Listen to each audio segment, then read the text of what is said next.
Hello from me and Eeyore. Welcome to another episode of Asexualise, my asexual life. This is a place to be for education about asexuality. So subscribe and hit the bell icon right now. So today we're discussing why is it so difficult to make friends as an adult? What should you do to make friends as an adult? And especially when you're asexual. So if this sounds like something you're interested in, stay tuned.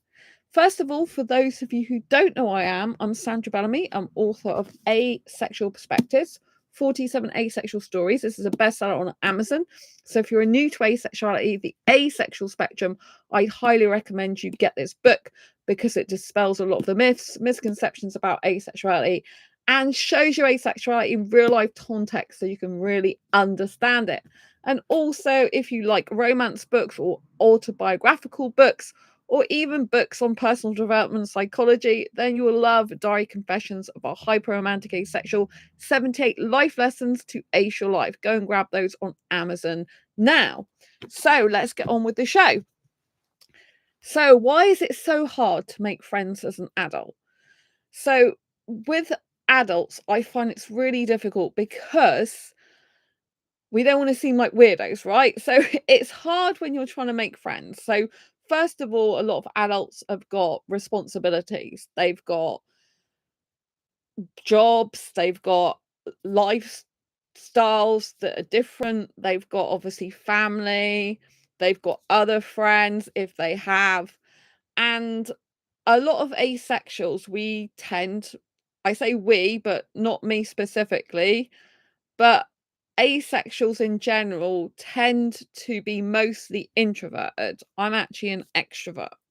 So I buck the buck the trend. I was going to say I'm not quite normal in that respect, but a lot of asexuals are introverts, and I think as people get older in general, people are more withdrawn and into themselves. I don't mean into themselves as in narcissistic or full of themselves. I mean into themselves as in they're more isolated, they're more withdrawn into themselves. Withdrawn into themselves is probably a better word to use.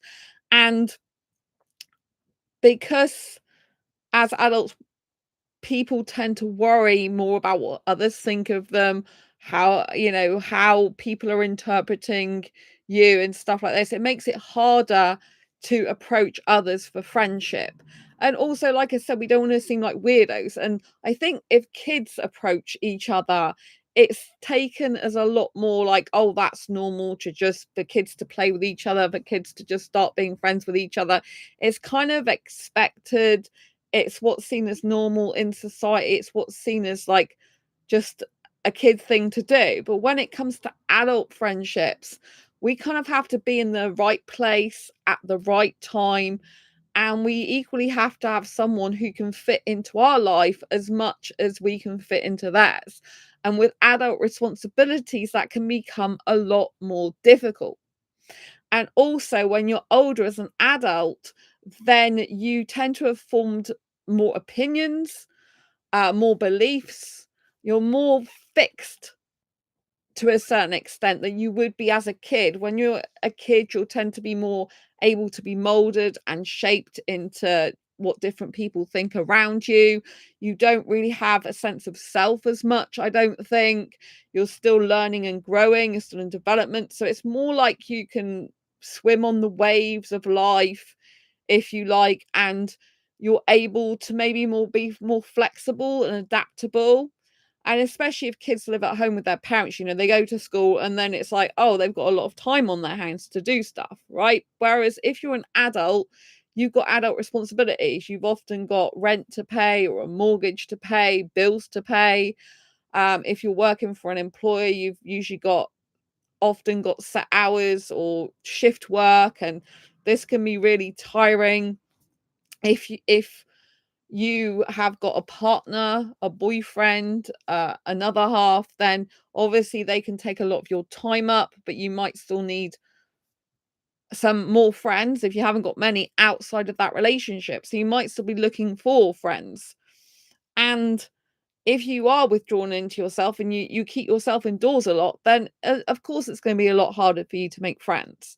If you're not working for an employer anymore, if you're self-employed or you're on disability benefits and can't work, then again, you might feel very isolated because you're not going out as much, you're not meeting people. Even some people who go to work, though, they do jobs like in warehouses where they might see some other warehouse staff, but they don't really see that many people. And they're not really getting out to be around many people. So I think there's a lot more obstacles for making friends as an adult. Plus, if you add asexuality into the mix, and you might have had some things in the past where people were maybe not comfortable with your asexuality, maybe they were even offended by it, maybe you received a negative response from someone, maybe you actually lost friends because of your asexuality. So all these things to do with talking about your asexuality to other people, if that's not gone well, then of course you're going to be quite scared about mentioning it to someone else.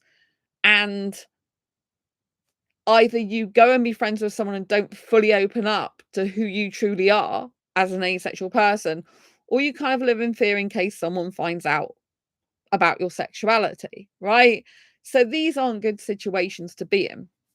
And so, what are the steps that we can take as adults to help enable us to possibly get a friend or two or more?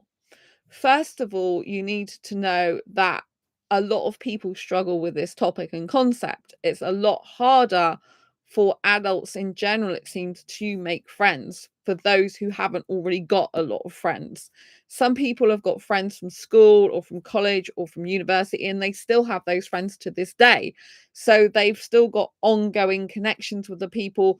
They kind of don't really have to look for new friends as such. And if they've got a big social circle, then they'll probably have friends who'll invite them to other friends' social gatherings, other friends' parties, and other things. So, in general, the more friends you've got, the wider your social circle tends to be because they'll invite you out to different places and they might invite you to go hang out with some of their friends or in circles you wouldn't usually hang out in, groups you wouldn't usually hang out in. And so that's how you become able to have a bigger social circle, more friends, more people to lean on, more people to see. Right. So, one of the ways in which you can enable that for yourself is by getting out more. And we're going to come on to this in more detail, So, as an asexual person, I think it's really important that when you first meet someone, you do start telling them very early on that you are asexual.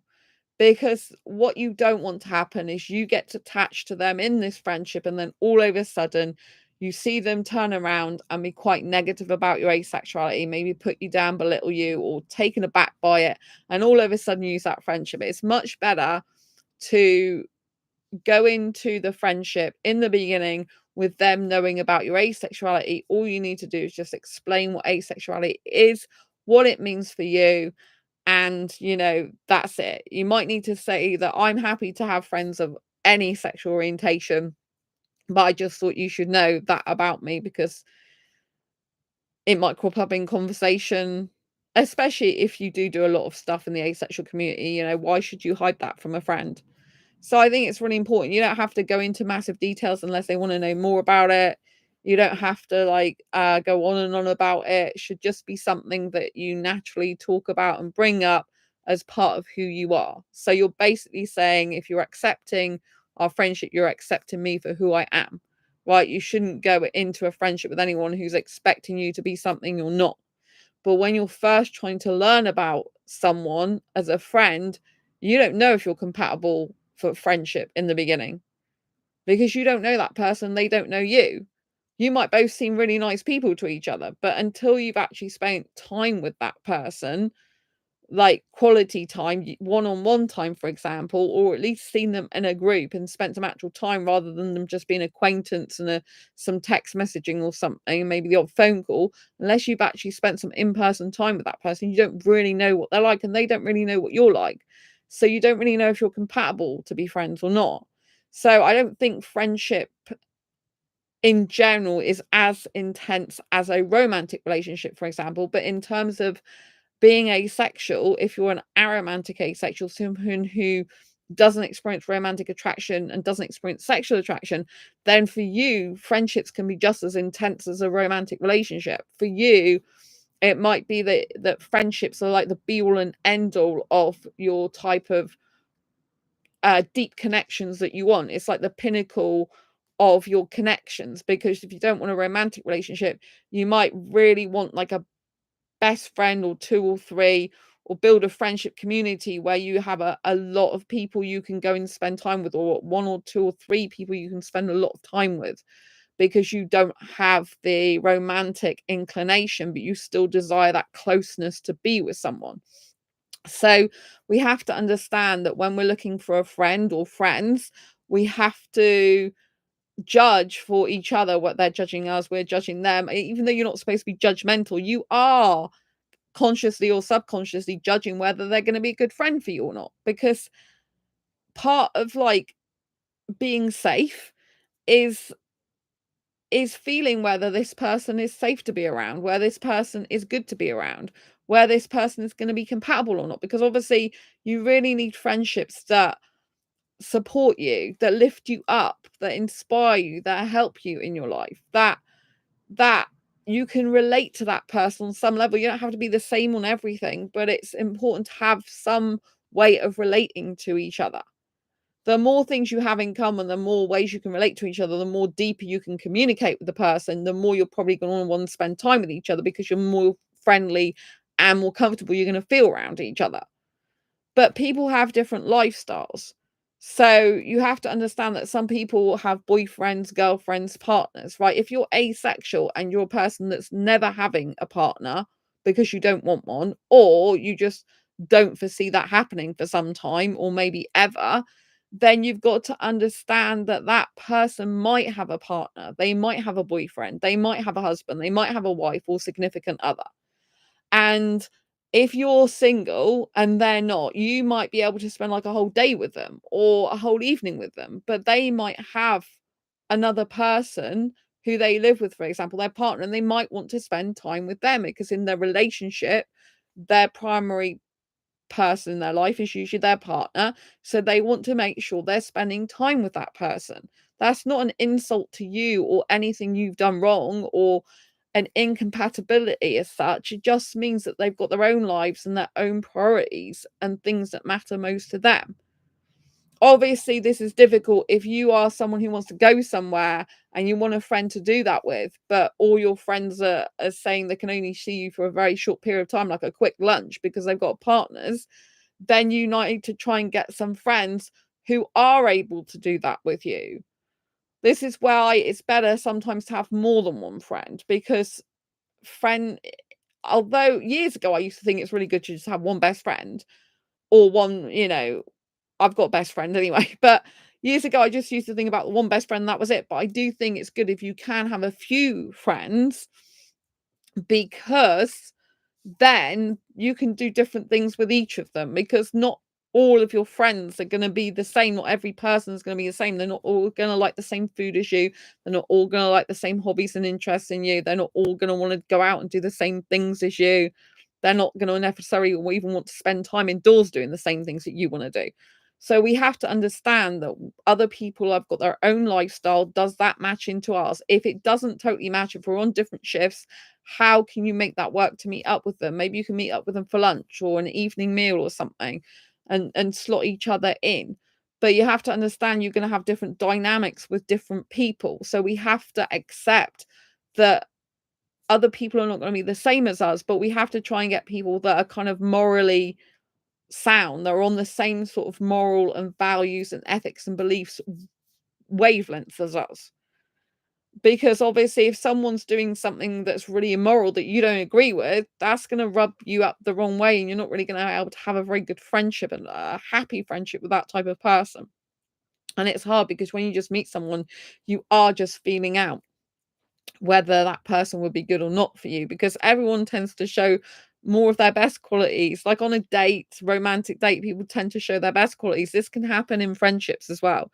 This can happen when you first meet someone, because they might not tell you all the nitty-gritty or difficult things. I think if someone does tell you some of the more difficult things in their life quite early on, I think that's a really good sign, because you're both, and if you do that and share as well, because you're both showing that you're not perfect, that there is a side to you that is that is or has more difficulties. So you're not just painting this pretty picture of your life all the time, because if you paint a pretty picture and you can't live up to that picture all the time, it's going to make you feel like you can't really be yourself and you'll have to be something you're not. On the other hand, you don't want to say that your life is so bad and you've got all this trauma and tragedy going on at the moment and be all negative, because that's not going to be helpful for anyone to be around. It's just going to be like dragging someone down. So I think you've got to have an equal balance of saying what's really good in your life, what's helpful, what you're enjoying, and they maybe throw something in there that maybe not so positive, something that's happened, that maybe not so good, or maybe you're not feeling good about something, but you don't want to bombard someone who you've only just met with your troubles, if you know what I mean. But you should equally let them know that your life is not perfect, because you don't want to give them a false sense of who you are and your life is, just so they are building a friendship with the false self rather than the real self of you, if you know what I mean. So I think this is important, to be yourself and be honest as much as possible and find a balance. Now, making friends as an adult is really difficult because it is more awkward in some scenarios. So if you are going out to meet people in groups, this is an easier way. So if you want to make adult friends, it's a good idea to go out to a club or a group. This could be online, you don't have to do it in person. So if you're a person who cannot get out of the house very much, or you are very introverted, or you don't like being outdoors as much, then you can go on, for example, meetup.com, and you can go and find some online groups that do all different types of things, like book clubs on there, personal development stuff. There's some online dating stuff that goes on. There is on meetup.com, there is actually some people that do asexual in-person meetups. And obviously you've got Facebook groups, some of whom do meetups, and at least if they don't do meetups, you can talk to different people in the group. How do you make friends in asexual groups? So if you want to know how to make friends in asexual groups, first you need to be in asexual groups. For example, on Facebook, I'm going to use this as the example because that's where I manage groups for asexuals. But you have to be proactive. Building friendships is a proactive thing. It's not a reactive thing. It's a proactive thing. So what does that mean? It means that when you're in asexual groups, if you maybe think, oh, there's not as much activity in here as I'd like, there's probably a number of other people in that group that's thinking the same thing. But unless you get active, why should anyone else get active in that group? If everyone's thinking the exact same thing and no one's taking action and posting stuff or commenting on other people's posts, then you're all doing the same thing and you're all staying away from each other rather than coming towards each other.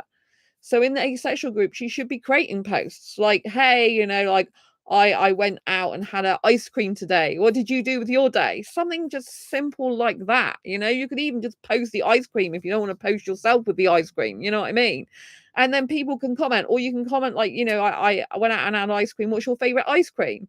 Right? You can post that post in an asexual group. There's no reason why you can't. And then you'll probably get some people in comments. Then you can start a conversation in comments with that person. Now, you can have a back and forth conversation. This could just go on for a couple of seconds, or it could go on for a long time. I've seen people post in groups and people reply, and then they don't keep the conversation going. It's just like they end it. Right? You have to keep thinking of other things to say. When you're building a friendship, you have to be able to share things from your life and ask questions of other people, what's going on in their life. So you're meant to be sharing and asking, sharing and asking. This is how it works. If you're not sharing anything about yourself in asexual groups, if you're not asking any questions of any other asexuals, and you're not even participating in posts, comments, then how do you expect to make friends? Because people don't know who you are. They don't know what you like. They're not even seeing that you're talking or being communicative. So how should they approach you? You have to think of online groups like you're in a big room full of people. And it's like a virtual room, right? And you're going in that group. Like, if you're not talking to anyone in the room, you'll feel left out and you'll feel like it's dark in here and there's not much going on. That's because you're not actively going to talk to someone. Sometimes I have people come in my groups and they're like, oh, is there only you talking, Sandra, in here? And I post regular posts to keep the groups active. And there are people that comment on my posts. Some groups are more active than others. Interestingly, my asexual friend group and the UK group, they tend to be my two most active groups, even though I've got dating groups. Like, the UK group is a support group and a dating group. But the two dating groups I've got, they're less active. And unless people post and take the initiative themselves, I can't be there 24/7, holding people's hand, saying who wants to talk about this, who wants to talk about that, let's talk about this, let's talk about that, and keep doing posts. It's up to other people to create posts and up to other people to talk to each other in these groups. I can't be there all the time. I have to write books for asexuals. As you know, I'm working on a book. I've actually got 3 books I need to finish for asexuals. I just done the book publishing challenge. I have to be on this channel. I have to help you on this channel. I can't be in all the places at once.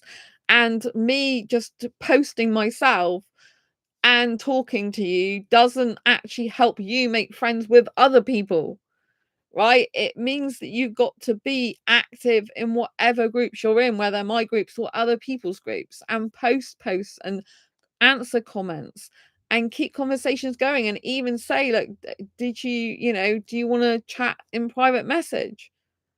Or you might even be able to private message some people. Some people like people in their inbox, some people don't. I don't mind it in my groups, people messaging each other outside of the group. I actually think that's the whole point of, or one of the points of having the groups, is you meet each other in the group and you carry on a friendship or connection outside of the group. That's kind of like bringing people together and allowing them to like fly. Do you know what I mean? It's kind of like when people are parents and they bring children up, they don't want to trap them and keep them at home. They want to say, hey, go and spread your wings now, and I kind of feel that's what groups are for. It's not just to keep people in the groups, it's to go and actually be connected to people in the groups outside the groups as well. And so if you are in groups, you should be doing these type of things. If you don't want to post, then you need to be active in comments and reply to other people's posts. And look, unfortunately, for example, on Facebook only shows about 10% of the posts to people. And if you haven't got all notifications switched on for a certain group, you will only get those 10%.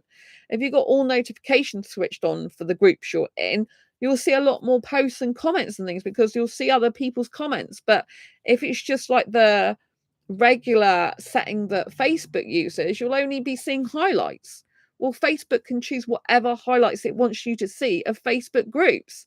Therefore, if you're in groups that don't seem that active, you may have actually missed like 3 posts that people commented on and seen 2 or 3 other posts that people didn't comment on. It doesn't mean to say no one's commenting, but you need to scroll down in groups. But you can also click through members' profiles in groups. You can go to the members tab and click through them and see what resonates with you on other people's profiles. Right? And then you can try and start a conversation that way with some people. Some people like people in their inbox they've never spoken to before if they're in the same group, and other people don't like it. Right? But building friendships is risky because you could get rejected. Just like you can get rejected when you're dating and looking for a relationship, you can get rejected just for looking for friendships. And rejection does happen. It happens all the time. You can get someone's number, they give you theirs, and then nothing happens, right? If somebody gives you their number, then you should follow up with that number, right? You should ask for someone's number. If you want to meet up, you should say to them, hey, I would love to meet up with you, or if you'd like to meet up, I'd be interested in doing that. Or if you want to meet up, I think it'd be nice, and if they say, oh yeah, that'd be good, then say, can I have your number? And then take that person's number and then give them yours. Make sure they've got yours because they can't message you unless they have your number or way of connecting with you. And if you leave a scenario where you think, gosh, I would really like to be friends with this person, then it's because you've been too nervous and shy to ask that person. It is better to ask a person then reject you than you keep thinking, what if? What if I'd have just spoken to that person? What if they would have met up with me? What if we'd have been great friends for years after this and I'd have the guts to do it? Right? So you have to understand that just in like in dating, and getting a relationship, you get rejected by a lot on dating sites, right? You have to know that this happens in friendships as well. I've had people that have given me their phone numbers and then I have never heard from them again. Right? And I've had people that I've messaged that have stopped messaging me. And if that's the way it is, then it's better that you never became friends with that person because they truly weren't going to be a good friend to you anyway. But you have to take the risk and the chance that this means if you want to make friends, you do have to get out of your comfort zone. I can't tell you that if you sit in your home behind a computer screen and don't talk to anyone, you're going to make friends because that is unrealistic. You're living in a fantasy land if that's what you truly think, right? If you genuinely want friends, you have to be proactive. And this means getting out of your comfort zone and going to do things you don't want to do. This means you have to be in online groups and speak to different people. This means you have to do commenting or posting in groups in order to get people interacting with you so that it's more smoother transition when you ask them if they want to talk to you outside that group. Right? You can even posts asking, saying, I'd like some friends and stuff like this. But if people don't respond to you, that's because a lot of the time Facebook doesn't show all the posts in people's groups. So even if you don't get people responding, it's not because there's anything wrong with you. It's because some people just don't see the posts. And if you live far away from them and they want to in-person friendship, then they won't friend you. Some people are happy just to have online friendships. The majority of people do still want people to be friends with them offline, in person. There's value in both online friendship and offline friendship. But if you want a friend or friendship, you need to be proactive and go and put yourself out there in situations you wouldn't usually do. Otherwise, it's not going to happen. And this is not what people want to hear. They want me to say that from some miraculous thing happened where by magic friendship just happened. It doesn't work like that. It doesn't work like that with any relationships. Right? So you have to change yourself, which is not what you want to hear, is it? You don't want me to say, oh, you have to change yourself. But if these are things you don't usually do, you have to change those things. If you don't want to think about changing yourself, think about changing what you do, your actions, change your behavior, which means, like going on, like I said, meetup.com. You can go attend in-person groups and you can go and attend online groups, right? A lot of these aren't for asexuals, but there are some for asexuals. Asexuality.org has a thing called Meetup Mart, and that has a list of lots of different in-person asexual meetups all around the world. You choose your country that you're in. The UK is usually UK and Ireland for the UK. If you're in the UK, I'm in the UK. But there's not going to be a meetup wherever you live, right? There's only going to be meetups in certain places in your country. So you'll have to travel to them, right? So you need to be thinking, what money do you need to put aside for a hotel, B&B, and transport? If this meetup is somewhere you could get to in a day and back, then you don't need to worry about a hotel or B&B. But if it's late at night in the evening, then you need to think, do I need to be booking accommodation? Right? If you say, well, I want a meetup in my city, what can you do? Right? You have to accept if the meetup's not in your city, you either accept the fact you're not going to go to an asexual meetup in person, or you have to travel. You can't sit there just saying over and over again the same thing. There's no meetups in my city. There's no meetups in my city. There's no meetups in my city. Okay, there's no meetups in your city. So what are you going to do about it? Are you going to go to meetups further up country or down country or wherever you live? Or you're not going to bother with those meetups? If you're not going to bother with in-person asexual meetups, what meetups are you going to go to in your city or town or wherever you live? What are you going to do? It's only by taking different actions that you're going to get different results. And it's not easy making friendships as well because you have to have two people wanting to make a friendship and wanting to make it happen and keep it going. Unless two people want to keep it going, it won't last. Right? So you've got to have both people wanting to make an effort and actually taking action to make the effort. But the initial stages are just getting together and seeing if you're compatible for friendship by spending time with that person. So in order to make friends, you have to get out of your comfort zone. You can't stay in the comfort zone. The comfort zone does nothing. It doesn't bring any new things into your life. If you do the same thing, you keep getting the same result. There's a quote, which is the definition of insanity is doing the same thing over and over again, expecting a different result. If you do exactly the same thing, you're going to get exactly the same result that you've always gotten. So it means you have to do different things. Is this difficult? Yes, it's difficult for me, and I'm extroverted. And it is hard for me, right? Because making friends is not easy. Because you're talking to strangers a lot of the time, or people you barely know.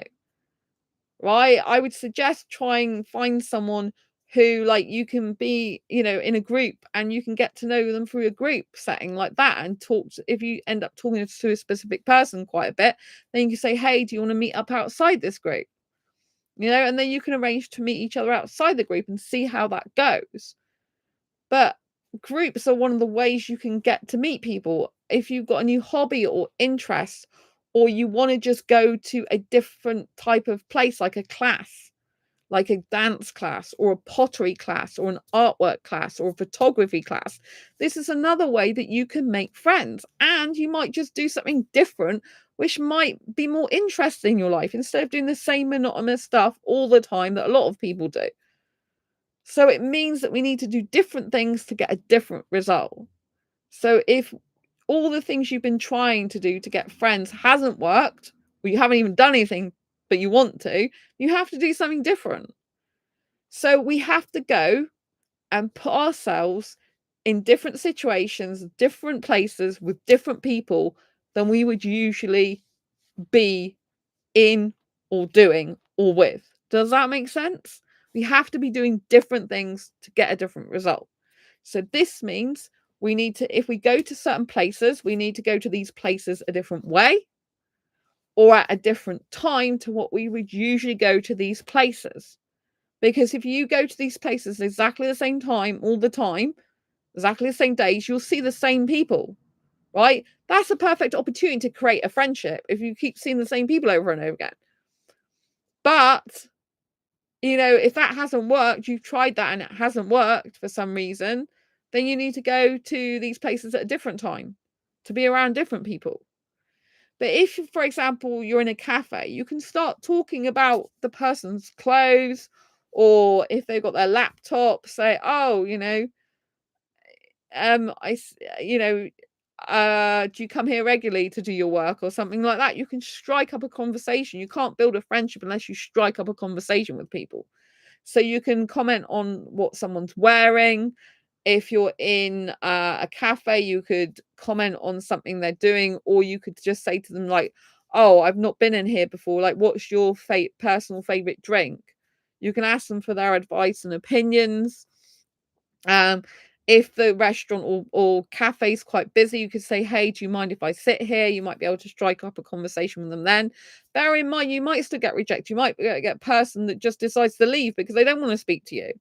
That's not to do with you. It's to do with the fact that either they're not interested in talking to you, or they've got a busy day, or maybe they've got a partner and they don't think it's right to talk to you when they've got a partner, or all number of things, right? But we have to try in life, and it isn't easy. It isn't easy as an adult because you can come across weird and strange, because I think there's more of a stigma when you're an adult creating friends, like talking to people you don't know, especially as a lot of the world is geared towards romance and romantic relationships. So this can make things more awkward, but that's why it's important to tell someone early on that you're asexual. So you're not interested in sex, and if you're not romantic, you're not interested in sex or romance. You're just interested in making connections with people that don't involve those things. So that's actually a benefit to you. And you can even stipulate that quite soon on, right? You wouldn't just walk up to someone and go, hey, I'm asexual. Do you want to be my friend? That's not how it works, right? You have to strike up a conversation, genuinely take an interest in the person, what they're doing, what they're saying, how they, look, or what their interests are, this type of thing. And so you have to go and do something you don't usually do. So go to a place where if you usually go to a certain place, go at a different time. Hello, Lee. If you usually go to a place, go to that place at a different time to be around different people, right? If you work from home, a good idea is to try to take your laptop and actually go in a cafe. I haven't actually done that yet. I have actually done work on my laptop, I think, when I took it away to a hotel, but that's different because I wasn't meeting people then. So you could try going on a cafe. I know this is one of the things I was recommended, but I haven't done it myself yet, is to go in a cafe and take your laptop. But the difficulty with that is you can be buried in your laptop then, and you're not really looking around you so much. So the laptop could be a talking point, because you could be working away on something, and then you can maybe be able to talk to someone about something you see on your laptop or on the internet or something. But it also can be a barrier to talking to people because you've got this great big thing stuck in front of you. Do you know what I mean? It might help you if you're more introverted and more nervous, because you might want to do something or have something in front of you to touch and to feel and to like be with, if you know what I mean, as a comfort blanket, to give you some more like, feeling of safety. Because I know some people who are introverted or find it difficult, like social anxiety, it can be hard if you've got like people around you. But if you've got some object on you to focus on, then it can be quite good. But the whole point is, if you want to make friends, you can't just stay focusing on your laptop and cut everyone out and shut everyone out, because then you won't make any friends. And I think that's the danger. If I take my laptop, I mean, one is like I actually like working, and if I do work, I don't know how I get on working in a cafe, because I kind of need to block things out. But I think I'd be like interested in people around me, because I've been wanting to see, maybe if I'm going for the purpose of trying to make friends, I'd be having to look around me whilst working on my laptop. But it can be a good excuse to stay in the cafe a long time, so you don't look like some weirdo who's just sat there twiddling their thumbs. Obviously, you can go and buy coffees there, buy teas, buy drinks, but that could get quite a lot, very expensive, if you're just sitting there doing that and nothing else, if you know what I mean. So if you have an object or something you're taking with you, it can also be a talking point as well. Maybe you like to journal or write things down. You could start journaling and stuff like that. But if you've got your head buried in something, you can't connect with people. You can't make friendships when your head is buried in things. So I think this is a bit difficult. I spent ages in the cafe with my laptop. Oh, that's good, Lee. Do you make friends there, or are you not into making friends? And how does that go? Do you talk to people? Is your laptop a talking point? I'd like to know. So I think this is very interesting. So do something different, go somewhere different, do something different with different people, basically. That's what you're trying to do. So if you do something normally, then go at a different time of day to what you usually go. So do it if you go like say 11 a.m., then maybe go at 2 p.m. or go at 8 a.m. whenever the cafe opens, for example. In lunchtime, you're going to see more people. It's going to be busier though. So maybe you want to go at lunchtime when there's lots more people there. So you have more people to talk to, more opportunities. The more people you have around you, the more opportunities there are to make friends. That's why groups are good, because if you go to online groups on meetup.com now, they've got a new feature that you can talk to people you've seen in the groups actually as a connection within meetup.com itself. I haven't actually used that feature personally myself, but it is something you can do. So if you got on really well with someone at one of the meetups you went to, you can then request connection with them on Meetup. And if they accept, then you can have a conversation there with them. But also on meetup.com anyway, you can usually go on someone's profile and inbox them anyway. But some people have their settings shut off for that. And so you're not allowed to actually message them. You can't stop you doing that. And also, if you met them for a group, it's less unsolicited, if you know what I mean. It's like you can click and say, oh, hey, I met you in such and such a group, rather than just reaching out to someone in a group when you haven't actually been to a group activity with them. But if you see a group with something activity and you're not sure if you want to go to it, you could contact one or two members if they've got their chat open on meetup.com and say, hey, I see this group does blah, blah, blah. I've never been to it before. Have you been to it before? And if so, can you tell me your experience of it? Because I'm a little bit nervous about going to it. That's a really good way of getting into conversation with someone. And then if you do go to that group and they are going the same time as you have someone you've already spoken to beforehand, which can help calm down your nerves. That at least you've got one person you recognize. It doesn't mean to say that person's going to like you back or even want to be friends with you, or maybe they might not even talk to you at the meetup, which can happen, because they might have just given you some information and they might not think that you vibe with them right and they're not your person or something. Like, I was going to a social group on meetup.com, 20 to 30 social group for quite a long time, off and on. But the last number of times I've been there, I haven't actually felt included. So currently I've stopped going to that at the moment because I wasn't feeling good going to that anymore. And the people that were going that were more inclusive of me, those people haven't been attending because they're doing other things now in their life. I think they're not active in the group themselves anymore. So then I've been trying to find some other groups. I'm going to Tech Exeter group. That is interesting. It's nice. That people are really nice to talk to because it's a business group. There's not many people meeting up outside of that group. And I don't feel there's been an opportunity where I could actually make some specific friends outside of that at the moment. I'm not saying there's not, but a lot of the people who go to the Tech Extra event are guys. Some of them are married with partners, and I think it would be a bit strange for me to start saying, hey, do you want to meet up, and try and friend them. I think that would be a bit weird because I think if a guy has got, as a female, and most people in groups I meet will be heterosexual, if I want to be friends with a heterosexual guy who's got a female partner, that will probably be threatening to his female partner when I don't even know him. And so I wouldn't really go around doing that because I don't think that'd be fair to his partner or something the partner would like. And I think it would be weird if I did that with him. That's my personal opinion. No one has to share it. But I think, you have to think that traditional heteronormative heterosexual couples, if there's a new person on the scene, they may not like it. If, however, you're at university, you're studying, you're doing a course together with this person and they've got a husband, wife, or partner, then they might be fine with you making some sort of friendship together and working on projects together. But you have to understand that in a heterosexual, heteronormative relationship, there are lots of dynamics where people can feel threatened like that. And even in asexual relationships, romantic relationships, if you had a partner who is your romantic other half, but they all of a sudden got a friendship with someone else who potentially could be in a relationship with them, then you might not like that either. You might feel threatened. So it's kind of natural. Lee, generally, I prefer to stay in my own little world. However, people do sometimes approach me, which suggests that you could make a connection in that situation.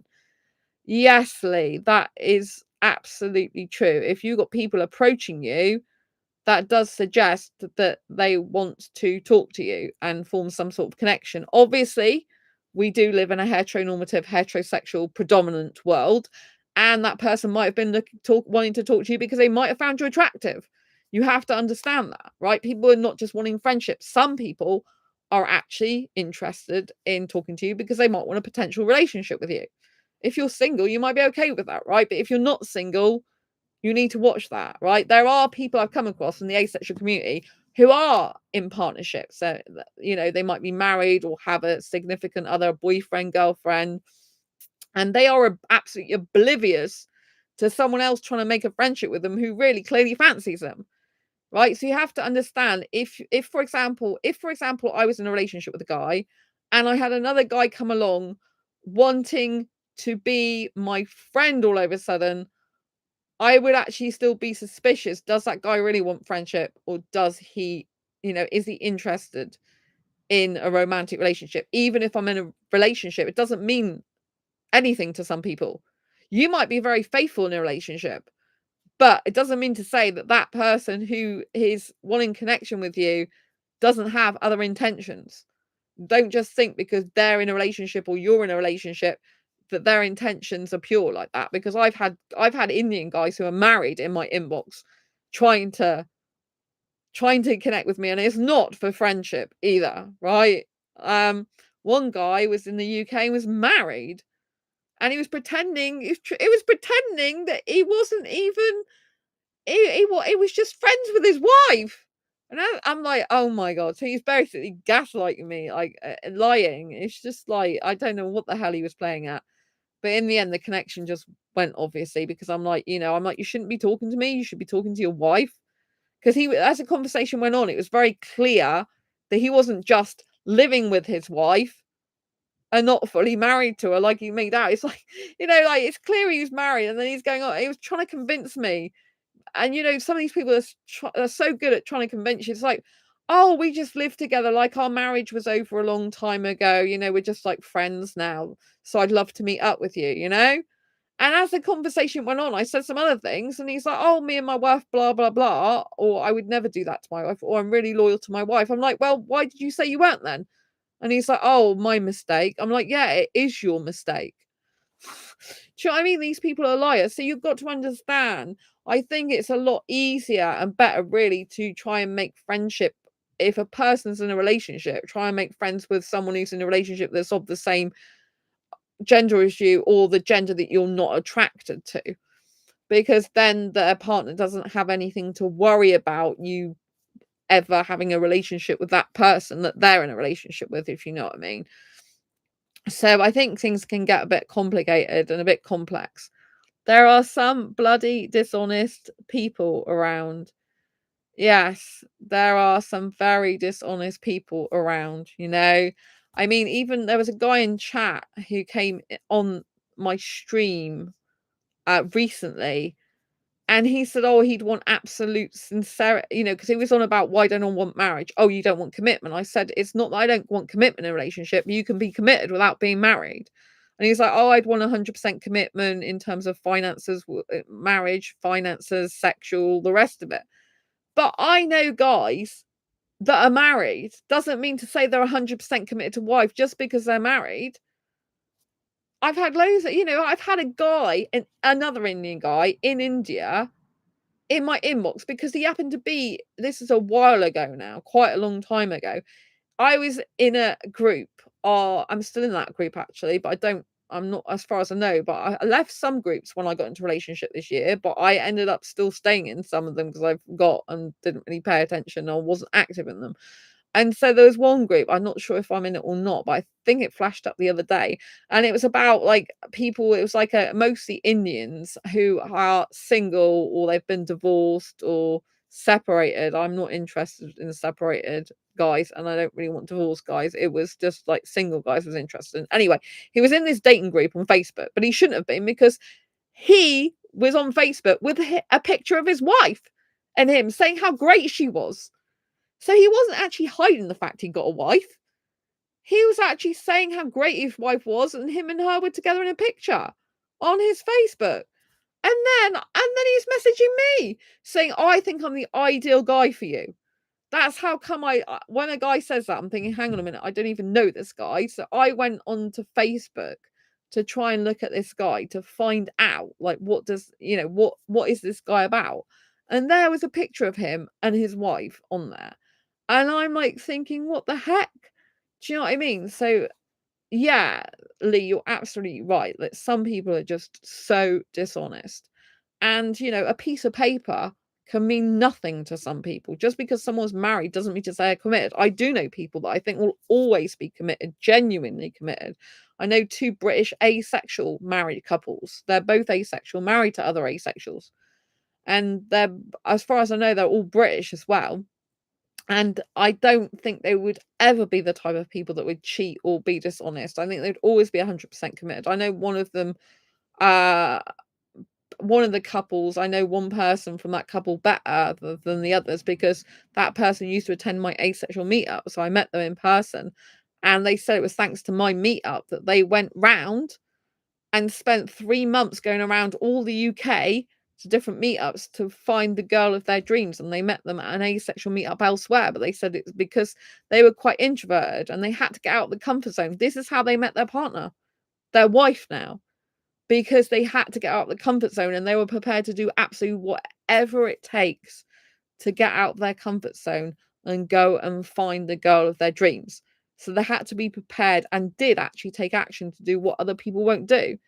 That's pretty awesome, says Lee. Thanks. Yeah, it is really amazing. It's really amazing, and they actually just had a relationship end, or relationship slash connection end, with someone where the girl wasn't actually nice to them. This is a really nice guy. The girl wasn't nice to him, and it didn't end well for him.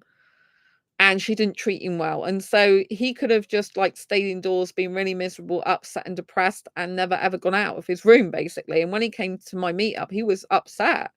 I mean, there was like tears in his eyes, and he was really upset at that time. But by coming to my meetup, I mean, he lived in London. I'm Exeter. He came all the way to Exeter, and it was the first time I met him in person. He was a lovely guy. He's a really lovely guy. At one point, even he was considering a relationship with me, but we wanted different things. And I'm glad he met the woman he met, because she's the girl of his dreams. I'm not. I know that, but he's a really, really nice guy. If you want a nice guy, but one of the things was he likes traveling. He has, or did have, at least at that point, a place. He had his own home in London, plus he had a place abroad, and he wanted someone to go traveling with him abroad. And I don't travel. I don't travel on a plane, and he wanted someone who would have every weekend off with him and go traveling at weekends in the UK, as well as going across to his other place. I think his place was in Spain, but it's just not who I am. I'm not interested in getting a camper van and doing that type of thing. I'm not interested in going to another country and doing all traveling. I like writing, I'm an entertainment girl. It's not who I am. And so I said that, we decided we wouldn't be suitable. But that was the first meetup he came to, was mine. And then from then on, he decided, and he was telling me, so I'm just getting out of my comfort zone. He went to a party, I think it was, and he was going woo woo woo. He's going, Sandra, I'm just not like this, and I'm introverted. And he was being like extrovert. He was doing stuff that even I wouldn't usually do as an extrovert. He was like being the center of attention at a massive party, as far as like a gathering, putting like I think he was dressing up a bit as well, like fancy dress a bit, but on his face, like wearing, I can't remember exactly what he was doing, but I think he was wearing some sort of glasses and some sort of stuff all over it. I remember him sending or posting photographs of things he was doing, and I'm like, oh my gosh, and he was like having parties at night in his own room and posting them in asexual groups and stuff like that. And he was just doing whatever he could to really get attention for the right reasons, not because he's an attention seeker, but because he needed to find the right person for him. And he spent 3 months in his like van going around all the UK after he'd come to my meetup. Every single weekend he said a different meetup, until he found the girl of his dreams. And they didn't live near each other. He used to have to travel to see her at weekends before they got married, and then, because he doesn't believe in living together before marriage. Or I think actually he said he was going to live with her just a couple of weeks before marriage, I think, but usually he doesn't. He wants to be married before they live together. But I think he did say to me, oh, she's coming to live with me a couple of weeks before we get married, because I think they just wanted to do that just before they got married. So yeah. So they've been happily married for years, and their wedding photograph, as far as I know, is still on his profile. He's in my asexual friends group, with his partners in there as well, I think, but he's usually one that posts for both of them. He doesn't post that often, but it's great because he's still with her. And yeah, I think their wedding photograph's still there, because he's very dedicated. So he doesn't talk to me usually. I mean, if I messaged him, he would talk to me, but he'd reply back to me, but he only usually talks to me in the group, because I know the type of person he is. He's one of those people that's dedicated to his wife. His wife's his best friend and soulmate. And I wouldn't personally carry on talking to him as a friend, because I know, obviously, in the past, that there was that thing between whether that would have been right for me and him to be together. So I don't think that's a good idea to have a close friendship with someone who you've had that experience with anyway. And also, he's very dedicated to a wife and won't be talking to other women, because that's not his mindset. That's not what he thinks is right. And I agree with that. I mean, I don't think he should. Although I like friends, I don't think, knowing who he is and knowing how dedicated and loyal he is to his wife, I don't think that would be the right thing for him to do. And I wouldn't feel that's right either. Because I do think if a guy is in a relationship with a woman, and obviously he could be attracted to other women potentially, I don't think it's right to then be in his inbox. And we weren't that close friends anyway. We were more acquaintance friends, because he came to my meetup. It wasn't like we talked a lot. So we weren't really losing anything when he got married. It was like I did talk to him quite a bit at one point, but You know what I mean? I don't miss that because I know that I'm just so happy he's got the right woman for him and he's totally dedicated. And I would love a guy in terms of like how dedicated he is to his wife. I would love a guy like that for me. You know what I mean? I know he's so dedicated. He's quite old fashioned in that respect. He's like a one woman guy. He's got his woman. He loves her. You know, he's with her and she's his world. And I love that about him. And so, you know, I know I mean, I'm guessing he probably has some work friends or something, or probably some family friends, or he's got his family. So, you know, that's just the way he is. And I respect that. So I think you've got to understand what position the other person's in when you want to be friends with someone. And, you know, you still have to assess, do they really want to be friends? I think if you are married or in a relationship and you do have someone in your inbox, especially if they're the gender that could be attracted to you sexually or romantically, I think it's important you do state early on, hey, I've got a partner. I think it's very important you state that. Even if their intentions are pure for friendship, I think it's very important that you state that up front because in the past, a long, long time ago, there was a guy that I was interested in and he didn't even say he had an asexual girlfriend. He's married to her now. I think his girlfriend's asexual. Because came across him on an asexual site. And I think he said his girlfriend's asexual as well. And they're married now. I think they were still friends with me on Facebook, but I don't know after his marriage if he's unfriended me now, which I'm fine about because some people, when they're married, they don't believe in having certain connections with other women. When they're married, they see that as the ultimate commitment. Oh, I shouldn't be talking to other women or have connections with other women. And, you know, I'm okay with that. I don't have a problem with that because I think it's good. I think it means they're more dedicated to their partner. I don't have a problem. But when I first started talking to him, he didn't say he got a partner straight away. It was ages. And I said, and he even had other people messaging him. I said, you do realize that some people could actually fancy you who's starting to talk to you. And I think it's a good idea if you say you've got a partner because people don't know else. He goes, oh, don't think like that. I'm like, but yeah, but other people do think like that. Some other people are in your inbox thinking that way, but you know, that's where you need to be upfront about it. I think when you've got a partner, you should definitely be upfront. It should be one of the first things you say to someone. Like the person who I saw today, she's female. I'm not interested in females. As far as I know, she's only interested in guys. But she has a partner that she's lived with for a long time and been in a relationship with for years. She spent like just over like about an hour and 40 minutes with us, with me, sorry. So it's just me and her. We had some food. I actually met her she's a person met through Nando's. So she worked in Nando's, but I didn't think it was professional or appropriate to ask her if she wanted to be friends with me outside of Nando's when she worked there. She doesn't work there anymore. And I happened to see her in Sainsbury's the other day and I asked her, I said, it's nice to see her. I had a quick chat and said, oh, if you want to meet up, just let me know. Go for you know, it'd be nice. And then she's like, oh yeah, I'd like to meet up, so we exchanged numbers and that's how come we met up today.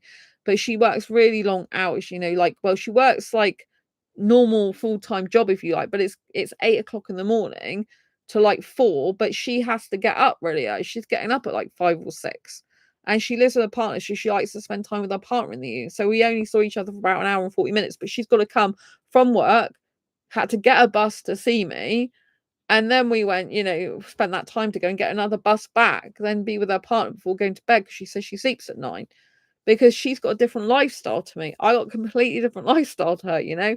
And we've talked about meeting up again, so that should hopefully blossom into a good friendship. But obviously it's early days. We're just still getting to know each other outside of that professional work capacity that she used to be in, you know. And you can sometimes make friends through your work. Usually make friends through your work with colleagues and things like that. But because customers, you can be unprofessional if you try to friend your customers. It depends what type of job you're in. I know people that, for example, have been like in pub management and they see regular people come in, like, you know, and stuff like this. But as a general rule, I think you've got to be very careful if you work in a place of friending your customers, because a lot of the time it it's breaking the rules of professional etiquette. And certainly if you're a doctor or anything like that, you can't be friends usually with your patients unless you have a patient that's already your friend outside of that scenario. You can't go and be friends with your patients Do you know what I mean? It's unprofessional and unethical. You know what I mean? It's not good. That's not the code of conduct. So you have to take your own circumstances and apply what you can to it. So obviously, I don't think it's a really good idea to go around friending all your customers and stuff like, or any customers, depending on what type of job you do. I know there are some exceptions to the rule, but as a general rule, I don't think it's a good idea. Some companies you can't even accept gifts because that's seen as something like that's not a good thing to do. So you got to be very careful of these type of things. But outside of your job, obviously inside of your job, you can make friends with the colleagues. That's normal. People who work there like you. You know, if you're in the canteen, you can talk to people in the canteen and you can get to know them and then ask to meet up outside if they'd like to meet up outside. They might just say, yeah, yeah, and then they don't give you their number or you don't exchange numbers, then you know that's not really what they want to do. If they just said, yeah, yeah, but they're not even interested in taking your number, or you give them your number, vice versa. But some people might just say, yeah, sure, and take the number, and they still don't follow up. You both have to follow up, right? But you can't wait for the other person to follow up. You should follow up and then see what their reaction is. So if you exchange numbers, you should say, hey, it was really nice to see you today. So what do you think we should do about meeting up? If they just say, "Oh, well, I'm too busy. I can't do it right now. I don't know when I'm free," that's a bit like shrugging you off, and it's a bit like repelling you, and it's kind of like, "Okay, well, can you get back to me when you do know?" Then if you don't hear from them again, then you pretty much know that's it. They don't really want to be friends with you. But if you message them and say, "Hey, it was great to see you today. Not sure what your schedule is. I was thinking, when would you like to meet up?" And they say, "Oh, well, yeah, I'll get my diary." And they say, "Oh, well, I'm free on such and such a date next week or a couple of days. What's your schedule like?" And you say, blah, blah, blah, and you arrange to meet. That's how you arrange to meet someone. But, some people, I had a person who lives near me and she took my number and gave me hers. And then she never contacted me. But I felt just from that little part of our conversation that she wasn't the right person for me to be friends with anyway. When you kind of don't really vibe totally with someone, I felt older in her mannerisms than I am. And I felt like if I went out with her, I would just feel like it'd feel kind of old, if you know what I mean. Because I changed my mindset to be like 21 years old. I really like get on best with 20, guys in their 20s, but also I get on best with a lot of people in their 20s as well. That's kind of like the age group that I get on best with. It was interesting because the person I met today, I didn't know how old she was, and she's in her 20s. So I'm like, oh, later 20s. So yeah, I didn't know that about her. But I just if something's too old for me, then it's just too old. I mean, my bestest friend is not in their 20s, but they're very young. They look young and they're older than me, by the way. So they are actually like they're not in their 20s and technically like um birth certificate age wise, I don't know how to say this. So they're not in their 20s. And I have a mindset of a 21-year-old and live like a teenager on purpose. And I think about me being in my 20s. I don't focus on my birth certificate. I'm not interested in it. But actually, in reality, in terms of like birth certificate age, my best friend is younger than me. But he's like the older one. But he's young looking and I can vibe with him on a young level. But he likes older stuff than me. He likes older music, for example. He likes 50s and 60s music, so I sometimes play that for him here. It's not my favorite music, but I want him to be happy. So when you have a friendship, you have to compromise on things. You do have to like find common ground. So something that's difficult with me, there are more difficulties with me with friendships, which you might be able to relate to. So I have hidden disabilities. I've got fibromyalgia and anxiety. So of course, when I have these hidden disabilities, they do show up in my life. And one of the things I have to do is have a toilet near me. Now I have to tell the person I'm with that I go to a toilet a lot. It could be embarrassing for a lot of people, but it's better just to come out and say these things. "Hey," I told the person earlier, I said, "I'm not sure if I told you before, but I got fibromyalgia," and they're like, "No, you didn't mention that." I said, "And I do," because they said about going for a walk, which we went for a short walk. I said, "But I do have to be near a toilet just to let you know that." Because I have to go to the toilet a lot, you know? And I still have anxiety, but I don't have social anxiety anymore. So I overcame that. It's very difficult. It's so difficult to overcome social anxiety. And that was by getting out of my comfort zone. It was actually by realizing I was isolating myself. So for years I felt very, very isolated, alone, and no one liked this was years and years ago, like no one liked me, no one wanted to be friends with me, and I was like feeling very sorry for myself, and I didn't have self-love then. I didn't really value myself. And in the past, as a kid, as at school, I didn't have many friends, and at one point I didn't really have any friends in school. And so, all that is kind of like a lot, very difficult, and then when you're trying to make friends, it makes it harder when you're trying to socialize even. And years ago I could only be one to one with someone. I couldn't be in a group. I just didn't get on.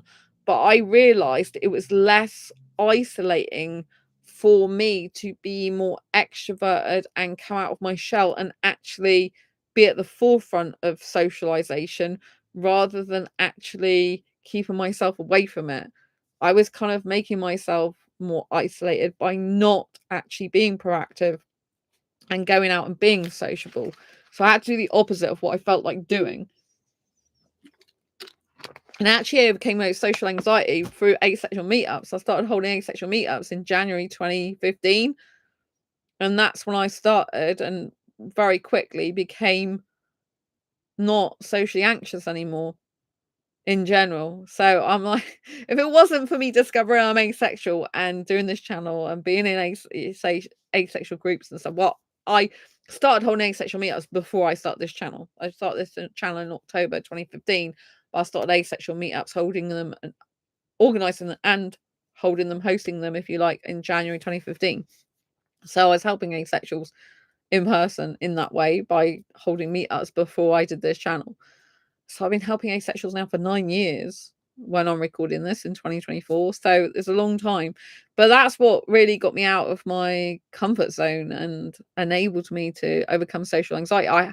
I in my old job, I did have to go, old employee job, not the last one, but the one before that. I had to go in, they had like a meet up outside of work, and I did go to that.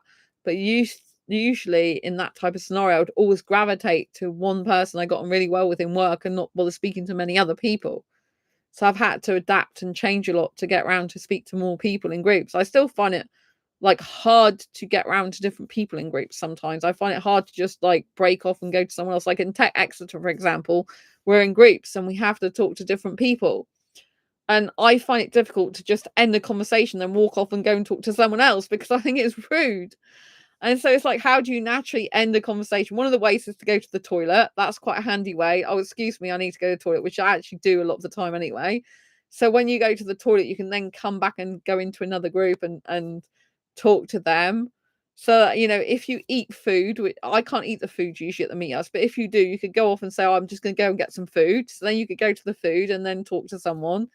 Or you could just say, "Oh, I'm just gonna go and talk to this person over here." And I still find this awkward, like, in terms of, like, being in, like, little groups of people and try and go from one group to another. I'm still learning this skill.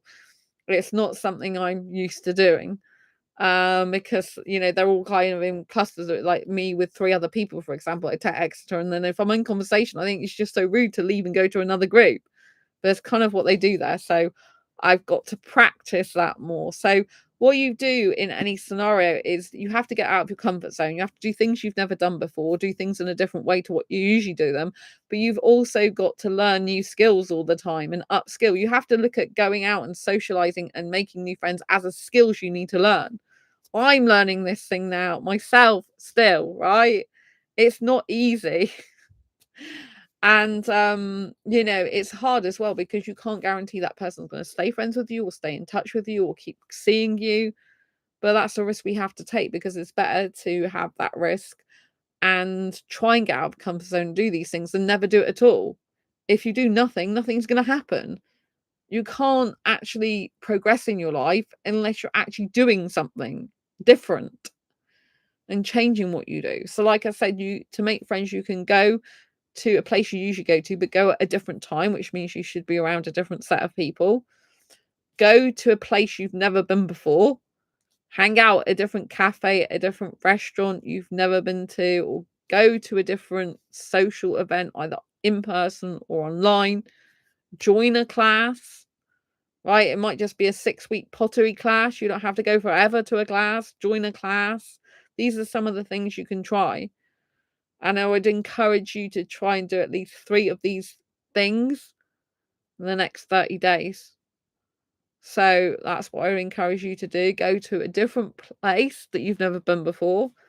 Go to a place that you usually go to, but at a different time.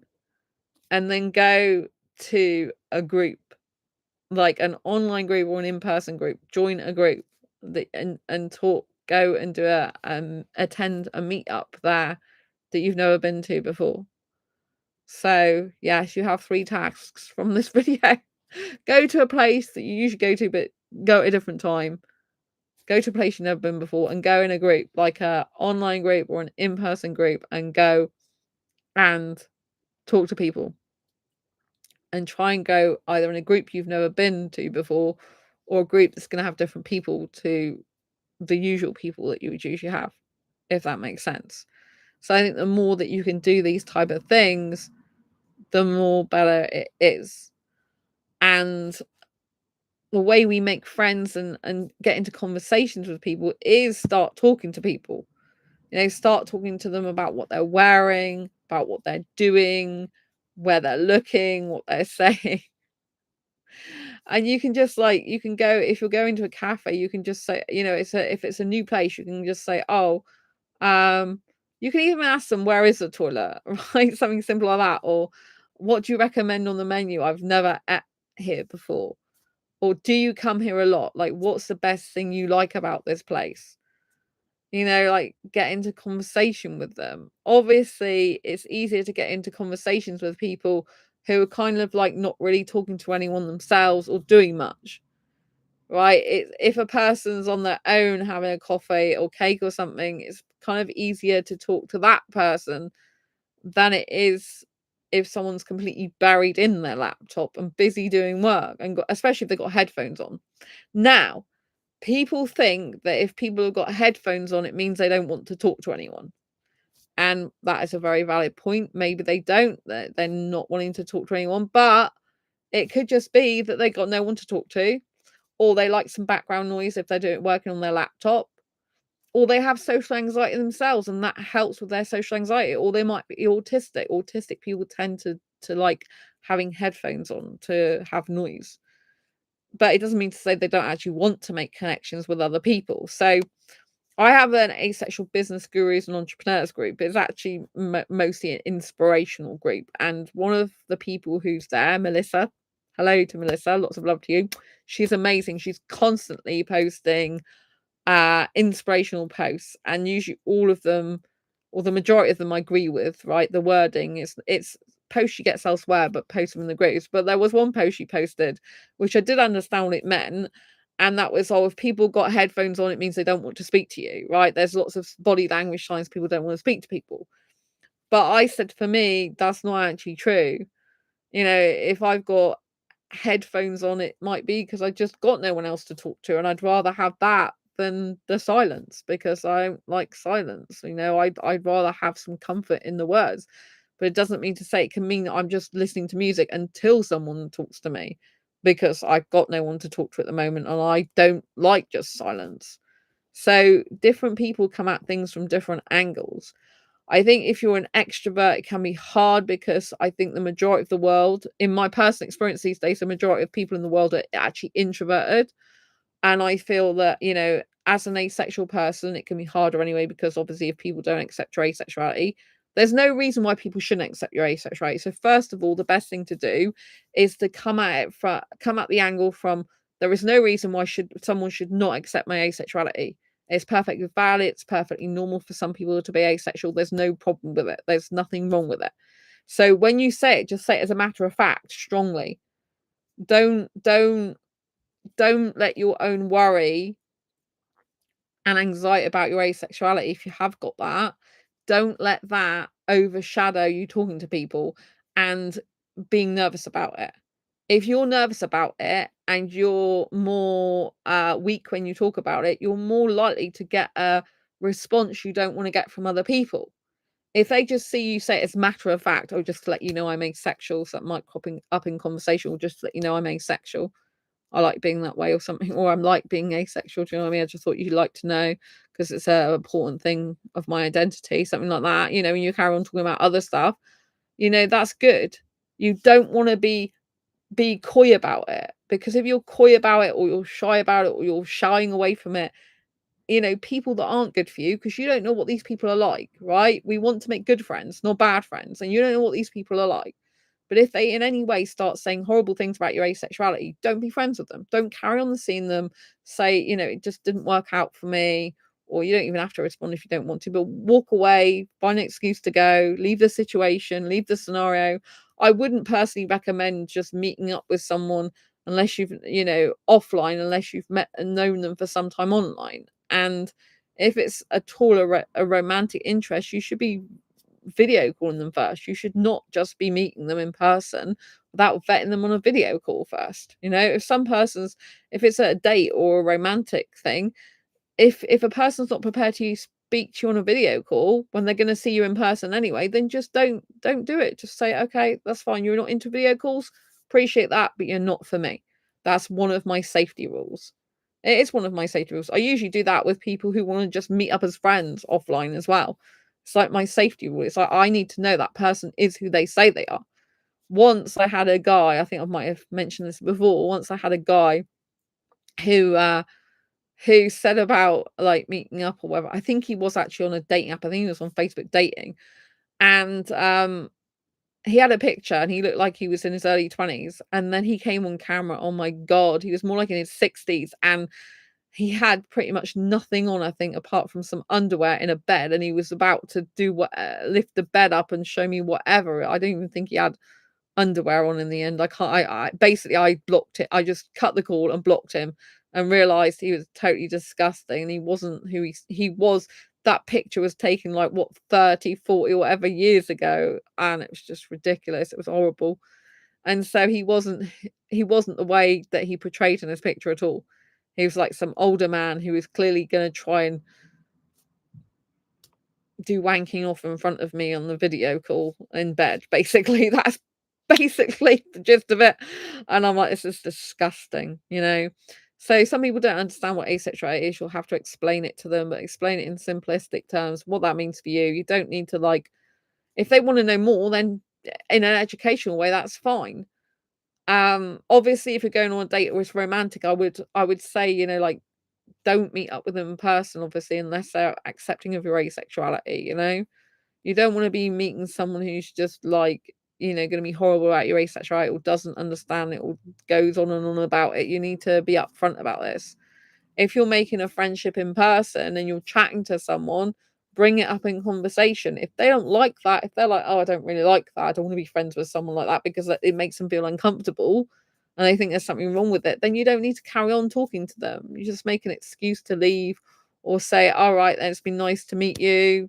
See you around. Don't take their number or anything like that. So if you meet in a cafe, you start having a chat and you start saying, oh, yeah, I'm asexual and sexual orientation, and then they're like, "Oh, what's that?" And then you can educate them. If they say, "Oh, okay," and they just carry on talking to you like normal, that's good. That's fine. It means they accept it or they look like they're accepting it, right? But if you start saying stuff and they're like looking at you like this, and then they're trying to say, "Well, what made you like that? Like, why did you decide to be like that? I don't understand why you're like that." All these type of like interrogation type of angle questions means they're not really okay with it. You don't need that type of person in your life. So they're not going to be a good friend to you. So you just need to let them go. It's been really nice to meet you. I'm going to go now. I've got stuff to do at home or whatever you want to do. I personally don't like lying. So I'll usually always say something that's true, but I always have a load of work to do at home anyway. So it isn't a lie. I've always got to, if I wanted to say that, I've always got tons of stuff to be doing because that's just the way my life is. Um, So you know what I mean? You're not going to get on well with everyone, and sometimes the person isn't a bad person. You're not a bad person. You just don't gel together, or you're not right for each other. Maybe your values are very different. Maybe your beliefs are very different. Maybe your morals and ethics are very, very different. I went into a place earlier, which I took some shorts videos of, which was Turtle Bay. And I really liked the experience of being in there. The staff was so friendly. It was a really great atmosphere. I could only have a drink because I went and spoke to the manager before, and we decided I couldn't eat anything in there because of all my food allergies and tolerances. But as I was looking through the menu, I saw they served goat. And I'm like, what the hell? And personally, I didn't like being in there after I stayed in there. I did finish my drink. I did enjoy talking to the staff. They were nice and friendly, but I'm like, you serve goat. Personally, I don't like the idea of someone eating a goat, especially not around me. And I didn't like the fact they served that. I think obviously all animals are precious, and I do still eat some animals. I do eat chicken and turkey and fish. I don't eat pork, lamb, or beef. But when I saw they had goat on the menu, hi Jonathan, nice to see you in chat. I was just like, "Oh my gosh, I just can't be." I didn't feel comfortable being there, really. I thought, "I don't really wanna come back here knowing they serve goat." I think that's an animal that shouldn't be on someone's dinner plate. You could argue that no animal should be on someone's dinner plate, especially if you're vegan or vegetarian. But I was thinking about a cute little goat bleating, and I was just like, "Oh my god, how can you have goat?" And apparently it's because it's a Caribbean restaurant. It's like one of the top Caribbean or island delicacies or something. I'm just like, "Oh my god, this has really put me off coming in here." I don't need to really go back in there anyway, not unless someone invited me for a drink in there, because I can't eat in there anyway. And I was glad I can't eat in there after I saw that. I'm like, "How can" I had to keep looking at it. I'm like, they mentioned it twice, Sandra. They mentioned another dish with goat in it. I was just like, "Oh my god." So personally, I didn't like that. So in a friendship, you do have to speak up as well about what you like, what you don't like. So because I've got loads of food allergies and intolerances, and I've got unseen disabilities, this does affect friendships and people I can be friends with, in terms of they got to accept that about me. So I think if you've got disabilities, it doesn't mean to say you can't make friends. It's just going to be a little bit harder if your disabilities affect you meeting up, affect the things you do with that person in the friendship, and maybe even affect the friendship, right?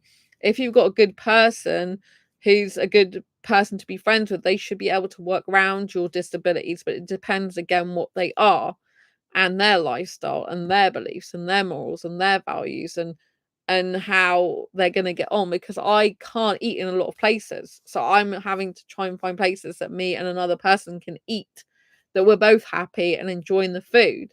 And I think my friends can sacrifice a lot in terms of the fact that I have to, I can't eat in a lot of places. So I'm limited to where I can go, which limits the people I'm with as to where we can go together.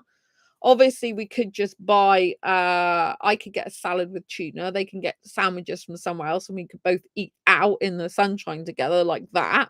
But that isn't suitable if it's raining or windy or wet weather. And, if you want to actually eat in somewhere like a pub or something, then you can't bring your own food anyway. Sarah. Oh, hi, Sarah from Italy. Nice to see you. So, you've got to understand that friendships are a two-way street, but also if you do have disabilities, mental health conditions, special needs, you do need to be letting the person know about these things, even if it's hard. It's better to let them know sooner rather than later, because the sooner they know about it, the sooner they can try to accommodate you. And they can be of the mindset that this is how it is for you. This is how it's going to be with you. So if they're going to be friends with you, they need to accept this about you. If in 3, 6, or whatever months down the line, you then say, actually, I've got this, but I didn't tell you this, blah, blah, blah, that can seem unfair to them. It can seem like they became a friend with you under false pretenses. It might be the fact they didn't know what they were letting themselves in for. But having hidden disabilities doesn't mean to say you're a really bad person. It just means to say you have to find someone who's empathetic, kind, caring, compassionate, and is able to be patient with you, right? Which some people don't have that capacity or aren't like that, right? And so you've got to be aware that other people have their own issues and own life and own way of being and own things, right? So if someone is out with me, for example, and we're going out for the day, some people don't like spending the whole day with someone else. I do, right? So if I'm in a friendship, I can just meet up with someone for a meal, or a chat, right? But if I want to become really good friends with someone, like close friends with someone, I probably would want to spend like half a day with them or the whole day with them. I want to go out somewhere together on a day trip, for example. Now, if someone goes with me on a day trip, it becomes more complicated for them because I have hidden disability. So that means I do go to the toilet a lot. So wherever we go, I have to have a toilet near me all the time. And because I go to the toilet a lot, then it means that I have to take time out of what I'm doing with them to keep saying I need the toilet, right? So if, for example, I'm in an aquarium, there might be a point in the aquarium which it hasn't got a toilet in the aquarium. I then have to tell the person I need the toilet. So it means that we've got to go all the way back to the beginning of the aquarium if there isn't a toilet nearby at that section. We've either got to go really far advanced on, which we don't know where we're going, or we have to go back to the toilet where we know there is at the beginning. So, and I have got like 2 back fractures, spine fractures that I'm trying to get better at the moment. And so it's harder for me to carry a lot of stuff. So when my best friend, who I've known for years, was in Bristol with me, he was actually carrying my shoulder bag as well because I had a lot of pain. I had like a relapse with my pain the first day I was there because I was there on my own. So, people have got to accommodate this. And also my special dietary requirements, I have a lot of dietary requirements. So I'm allergic to sugar, wheat, gluten. Sorry, sugar, wheat, intolerant to gluten, intolerant to yeast, dairy, and a lot of other stuff, right? Which means it hard and it makes it hard when we're going out together, when we've got to go out for meals or food together. So they have to like, if there's someone who can eat anywhere, then they have to accommodate me a lot more and be more restricted like that in the times that I'm seeing them, right? But also, some people just don't like doing certain activities that you might like to do, and you have to accept that about them as well. So you're going to be restricted in that way from what you can do with them because they don't want to do that activity you like, or go to that place you want to go to, or do that thing you want to do. So then you're going to be limited with them as to the things you can do. So there might be limits with the other person, not from a dietary requirement point of view or from needing the toilet or hidden disability point of view, but there might also be restrictions from what they are wanting to do with you and what they like doing and what they're happy to do. So you both might have restrictions, like boundaries, if you like, about what you're happy with, what you're not happy with. And you can't expect the person to be exactly a clone of you or want to do everything the same as you. Jonathan, on the plus side, being able to eat anywhere allows you to be flexible to accommodate the other person's requirements. Yes, Jonathan, it does. It is very good if I have someone who's very flexible in that way, but it can get a bit boring for them if I can only eat in like 2 or 3 places in my city, for example, with them. It can get very boring for them. Do you know what I mean? So, but yeah, if they are more flexible, it's like in terms of dating and being in a relationship. If I am in a relationship, for example, with a heterosexual guy, and the heterosexual guy is like, you can do whatever you want to my body, kiss me wherever, I don't care. I find that a lot easier, even though I'm restrictive with him. Like, I don't want you touching my top part. I don't want you, touching things like private parts, this front part or this top part, your hands around my back and stuff like that. I find that a lot easier because it means I don't have to worry about where I touch him. He's cool with it, but he can't touch certain places of me. Some guys don't like that. Some guys think it's fine, but it is what it is. But because I can be flexible with him in that way, I don't have to worry about that. If I accidentally put my hand somewhere I don't want, it must be hard for them sometimes if they're heterosexual, because if they happen to put the hand somewhere they shouldn't be putting it. One is they could just be trying it on, or two is they could just find it awkward to know where to put their hands sometimes. And so you've got that scenario going on. But in terms of friendship, like I said, it really requires you to get out of your comfort zone. You have to do something different to what you usually do, because if you keep doing the same things, you get the same results. If you're not making friends in the places you're currently residing or being in, then you have to go somewhere else. If you're indoors all the time, you're not going to make friends very easily. You need to go outdoors. Even if you're not good in social situations, you have to put yourself in situations to make yourself be more sociable, that's going to be really hard. There are people I've come across lately who have been trying to make friends, not just me, and they have been having really bad social anxiety, but they know that they have to do that in order to try and make friends. But, like, I met a couple of females like that. One was at a speed friending event, and one was actually at Matthew Hussey's Love Life Club. It was actually in the pub afterwards. But the person who was in the pub with afterwards, Matthew Hussey's Love Life Club event, it was a pub where everyone, the people from the club was, but other people as well. I was talking to her, but I felt that she felt uncomfortable. And so I kind of like said to her about social anxiety, and she's like, "Oh yeah, I'm really, really nervous. I don't really want to be doing this, blah, blah, blah." But I actually felt it wasn't in her best interest for me to continue talking to her, which might sound really weird, but I just think that I could, I think we were different age groups, and also a certainly mindset. And also, I don't think I was doing her any favors by just carry on talking to her. I hadn't really got that much in common to talk to her about, and I felt that she felt really awkward talking to me. So I felt that it would be better if I moved. And also, there was another girl that started talking to me. So I felt a little bit weird, like, should I be talking to another girl? I was in a conversation with this person, but this other person called me away anyway. She's like, "Oh, hey, blah, blah, blah, blah, blah," to me. And I was talking to the other person before anyway. So I started talking to her. Um and then she started talking to other people. Yes, I've mentioned I've mentioned that there's a lot of introverts in the asexual community, but in order to make friends, you have to get out of your comfort zone, even as an introvert.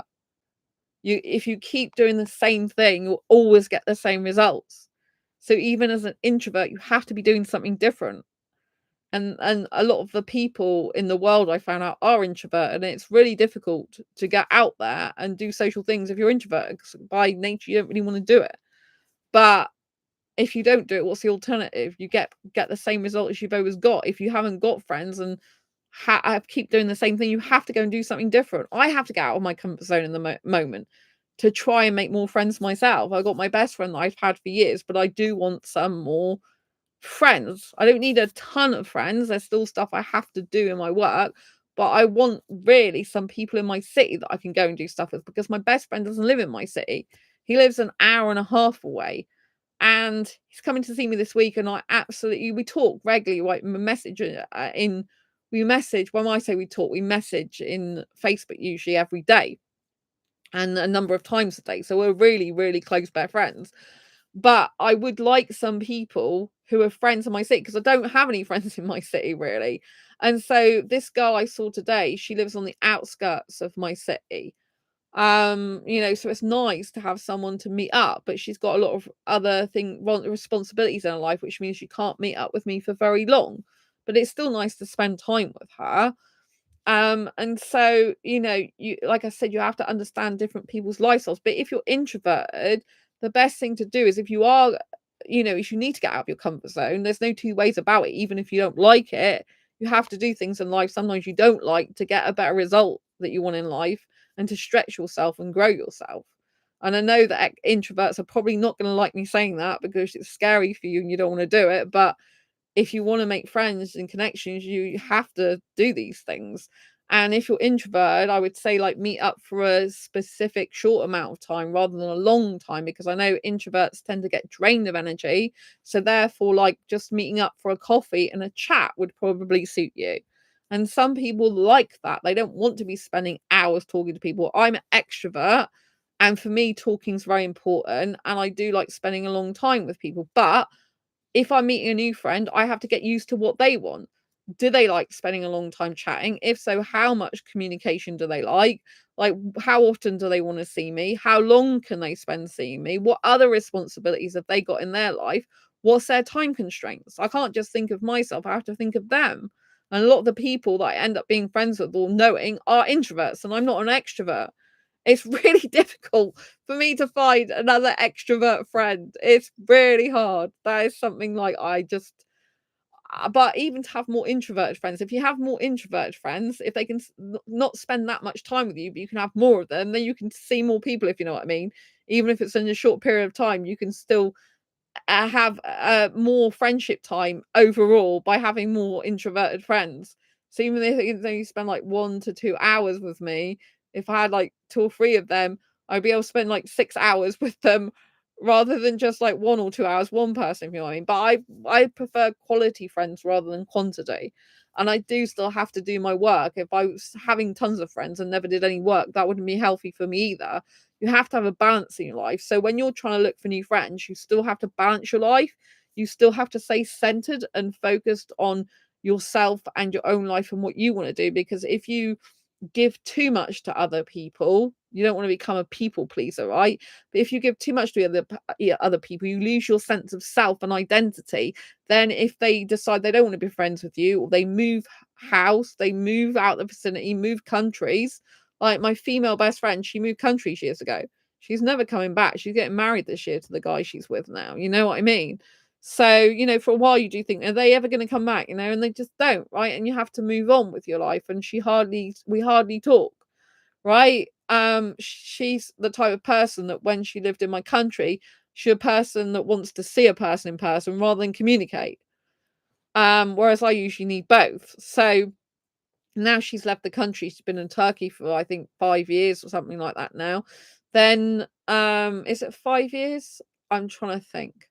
2019, I think she left in, with 2024. Yes, I think about 5 years now.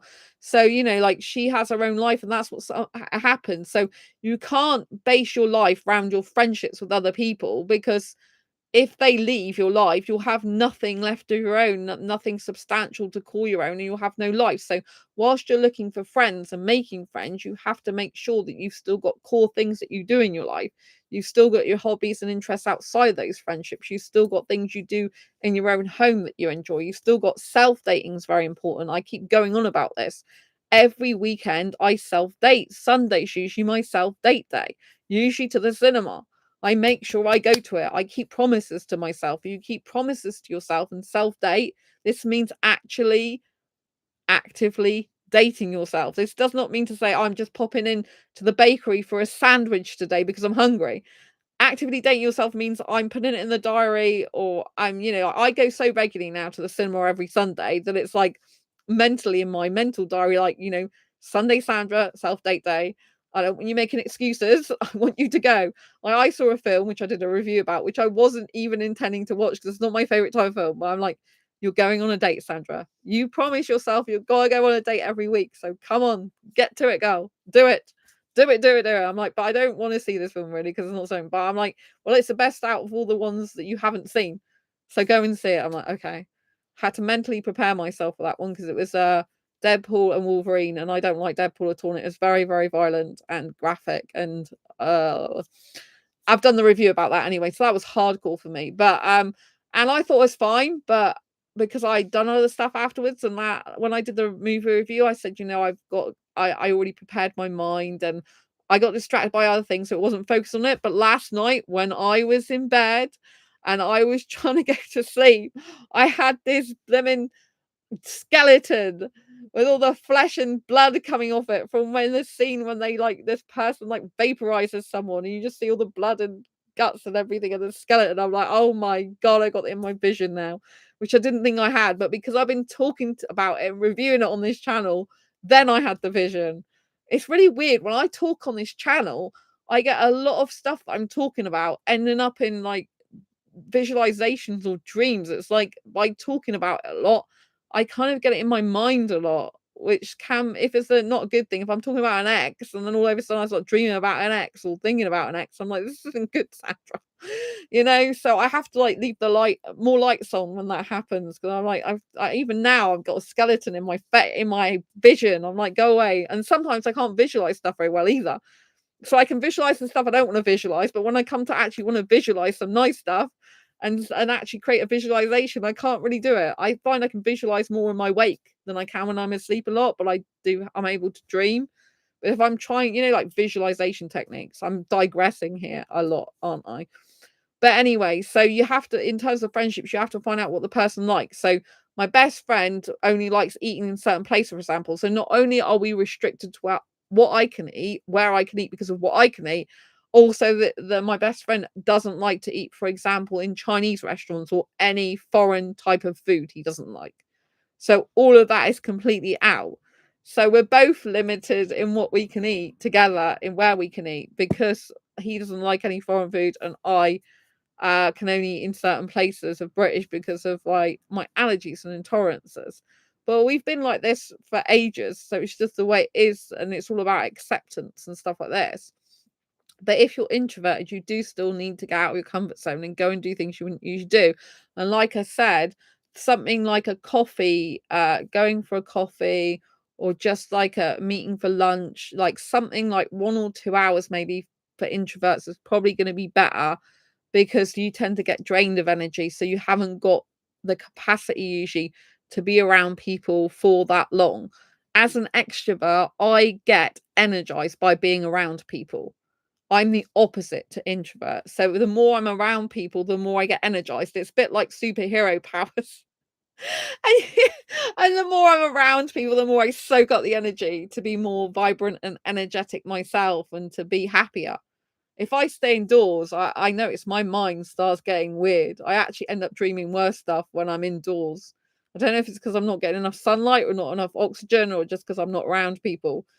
But even this week, I noticed it. I started having really weird, not great dreams. And then I'm like, I said to my best friend, I haven't been out for like 2 days. I think I need to go out because my mind is just not good.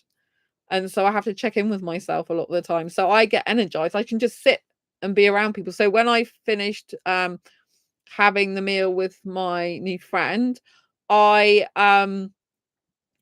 when I say new friend, whenever you're meeting someone new and you're calling them a friend, you still have to put a question mark as to how is that person gonna how are you and how are they actually going to progress to the complete friendship level, if you know what I mean? Because, like when you meet someone, you can call them a friend, but they're not a genuine friend as such until you get to know them a lot better, if you know what I mean. You can call them a friend, but there's degrees of friendship. There's like acquaintance, then there's like a friend, then there's like a good friend, then there's a really good friend, then there's like a best friend. There's all degrees of friendship, right?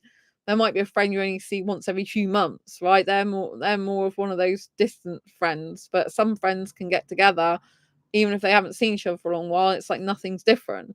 So this person, I said, I saw them in their workplace before, but it wasn't appropriate for me to be friends with them then. They're female, so and they used to be very chatting, very friendly. So I've known them and they worked there at Nando's, it was for a year. So I was able to talk to them there and see that they came across as a nice, kind, caring person. But obviously, until I spend time with them on my own and they spend time with me on my own, then we don't know if we're right for each other as friends outside that environment. Do you know what I mean? You have to get to know each other. And so, you can call someone a friend, but someone's only really a genuine friend when you spent time with them and got to know each other. Um, and you have to do something different. Jonathan, when you have images in your mind and don't want to see, my recommendation is to picture it in a comedic setting, like the skeleton going to a party and dancing. Right, okay, Jonathan. Well, I guess that's some good advice, but yeah, I don't really wanna see a skeleton. I hate seeing a skeleton's face, so even doing that is not good because it's like it's the actual skeleton's face I don't like. So whether he's dancing or whatever he's doing, I don't like skeletons. It's really weird because one of my friend that I told you that moved, she was into, like, skulls and all sorts. I actually don't like skulls, I don't like pictures of them. She used to like stuff like that. There's a tarot reader I follow as well, who I didn't used to follow tarot. He's like a business advisor, as well. So it's not like a normal tarot reader. And he on his laptop sometimes has a picture of skull and crossbones, and it puts me off. First of all, it freaked me out when I saw that on there. I'm like, oh no, this is dangerous. This is really bad. But I kind of got used to it being in the background and don't pay attention to it. But I don't like looking at a skeleton's face. I don't like skeleton full stop. So no matter what it's doing, I don't want the face. I don't want the face. I don't want the skeleton in my mind at all. I used to as a kid, and I can still do that to a certain extent. Picture a tree with pink blossom on it to cover up what I'm thinking, but sometimes the other image still comes back after I'm not thinking about that anymore. Hi, I wish more older women were open to having a five situation. Oh, right. I guess you're not asexual at all then.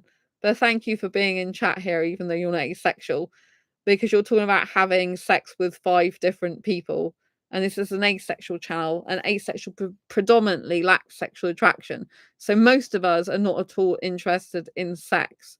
So this would be the wrong channel for you to be on if that's what you're interested in. And I'm glad that women aren't interested in a fivesome or whatever. Okay. Right. Friends with benefits is friends with benefits. Same principle applies. Okay, fine. In this video, I wasn't actually talking about finding friends with benefits. I'm talking about finding genuine friendships, just in case I confused anyone. Um, so yeah, so I'm talking about friendships. So I personally don't think friends with benefits is a good thing at all. It's each to their own if that's what they like, and it's an arrangement when one person usually gets hurt in a situation like that. In the end, that's what happens. Most people do not want to just be forever friends with benefits with someone. One person usually ends up feeling more for the other person in the end, and it ends up very sad and broken and upsetting and in pain. So yes, I actually know this. So yeah. So I think it's really, really important to know that I'm not talking about friends with benefits in the story. I'm talking about making genuine friendships with people. So yeah, so a way you can make friendships with people, like I said, is getting out of your comfort zone, doing things you don't usually do. Like going to a place where you don't usually go to, going to a group which you don't usually go to, going to the same place you usually go but a different time with a different group of people. For example, if you're at a gym, you could try a different gym and be around a different group of people. If you do an exercise class, you could try doing that exercise class at a different time if they have it at a different time. And this is why you can meet different people. So for a friendship, I'm not talking about friends with benefits or anything sexual. I'm talking about to meet genuine friends. Because as asexuals particularly, I know there's quite a lot of asexuals that do lack friends.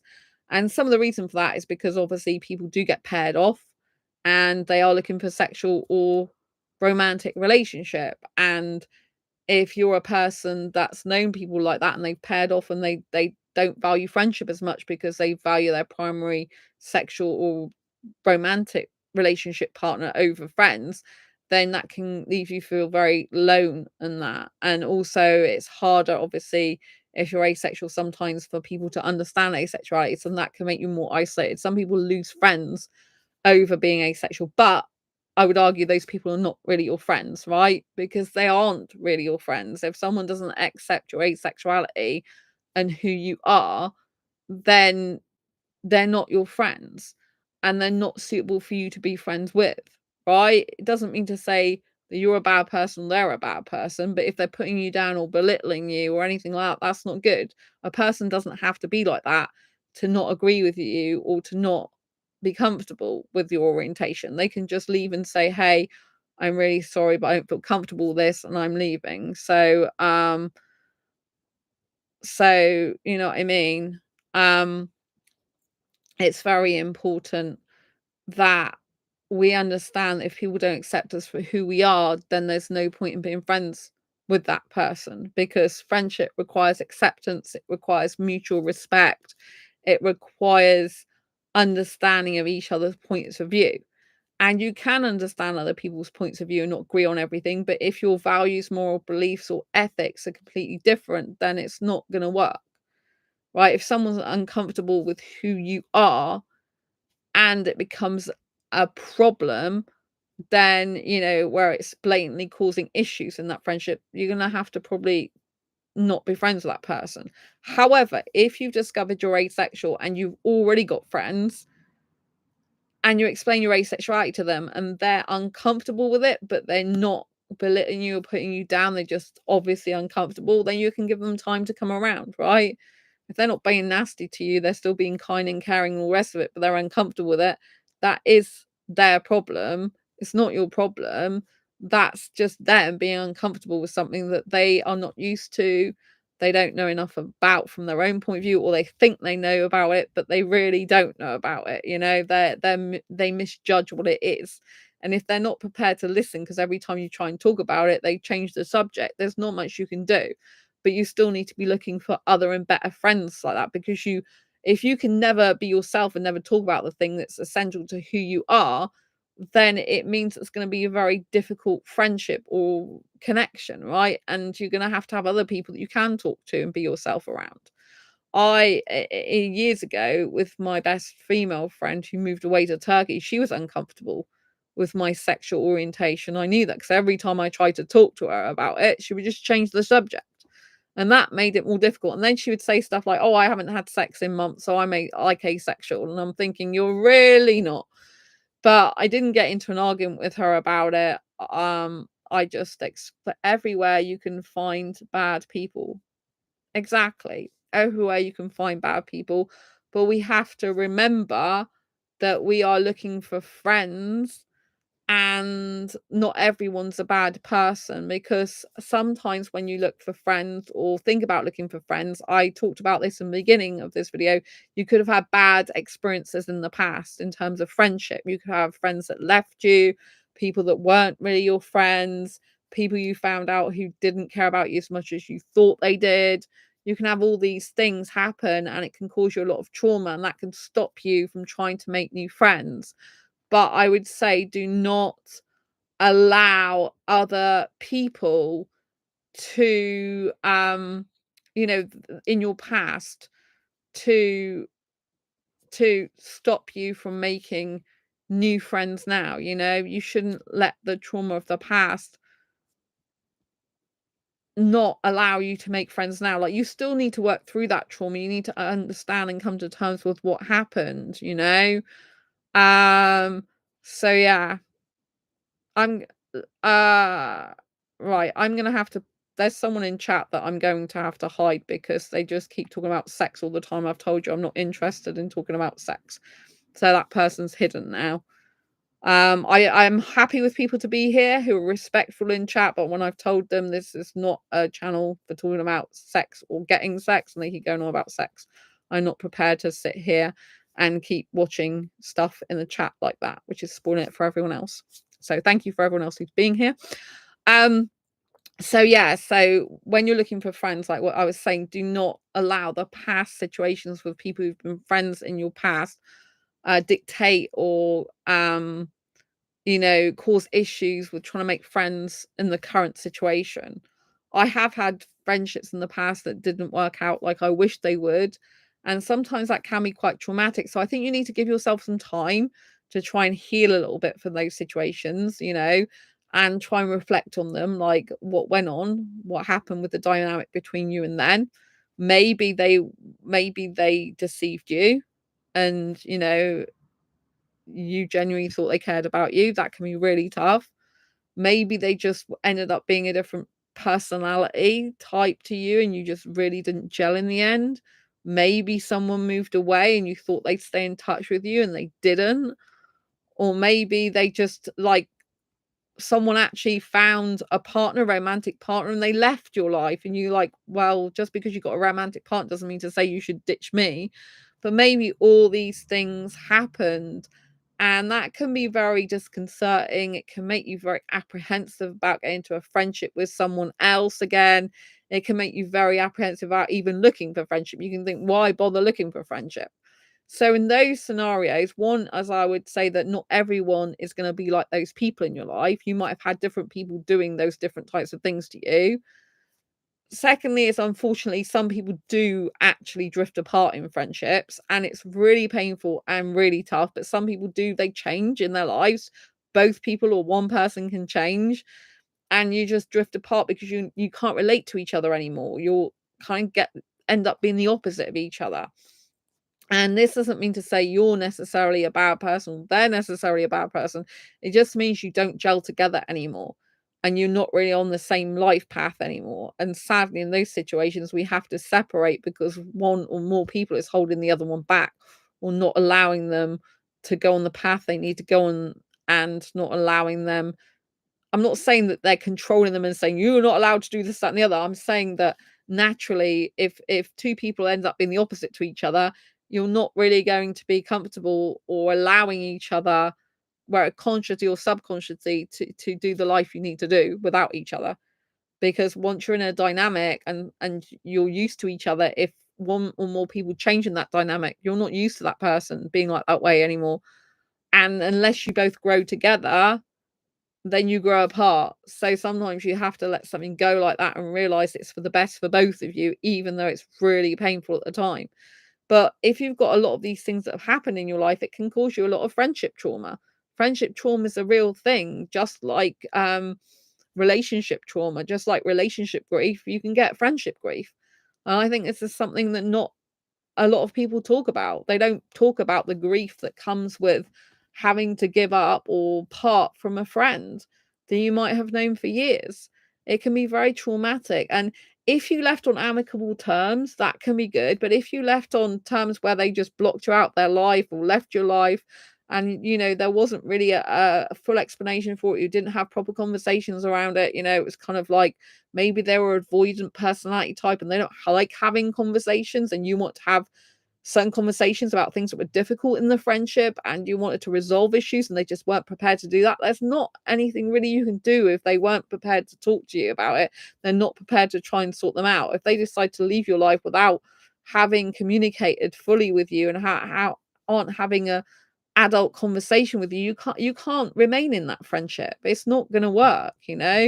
If they've left your life without a proper explanation, they haven't even had the courtesy to talk to you, have full conversation with you and see if you two can work it out, then it's pretty much over. Do you know what I mean? You have to just let them go. Sometimes people come back in your life and sometimes they just was only meant to be there for X amount of time, but sometimes it can be for years. If it's for years, it can be really heartbreaking.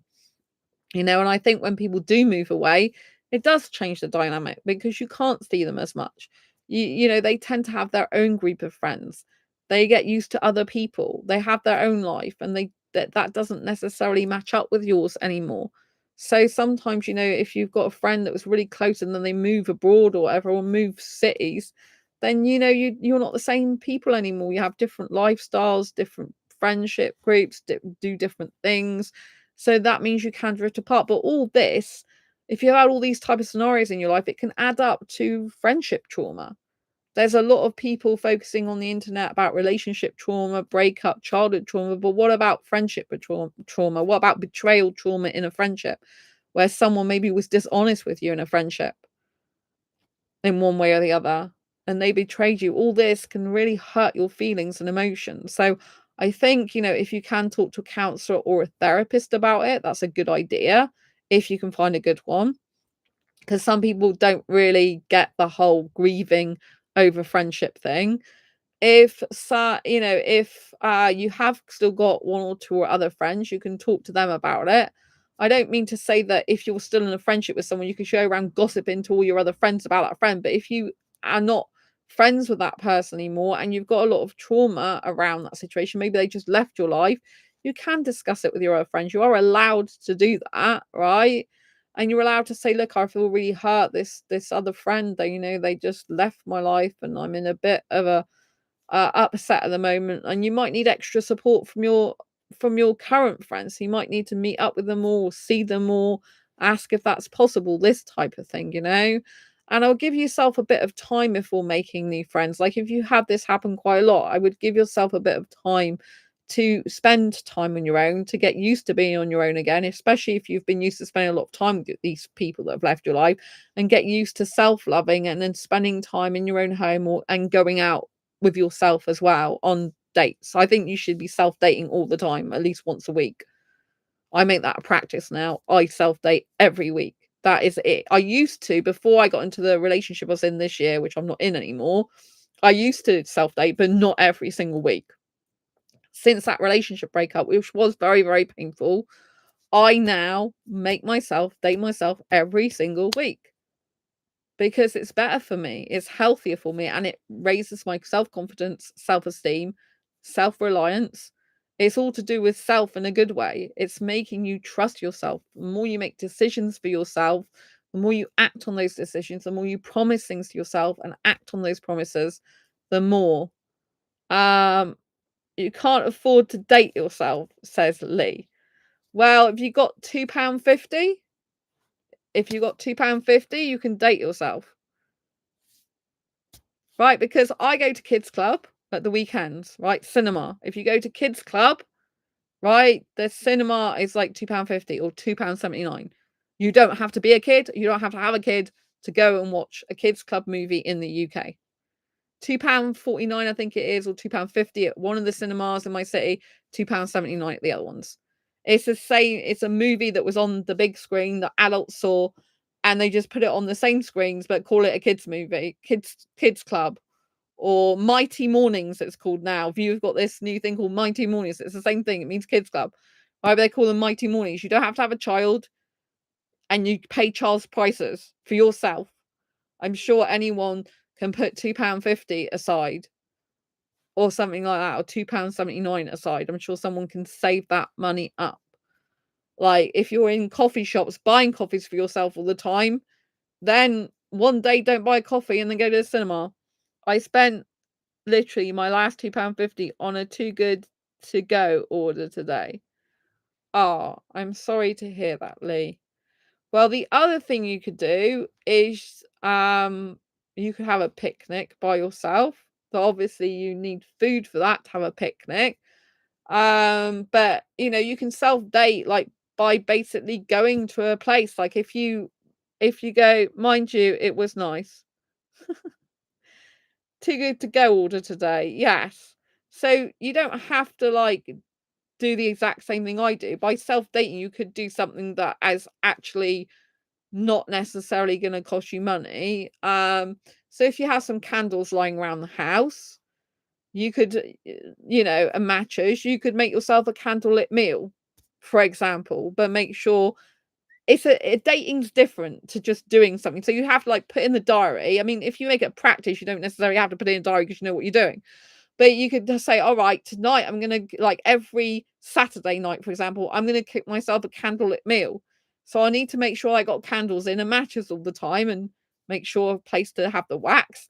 And then I'm going to cook a meal for myself and at X amount of time, like 5 till 6 or whatever, or 6 till 7 at night or whatever.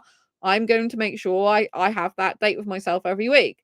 Now, in a dating scenario, you need to spice things up a bit. Otherwise, it get monotonous, boring. So you might move your candlelit dinner meal to another night, for example, for 1 week, or you might move it to an earlier time that day. You have to be a bit flexible with yourself as you're dating. But you get dressed up for yourself, put yourself with some nice clothes, nice music in the background, have a candlelit meal for yourself. Or if there's a place that's near you that you can walk to, then you could have a practice if you have a date with yourself by taking a walk to this specific place. The whole point of dating is it's intentional. It's intentional time you spend with yourself on a date like you would if you were dating someone. So people on dates might go on a walking date. They might have a date, well, they might go to a coffee shop, then go and have a walk. Or they might just like to walk and talk, right? Or they might go to the cinema, or they might go on a picnic, or they might go to a theme park, a zoo, aquarium. They might go out for a meal. They might go to a cafe. They might go blah, blah, blah, blah, blah. You get the meaning. What are we counting as a self date compared to a scheduled hobby? So, what we count as a self date compared to a scheduled hobby. If it's a hobby that you've done for years, then it's something you usually do in your life. So that's not a date because it's something you usually do anyway. It's like a person who attends a pottery class and attends it every week. That's not a dating. That's something you usually do. So a self date is something you wouldn't usually do before you start doing it, if you know what I mean. So a self date is something you wouldn't usually go and do at that time by yourself intentionally, if that makes sense. So if I was not self dating, I would not be going to the cinema every week, for example. That's something I would still like to go to the cinema. I would still go sometimes, but it wouldn't be intentional. I wouldn't have it on my calendar like etched out as like Sunday, you are going to the cinema. right? But I'm doing this. You might be doing that, but Sunday you have to keep this time free for yourself. You know, you can move dating around. You don't have to keep to the same date every time religiously, but you have to keep the promise to yourself. So if I'm like looking on Friday, I'm thinking, okay, I've got to have a date with myself on Sunday. If there is no films I like on Sunday, but I know for a fact there's one on Monday, they might be say, okay, I'm not going to have my date on Sunday. I'm going to postpone the date till Monday because I know there's a film I really want to watch on Monday and I'll get more enjoyment and pleasure out of it, right? So therefore I shift my date to Monday. But I can't then go around booking other stuff up in that time. I need to go on that date with myself because I promised myself. So self-dating is all about being intentional. Usually you put it in your diary or on the calendar and you have that as your own time xed out. And if you're doing something with yourself, you would do as if you were dating someone. Right? It can be a romantic date or an unromantic date, right? But you need to do something like you would do if you were dating someone else. So it shouldn't be something you'd normally do. It would be something you'd normally do when you go to work. It wouldn't be a ritual you had like buy a pasty every time before you go to work. It'll be something different. So it might be something that you know, like there might be a park that you don't go in usually. But then you could make sure that every Sunday you go to this park. But don't forget, the seasons are going to change, the weather's going to change. So you might have to change where you date yourself if you intend to go outside, or you'll have to keep the date to yourself outside even in the worst weather. So you have to decide what's best for you. But it shouldn't be that something you already do. I mean, I do self-dating because that is my actual self-date, but I wasn't doing that before I created self-dating for myself. Do you know what I mean? I wasn't going to the cinema all the time. Sometimes I like, years ago, I wasn't going even every month. And before my last relationship, I was probably going twice a month, maybe 3 times max, but on average twice a month. But now I'm like, well, you have to go every month, every week of every month now. That's it, Sandra. You're dating yourself. I don't want any like I can't give myself excuses because I'm serious about dating myself. You can't give yourself excuses of why not to go. If you've got a headache and not feeling well, if you would show up to a date, you have to show up for yourself. Sometimes I get like 3 hours sleep and I'm like, I'm really tired now. I'm like, I don't care. You're going on the date. I'll book out the night before, so I have to go on it. I'll book the cinema. It's like, "We're all going now." "Oh, don't feel well." Well, you're going on a date. You're keeping your promise to yourself. This helps you to trust yourself. It helps you to grow in confidence, self-esteem, and know you can rely on yourself and make decisions for yourself. These are all skills we really need, and we have to maintain and sustain them with ourselves because otherwise it can lead to self-doubt, procrastination, unreliability with oneself. If you can't rely on yourself and you can't build trust with yourself, then it's harder when you form connections and friendships with other people. If you're not reliable for yourself, what makes you think you're going to be reliable for a new friend? And when they say, can you meet me at 7 o'clock tonight, this coffee shop, you say, yeah, and then you're like 20 minutes late, half an hour late, or whatever, or you like forget, or you don't show up. You know what I mean? You can't build a friendship like that. If you're going to be friends with someone and you set a time, you need to make sure you're on time or earlier. I have to stress this. You have to make sure you're on time or earlier. You can't be late, right? If the other person's late, then you have to let them know. If that's not acceptable to you, say, oh, I really appreciate you turning up, but like you're 5 minutes late. I wondered if this is something, if this is like something that you like to do, is to actually have a time that we're going to meet, but you kind of have leeway of 5 minutes or whatever, because that really doesn't work for me. This type of thing, it's really important to me that someone turns up on time and stuff like that. So you have to, your time management is terrible. Yeah, so if you're going to have a friend, Jonathan, you need to be reliable for them. And the way that you get your time management better is by doing things like self-dating and showing up on time for yourself every single time. If we're going to get better in relationships and friendships with other people, we have to get better with ourselves first. If you're unreliable with yourself, you can't trust yourself, you're not turning up to time on things with yourself, then you're not going to be able to do that for other people. You have to be a good friend to other people. It's no good saying you want friends if you do want friends and then not being a good friend to someone. You have to be a good friend to someone. That means showing up as your authentic self, being honest as much as possible with the person, allowing the person to talk, you share some of your life, they share some of their life, they ask you questions, you ask them questions. This is how friendships and connections are made. It's a back and forth conversation. It's a back and forth exploration of each other's selves and lives. This is how you do it, right? The other person needs to be sharing as well. You can't just be sharing, but you need to turn up on time or earlier.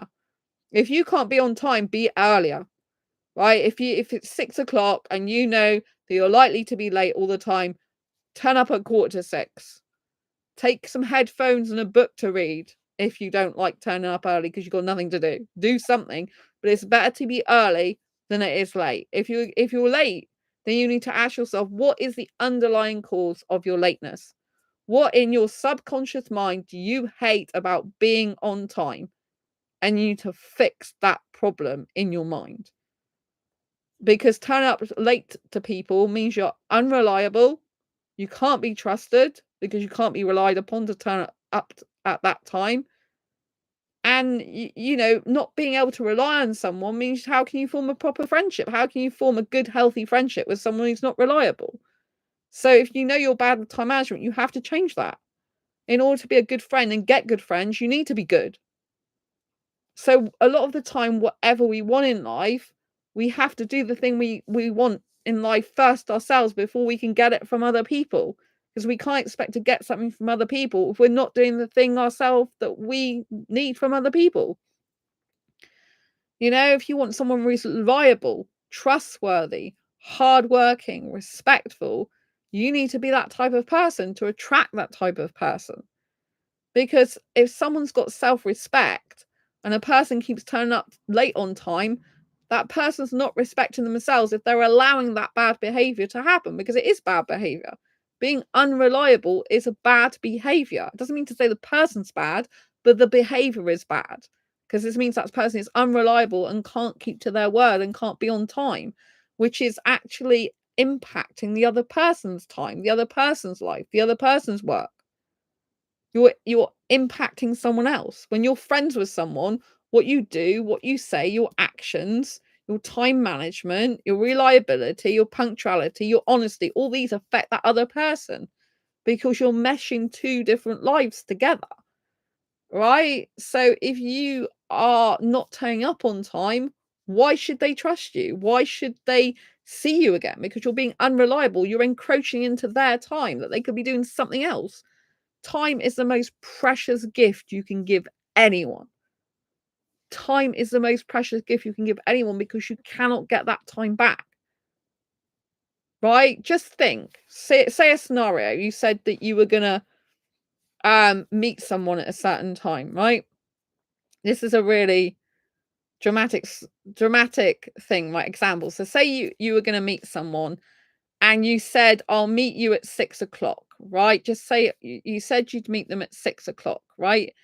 And you don't turn up to see them till 6:15, right?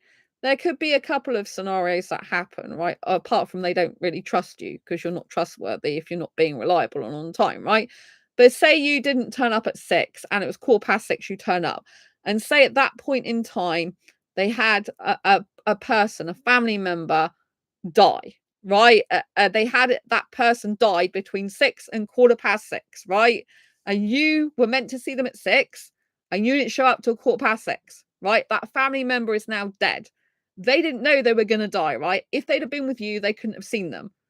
But you didn't show up. So that time that you didn't show up because you couldn't be bothered to be there on time for them, you couldn't give them that dedication, you couldn't give them that time, they could have seen that family member for the last time of their life, right?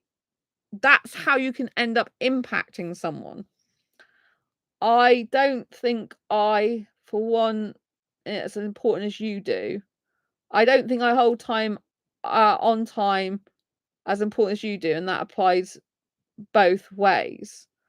Um, yeah, I mean, time is very important. Time is the most precious gift you can give to someone.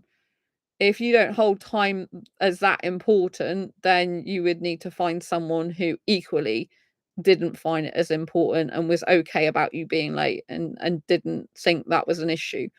But time is very I said that before your last example. Yeah. Yeah. So that's what I mean, you can really impact someone's life, because in my example I just gave, if you were late by a quarter of an hour and that person could have been at home with their family and it was the last time that person saw that person, you stopped them doing that all because you were late and they were just hanging around for you. Do you see what I mean?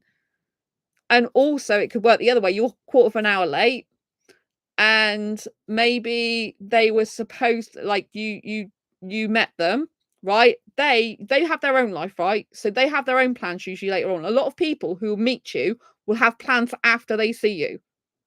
Right? So maybe like in my case, I just usually can go home or do whatever because my lifestyle is such that I can go home. I don't work for an employer, right? I don't have a boyfriend at home. I don't have family at home. So I can pretty much do what I like. So after I've seen someone, unless I've got specific plans usually made after them, which I don't usually personally do, then I can do whatever. But a lot of people are not like this. They will have plans after they've seen you. So if you do not be on time for them, it can affect the plans they've then got for someone else. And either they can't see you for as long, or they can't do the thing they wanted to do with you. So, for example, if they were eating a meal, they haven't got time to eat that meal now. Or, they're due to pick someone up, they might be due to pick their boyfriend up from seeing his mates or from his work, he's working late or something like this, right? And if that person you're late for, and then they end up do spend another quarter of an hour with you, and they don't pick their boyfriend up from work, right? Say the boyfriend decide to get to go another route, decide to walk home, catch the bus, get a taxi or something else, and something happened and they were in an accident, right? And that was all because they didn't pick them up, because if they'd have picked them up, they go a certain route, but how they got home was by a different route, and that was where the accident was, and they died, right? Then you've just cost them their boyfriend, really. Because in the time you were late, that they stayed on, especially to make up the time that you were late by, their partner died, devastated the rest of their life forever, right? So you have to be thinking about these things.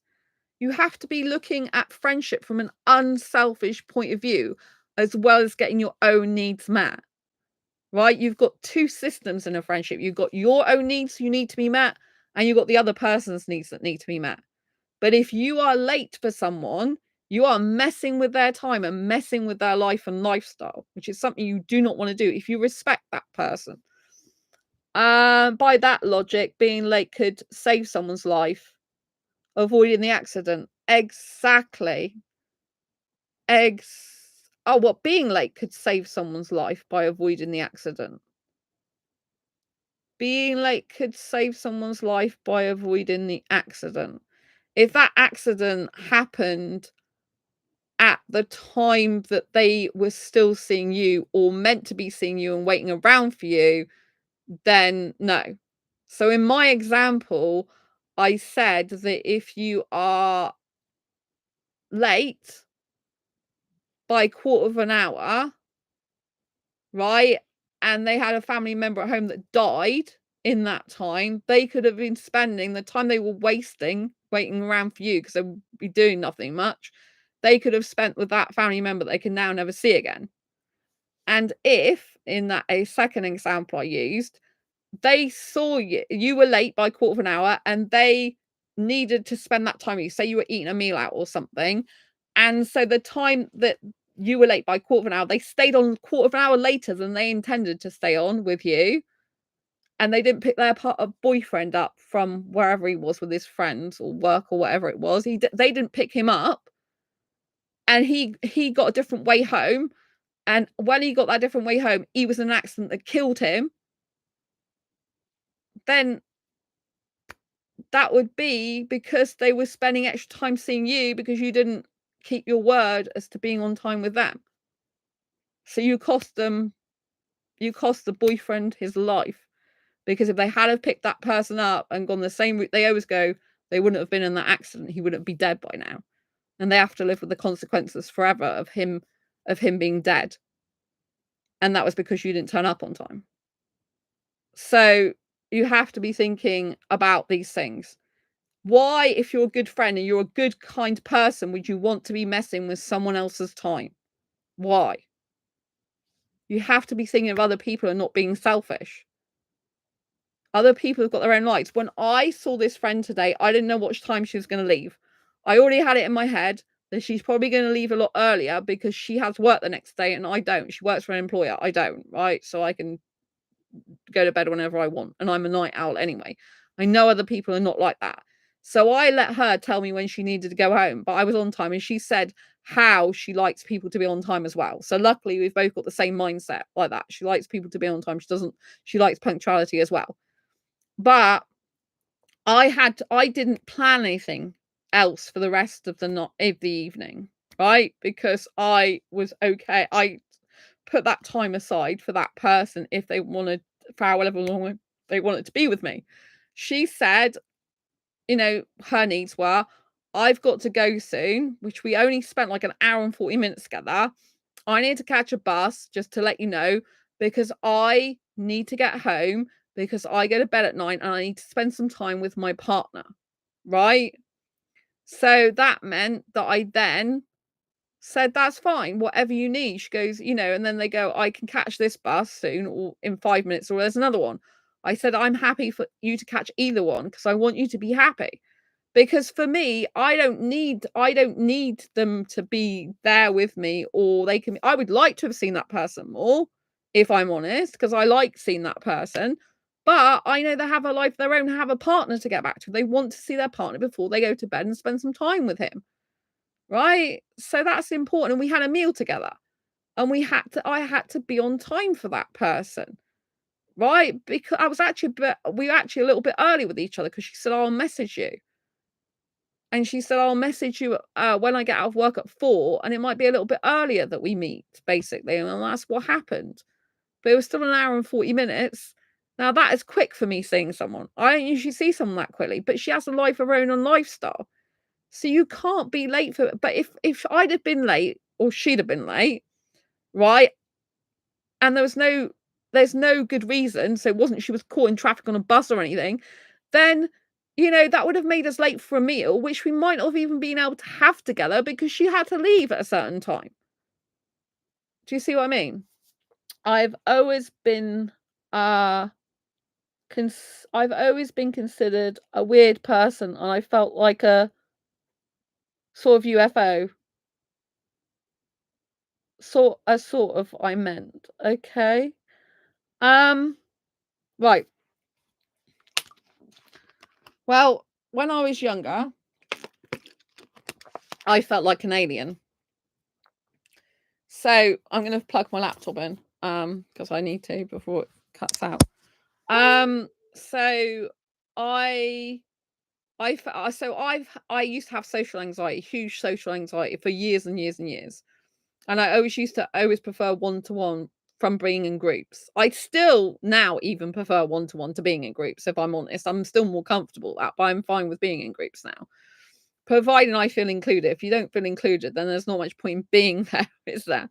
And you have to try and include yourself by going around talking to different people. If they're not talking to you back and engaging back, then there's not much you can do. You either stay there or you leave.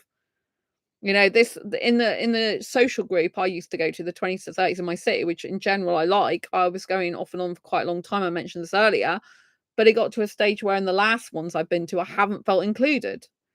Because there's different people there now, and so for me, it's pointless continuing to go if I'm not feeling good going there, because really people are not engaging me in conversation. It's me going up all the time engaging them, and there's not much back. So in any type of connection and friendship, it's a two-way street. You need to communicate with them and they need to communicate with you. And in terms of like feeling like a UFO or something, I don't know in what context that is. Is it Sarah or Sarah? Sarah. But if it's in terms of your asexuality or just in social anxiety terms, So I used to feel like an alien when I lived at home with my parents. I think that's one is because I love them to bits, but they're very different to me, and I didn't realize how different they are to me till I left home. Two is I've always been asexual but didn't realize it, so that probably impacted me. And three is I used to have huge social anxiety. But I actually found that, by being in I was running and hosting asexual meetups in person, and that really helped because you've got something in common with then automatically with people on the asexual spectrum, a lack of sexual attraction, ranging obviously from those who completely lack it to those who lack it in some respect. Lack meaning having two meanings, one meaning not enough of, and one meaning completely none of. Because people forget that. They forget it's two. Um, so yeah, so sort of. Right, okay. So I think it's really important to know that we're all valid in life, and we we if we want to create friendships with people, we have to treat other people how we'd like to be treated. And also we have to learn to upskill ourselves all the time. We have to learn to become better versions of ourselves, better people if we want better quality of life and better friends in our life. And um we have to be being around people who are like-minded, who are our vibe, right? And who are going to complement our life. And like I was saying, when you become friends with someone, you don't know their lifestyle until you get to know them. You don't know what other people they have in their lives, what hobbies and interests they do have, what things are going on in their life. So this person I met today, who I've been getting to know more as a friend, they have a partner they live with. They like to spend nearly every weekend with their partner or a friend they know from Birmingham, right? So I know usually I'm not going to be seeing them weekends. They said, oh, the odd weekend might be okay, but in general, no, that's off limits. They already told me that. So we're starting off the friendship in this way with rules, if you like, for the friendship, boundaries that we're both happy with, right? If people overstep each other's boundaries, then that's how there ends up being disrespect and an unhealthy relationship. Because she's already told me this is the way. She said, I can see you like Monday to Friday, I can see you some evenings. Is that okay with you? Does that fit in with you? And I said, yes, I'm okay to do that. Right. Then that's how that you can respect each other. Because I'm not saying every evening I can spend with her. She's not saying every evening she can spend with me. She's just saying if I see you, it'll be in an evening usually. And I didn't know how long that will be. But because tonight I know it's like an hour and 40 minutes, and I know she has her work and what time now she works, and she has to see her partner even though she lives with him. Because some people who live with their partner, they feel that they don't need to see their partner that much if they live with them. Other people who've got a partner have a very close relationship with that partner where it's very important to them to make sure they're still seeing their partner every night, having quality time with that partner every night, even though they live together, because they're working all the time. And they know it's important to keep that ongoing communication and connection going. So, whenever you're coming into someone's life as a potential friend, you have to ask yourself and discover what else have they got going on in their life? What time is their work? What time do they usually work? Like, I've had to say that I've got anxiety. I do have an anxious attachment style. So she knows that. Luckily, she studied psychology for a degree level. So she's aware of those type of things. So she said, oh, just to let you know, with texting, you don't have to apologize if you can't text me back straight away. And and I when I'm working, I can't answer it. When I'm on my lunch break, I usually have half an hour. So I don't usually do messaging then. It's usually only before work or in the evening after work that I would be looking at my phone. So she's let me know that, because as an anxious person, if I have someone messaging me, I'm kind of thinking, oh, I hope they don't think I'm being rude that I haven't messaged them back for like X amount of time because I'm working. But she's like, oh no, I realize you have your work, I have mine. So this is like how you establish a healthy type of friendship and connection and boundaries. You have to get to know each other's lifestyle and life and know how each other works in order to fit into that without encroaching on each other's lives, but without like not saying what your needs are. She needs to say her needs and how her life is. I need to say my needs and how my life is. because otherwise you end up getting an unhealthy relationship, unhealthy friendship. Do you see what I mean? If you don't respect each other, respect each other's time, respect each other's lifestyle, respect each other's, like what people believe in, even if it's different. You know what I mean? Because you have to know that you're having another person. It's a teamwork. Whether it's a friendship or it's a romantic relationship, it's still teamwork. People have to have teamwork. Teamwork makes a dream work, as they say. It's a teamwork. Now, if you're not very good in teams, like even in a job or something, these are skills that you have to learn over time. And if you don't want to learn them, then you're not going to reap the benefits from them. There's significant benefits from doing all these type of things. It's hard work. A friendship and a relationship, whether it's a romantic nature or unromantic nature, is still work. Whenever you're doing things, like people work for everything else, they'll work for a degree, they'll work out a hobby, they'll work at an interest, they'll work at perfecting something like piano, like if they're playing the piano, they're doing artwork, they'll practice it over and over again to become better at it. And then they expect friendships or connections or relationships to just happen and be like that without any work going into it. But it's like, no, it's not like that. You have to work at these things and it's teamwork, right? And if you are introverted, you're not used to having many friends, my advice would be to just find that one friend first of all, the one friend that you can try and relate to and, that's on your wavelength. Friendship is friendship. Friendship with benefits is not friendship. I'm not talking about friendship with benefits throughout any of this video. Not at all. None of this is friendship with benefits. I'm talking about friends making true, real friends.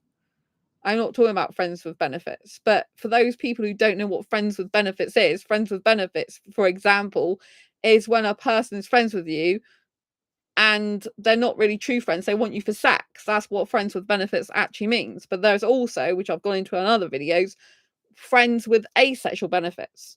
So some heterosexuals, for example, can use asexuals for an emotional connection without sex. The friends with benefits of a heterosexual with an asexual can be the heterosexual using the asexual for an emotional relationship connection because their primary partner they're not emotionally close to enough, or they're having problems in their primary relationship with their partner and they're like emotionally cheating. So they can be emotionally cheating with you.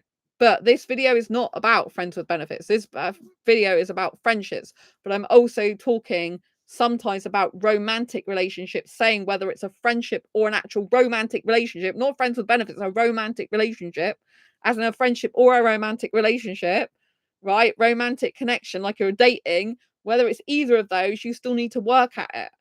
Because there's a thing that people think in the dating world, for example, that a relationship's supposed to come natural. You're not supposed to discuss any conflicting things whatsoever. You're not supposed to have conflicts.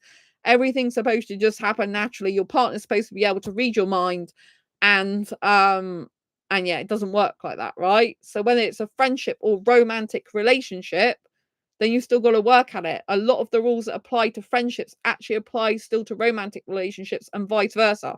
I am not talking about friends with benefits, which is having someone as your friend to get sex out of them. Or in the case of friends with benefits with asexuals who don't have sex, the heterosexual is basically using the asexual for an emotional connection they're not getting with their primary partner. So they're like having a relationship, sexual relationship with their partner, plus they're having like a relationship on the side with an asexual person, which is an emotional connection without sex. And they're using that person for emotional connection that they're not getting with their primary partner. Instead of saying, hey, I'm not going to do a friends with benefits or an asexual, I'm actually going to develop a more healthier relationship with my partner and grow with them and have difficult conversations with them and share up and open up with them to develop an emotional connection with them. So I don't need to emotionally cheat on them. I wasn't talking about that, but as we've come up, that's what I'm talking. I brought this into it, right? But this video is all about friendships. But I'm talking and saying that a lot of the principles that apply to friendships and friendship connections also apply to romantic relationships, because a romantic relationship should be built on a friendship.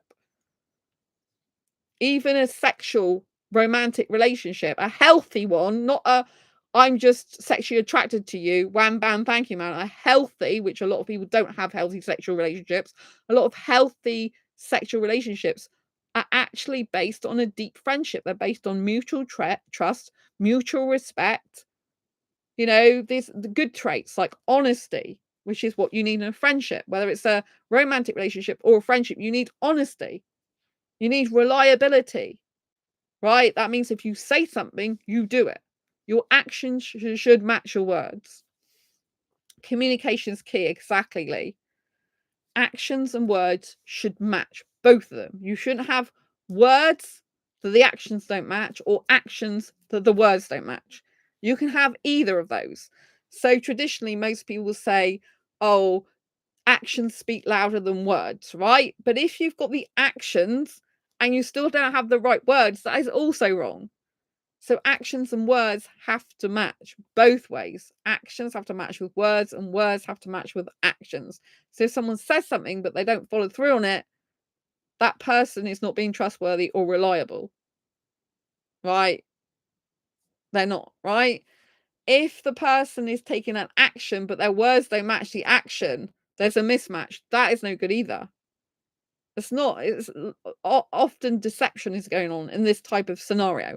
Deception could be happening, gaslighting could be happening, you know, avoidance could be happening. If they're an avoidant type, they're avoiding reality. So you have to be very, very careful of these type of things. Like if a person says, I love you 10, 15 times or whatever, they don't show you in a loving way that they love you. They don't really love you, right? Someone can say they love you, but unless they're showing you they love you and meaning it and doing the things that a loving person would do and being loving towards you, they don't love you. Not in the healthy sense of love, right? And if a person is taking action, and for example, you know, you could get some guy who's like, whose actions make it look like they love you, right? They're stroking your hair, they're looking really loving at you, they're smiling at you, they're really into you, but they're not saying, for example, that they're even in a relationship with you. Maybe you're dating and you think you're in a relationship together because you've been dating for some like 8 months or whatever, and you know, and they're looking loving at you and they're doing all these things, but they haven't actually declared they're in a relationship with you. Then they're not, then it doesn't mean to say you are in a relationship. Same as friendship, you know, you've got to know that they want to be your friend as well, that they are taking the actions so if it's just you, for example, in a friendship and you're doing all the work, say you are messaging them saying, do you want to meet up? They're just agreeing, they're not sounding enthusiastic back to you, they're not sounding like they really want to meet up with you, they're sounding more like a chore, or they're just playing along, they're just going, yeah. And they're not really like this person today that I saw, they were really enthusiastic to see me because they messaged me on their lunch break when they only get half an hour. I wasn't expecting that. They go, oh, just to let you know, I'm looking forward to seeing you at 4:45 today. I'm like, oh, and it was like an exclamation mark. They were really excited. I said, oh, looking forward to seeing you too. And we spoke a little bit last night to each other, messages, and they were saying stuff. And then they were asking me a question back, so about myself. So they were taking an interest in me. And then I was asking them a question that, to them. We're talking about different places we like to eat. So this is a back and forth conversation and communication, which means we're both interested in talking to each other as a friend. I can't imagine having a romantic or sexual relationship without friendship being a prerequisite. Yes, Lee. Unfortunately, I've been been in a lot of heterosexual relationships in the past for most of my life. And dating heterosexuals, I can see that most of those have started off with attraction rather than friendship, which is where obviously they go wrong. And I haven't been in good relationships, as you probably know. But yes, a lot of the time with like my aesthetic and romantic attraction can be as strong as someone's sexual attraction.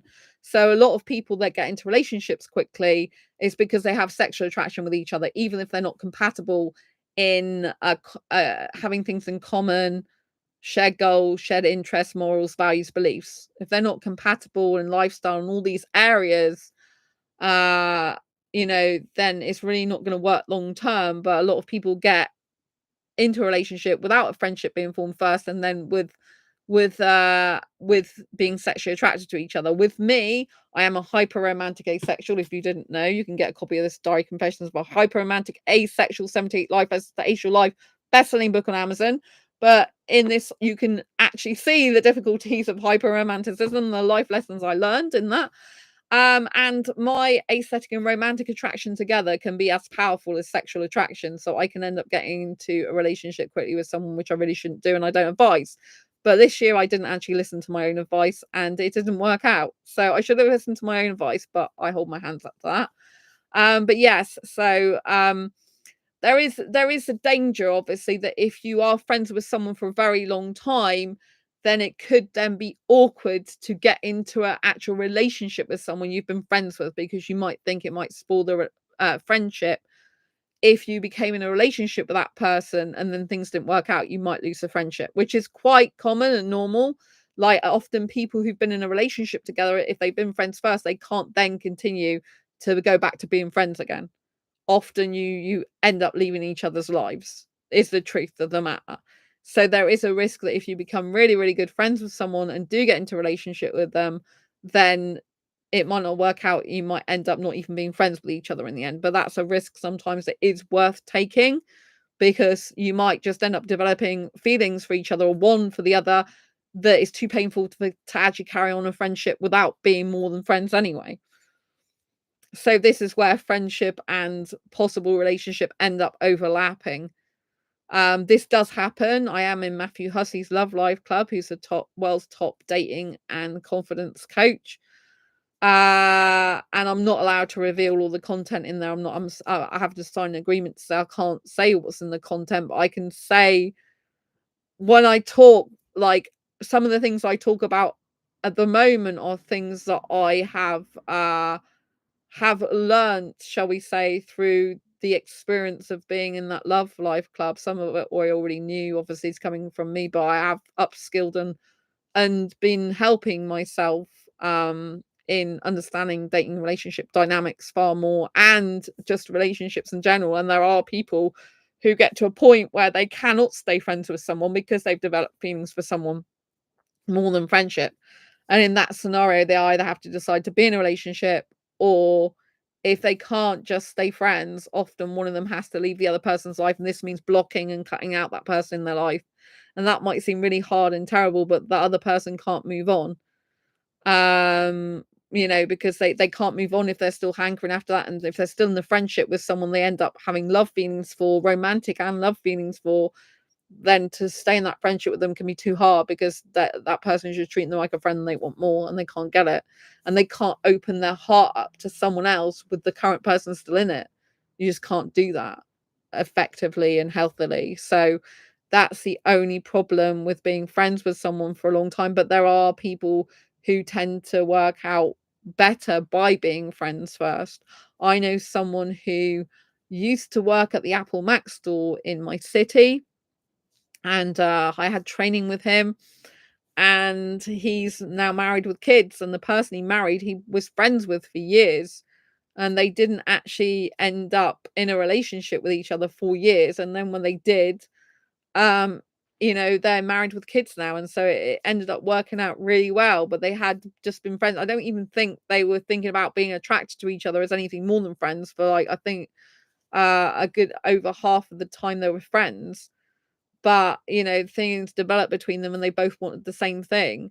But obviously, if you're going to be friends with someone who is of the gender that you're not attracted to, and you're of the gender that they're not attracted to, so it'd never be a situation where there's possibility of romance. And that's kind of your best bet, if you know what I mean. I personally tend to get on better with guys overall than women. So most of my friends in my life have been guys, and I get attracted to guys, which can cause a lot of complications for me personally, because usually a lot of the guys that have been friends with me, I've actually been attracted to. But if I get guys that are older than me, I'm usually not attracted to them, or anywhere near my best of age. But most of the guys, I end up being friends with the ones that I'm actually attracted to, on an aesthetic level at least. So that can be quite hard. That can make it hard to make friends. But at the moment, the person I met today was female, And so by being friends with a female, it's better for me because that's not obviously going to happen. I'm not attracted to females, and as far as I know, she's not attracted to females, and she's got a boyfriend she's been with like for nearly 7 years. So there's nothing like romantic in nature about that friendship. And so that's why it's better if you can to make friends with someone who you're much more likely, or definitely not ever likely, to be anything else than friends with, if that makes sense. So you get someone who you're either is going to be the least person you want to be in a relationship with, or someone you'd never ever consider being in a relationship with. However, if it's the category of like, oh, I don't want to be, this is the type of person I'd never be in a relationship with, but they're of the opposite gender that you would usually be attracted to, you can actually develop attraction for someone you had no attraction for before. And you didn't ever think they would be your type of person. That can happen. It does happen because you can become attracted to someone once you form an emotional bond with someone over time and become really, really close to them, even if you weren't attracted to them aesthetically, for example, or romantically in the beginning. Like the last guy I was in a long-term relationship with, for example, when I first got into a relationship with him, well, before obviously I got into a relationship with him, I should say, when I was friends with him for 8 months before I got into a relationship with him. But during that time, in the end, he made it clear that he had feelings for me and he was in love with me, basically. And I hadn't even completely thought about him. I had some attraction, I think, to him, but he wasn't my usual type. It was the opposite to my usual type at that point. I've changed now in my usual type, probably because of that relationship. Because he was only 3.5 years younger than me, but he looked like at least 10 years younger than he was, if not more. And so I'm used to being with young looking guys, and I liked that. He didn't really age. He was British though, he wasn't foreign, but I liked foreign guys before I ever met him. Before I ever got into a relationship with him. Actually, it was while I knew, it was just before I knew him as a friend that I had foreign boyfriends, but not together, but close together. I went off the rails a bit at one point, and I ended up in a relationship with I was doing the thing that is not usually advised. So I did go end up in a relationship with a few different foreign guys, quite close in sequence with each other, because I was going through a period. I just actually, before I met the guy that I was in a last long-term relationship with, I come out of another long-term relationship and moved into the place, which is where I met the other guy upstairs, and then I was friends with him for 8 months before. But during that time, after I split up with the first long-term ex and moved to Exeter, that's when I moved to my city, and had to go back to being on my own again. I actually ended up in with relationships with foreign guys that didn't last very long, and it was like 3 of them. I was at a point in my life when I just didn't care. I really was past the point of caring. So I was in you could say, a destructive phase, or whatever you want to call it, in a I don't give a shit phase. I'm going to do what the hell I want to do and not really think about it. So these are good points. It's maybe more accurate to say uh what was that? A friendship is necessary for romance. Maybe to say what is that? Incipient friendship is necessary for romance. I couldn't be attracted to an established friend or a colleague, etc. The idea of that feels kind of incestuous to you. And exactly, says Sarah.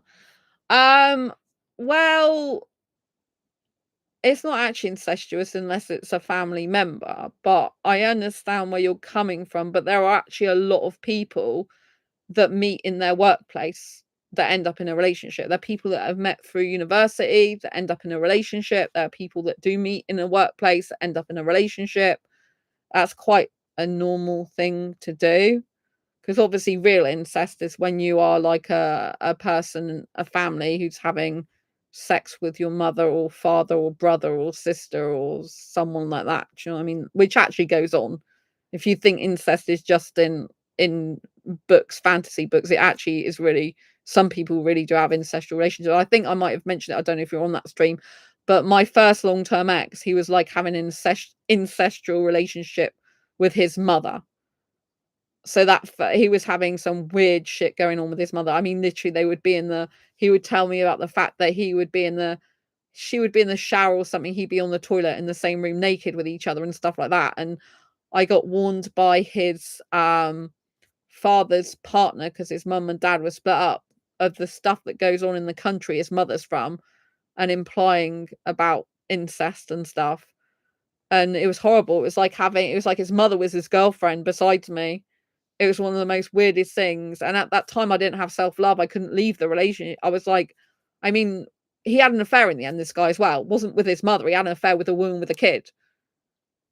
And I got a mortgage with him. This is like the first long-term relationship I was in. I don't really talk about this very much. So we got a mortgage together on the 1st of December. By the 21st of December, he told my mother before me that he'd been seeing a woman with a kid having an affair behind my back. And she said, "Oh, if you don't tell Sandra, I will." So he told me, and then I just got a mortgage with him. That's the only time I've ever had a mortgage in my life. So I was financially tied to him at that point. In that time when we moved in, I had to split up into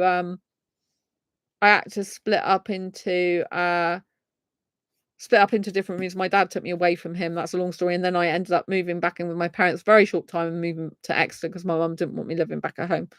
She believes when someone flies the nest, that's it. End of story. So that was that. But yeah, so, you have to understand that when you're looking for friendship, depending on what gender or person you become friends with, they could become attracted to you if you're a gender that they could be attracted to, and they could want a relationship with you more than just friendship. You have to understand this happens, right? So you have to understand that even if you're not attracted to them, even if you don't have things for them, they could have that for you, right? So just don't think just because you don't have feelings for them, they couldn't have it for you. You can't stop someone being attracted to you or feeling things for you. Jonathan says, his mind just exploded. Well, we have been talking now on this stream for just under 3 hours. Lee, an incipient friendship, as in one that is emerging or potential. I haven't heard of the word incipient before. Workplace would feel very icky to me. It does happen, yeah. I mean, yeah, it's common for people to meet in the workplace. Especially if it's a big workplace. Like one place I worked at, there was like 200 people working in retail there. So people became friends. So I also spoke earlier about how, you can make friends in the workplace by speaking to people in the canteen. You then exchange numbers, meet outside of work and stuff like that. My best female friend, who has moved to Turkey that I mentioned, that's how we met. We met through working in the same company, but that company had like 200 people. It was retail. Not every 200 people worked at the same time. That's how I met her. She was a cook in the canteen, and I was working in the store. And so we became friends. That's how we became best friends. And I know that and that was since 2012 I've known her. It's now 2024. I was going to say 2024. No, it's 2024. Oh my God. I'm getting mixed up now. But anyway, so yeah, Jonathan, I meant mine exploded for the incest story. Didn't really consider in possible real life, especially not someone you know. Yes, unfortunately, it really does happen. There's a forum called Quora, Quora, right? I go in there sometimes, and you'd be absolutely shocked at some of the things. A lot of people post anonymously, but you've even be shocked at like some stuff is like some brothers and sisters are doing stuff to each other when their parents are out and stuff like that. I'm like, what the hell? Oh my God. But yeah, I have personal experience of someone that was having basically an incestual relationship with his mother. It was awful. I don't know how much, but it was like, basically him and his mother were naked together in the toilet room, shower and toilet room together. And that's just not normal for someone to sit on the toilet, the mother to be naked in the shower and vice versa or whatever. I just, she used to treat him more like a boyfriend, and she used to get him to do stuff behind my back that she knows I wouldn't like smoking and stuff like that, and it's just horrible. She used to come. I didn't want her in my home because I didn't like the way she was with him. She was very controlling over him. She made him go away as well for a whole summer, so he couldn't be with me because I was with him for a long time, and so 6 weeks I wasn't with him, but I think he might have been seeing a woman then because he was end up in a pool with a woman abroad then, and he wasn't really to be trusted. I shouldn't have even stayed with him,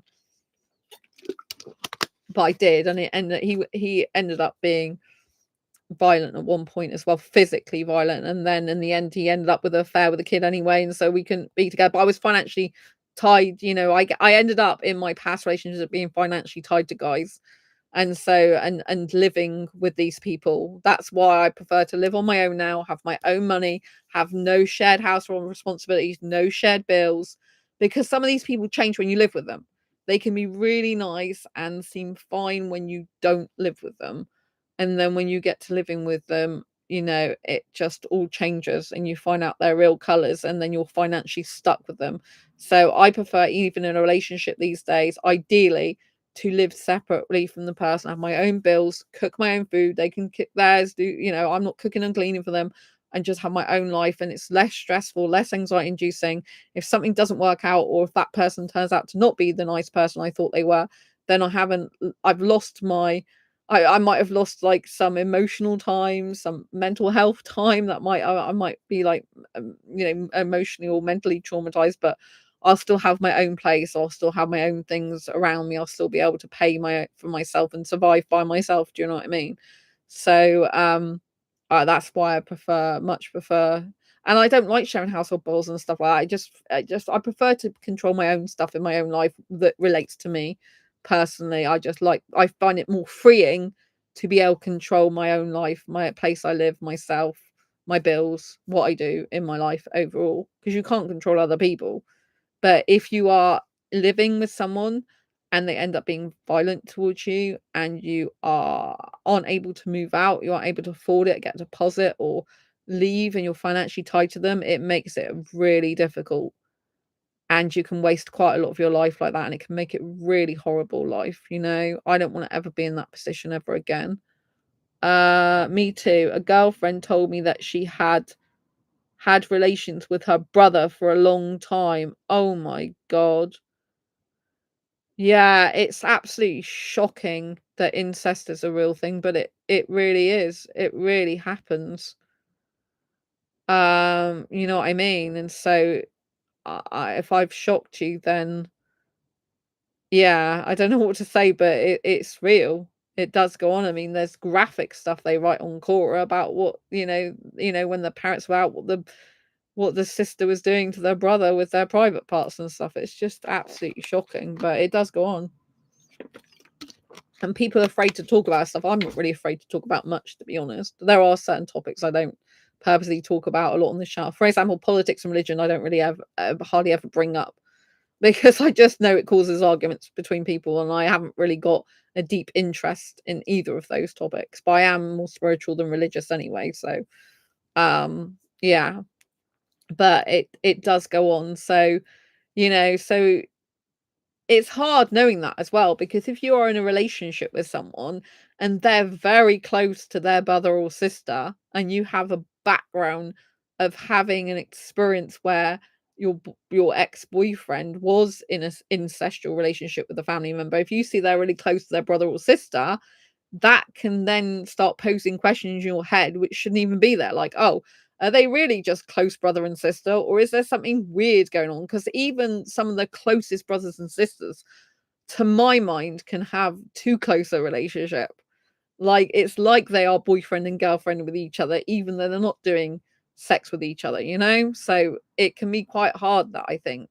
And if you've had an experience where that's really happened, or like Lee's had, you had experience of that as well, it can make you question if they're close to if you get a future partner that's close to their brother or sister, it can make you question. It's like, well, hang on a minute, your brother's always texting you, your brother's always texting you, or your sister's always texting you. They're always spending like nearly every single night with you. They're messaging you at breaks. They're like are always on your Facebook or Instagram.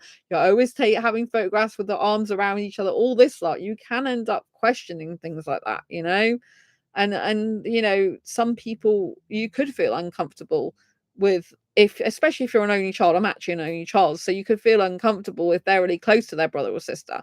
I mean, I think if you're an only child, you could naturally feel a bit weird about it because you've not got a brother or sister, and it might feel strange or might be like competition, which is not good. If that person who you're in a relationship with, you get on really well with their brother or sister and you're all close together, that's kind of a better scenario. But there was talent, a couple of people, a brother and sister, that were very talented. They were on, is it Brain's Got Talent or a talent show? They were singers. And I don't know if they were having an ancestral relationship, but they were so close as brother and sister, the way they were to each other on camera, then that it just didn't look normal. And I think other people picked up on that as well, that they were looked like there was something very weird going on between them, even though they were meant to be just brother and sister. They looked more like boyfriend than girlfriend. But I can't remember what show it was on, where it's Britain's Got Talent or X Factor. I can't remember, but I can't even remember the name of them. But yeah, I think I did read an article about them a few years later, and they kind of like separated a bit in more what they do, because I think they had feedback that it looked a bit strange. So Lee says that was the first and luckily last time I heard of such a thing. That was good. Yeah, it's yeah, I have my past experience and then I saw it on Quora. I can't remember how I got to that. I look at lots of different things on there because they have Sarah's speechless. Yeah. They have a lot of stuff on there because they have asexual threads on there as well. They have people asking questions about asexuality and people saying stuff. And I've been on Quora lately actually because I'm writing my new asexuality book, in case you didn't know. And I'm writing stuff in there in my asexuality books to help people excel at asexuality, because there's so much misconceptions and confusions about attractions and sexual attraction and arousal. I've had quite a lot of comments on this channel. People are so confused, and I'm like, it is confusing for X and Y and Z reasons. So I am literally trying to dispel all the confusion in this new asexuality book, which is a guide to understanding asexuality, attraction, and the asexual spectrum, because I think all those three things are separate but work together as well. And so I went on Quora, and I'm even seeing some people answer questions that are incorrect even in Quora when they're talking about asexuality. They're going, one person goes, oh, but attraction, like looking at someone and thinking you want sex with them isn't sexual attraction. Sexual attraction is arousal. Sexual attraction isn't being sexually attracted to someone isn't the same as being aroused. It's not the same thing. Sexual attraction and arousal are not the same thing. They're two completely different things that often go together but are separate. You know what I mean? They're not the same thing. So I think there's another asexual book out there that someone commented on, saying a person said sexual attraction is when someone else is arousing you. I'm like, that's not sexual attraction. You know what I mean? Someone can be arousing your genitalia, but it doesn't mean to say you're sexually attracted to them. That's what I'm trying to say. And for some reason, that this person has made them believe that sexual attraction is when someone arouses your body, and that is sexual attraction as a blanket statement. It's not actually true. I would agree you can't have sexual attraction without arousal ever being present. So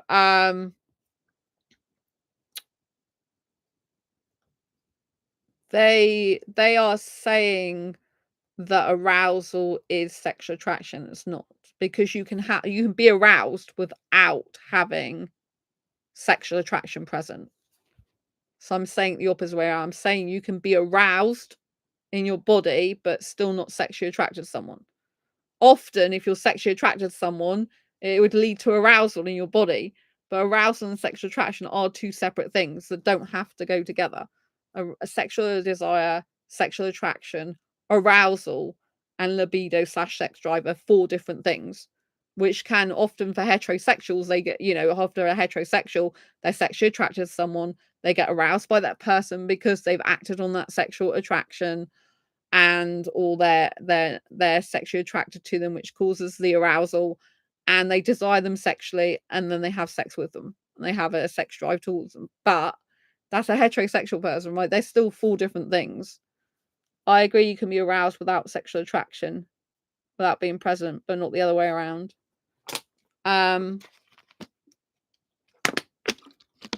So yeah, yeah, you can be aroused without having sexual attraction, which was my point, because people are going around saying arousal is sexual attraction, which it isn't. Of course, they're not the same thing. Exactly, Lee. But people don't realize this. People are going around. I've even had someone in this channel comment that I don't know if it's true because I haven't read the book, but they say another person who's asexual has said in their book that sexual attraction is when someone creates arousal within you. That isn't true, actually. I'm not saying someone you're sexually attracted to can't cause that, but I'm saying that in and of itself is not sexual attraction. You can be aroused and still not be sexually attracted to someone. So arousal is not the same thing as sexual attraction. And whether people agree with me or not, I'm definitely making that point. It is valid because I know you can arouse someone's genitalia and they might not be sexually attracted to you. You shouldn't be arousing someone's genitalia without their consent.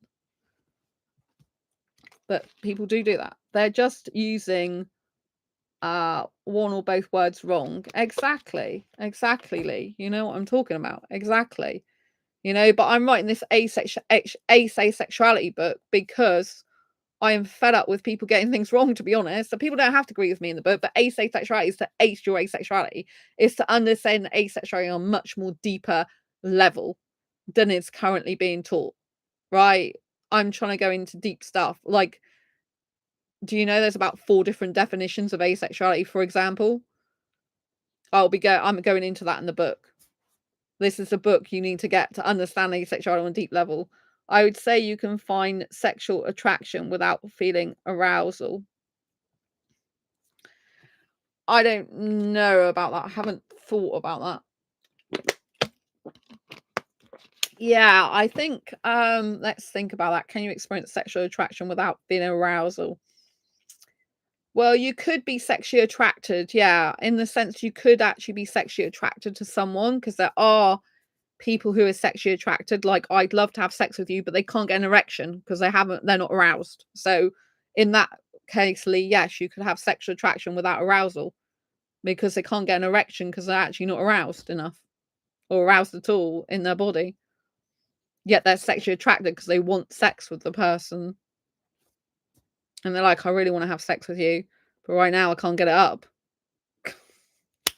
So in that case, exactly. So yes, they are all separate of each other. And this is what a lot of the sex experts don't teach this stuff, as far as I know. Sexologists are not teaching this. Lots of people in the world are not teaching this stuff, but I'm happy to teach it because, this is why there's so much confusion. There's so much confusion about asexuality as well, because they're getting the sexual attraction definition completely wrong. They're mixing all these things together, which for a heterosexual, yes, usually all the things go together. They don't separate them. They have all of them at once a lot of the time, right? But for an asexual person, you can separate these things because some asexuals can feel aroused, but they don't experience sexual attraction, for example. This is how they're different things,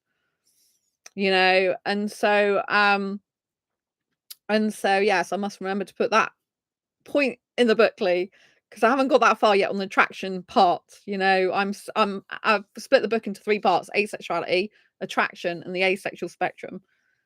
And the asexuality one is hardcore because I'm trying to go into more minute details that appears to be in other books and try to explain why there's so much confusion as to what asexuality is, and and all the different definitions of asexuality, which means that's why people are like, you're not really asexual, you are asexual, you're not asexual, you don't belong here, you do belong here, blah blah blah blah blah, and it's just like mind-blowing. So I'm trying to explain it. Thanks for the points as well. And yes, definitely put it in the book. Thank you.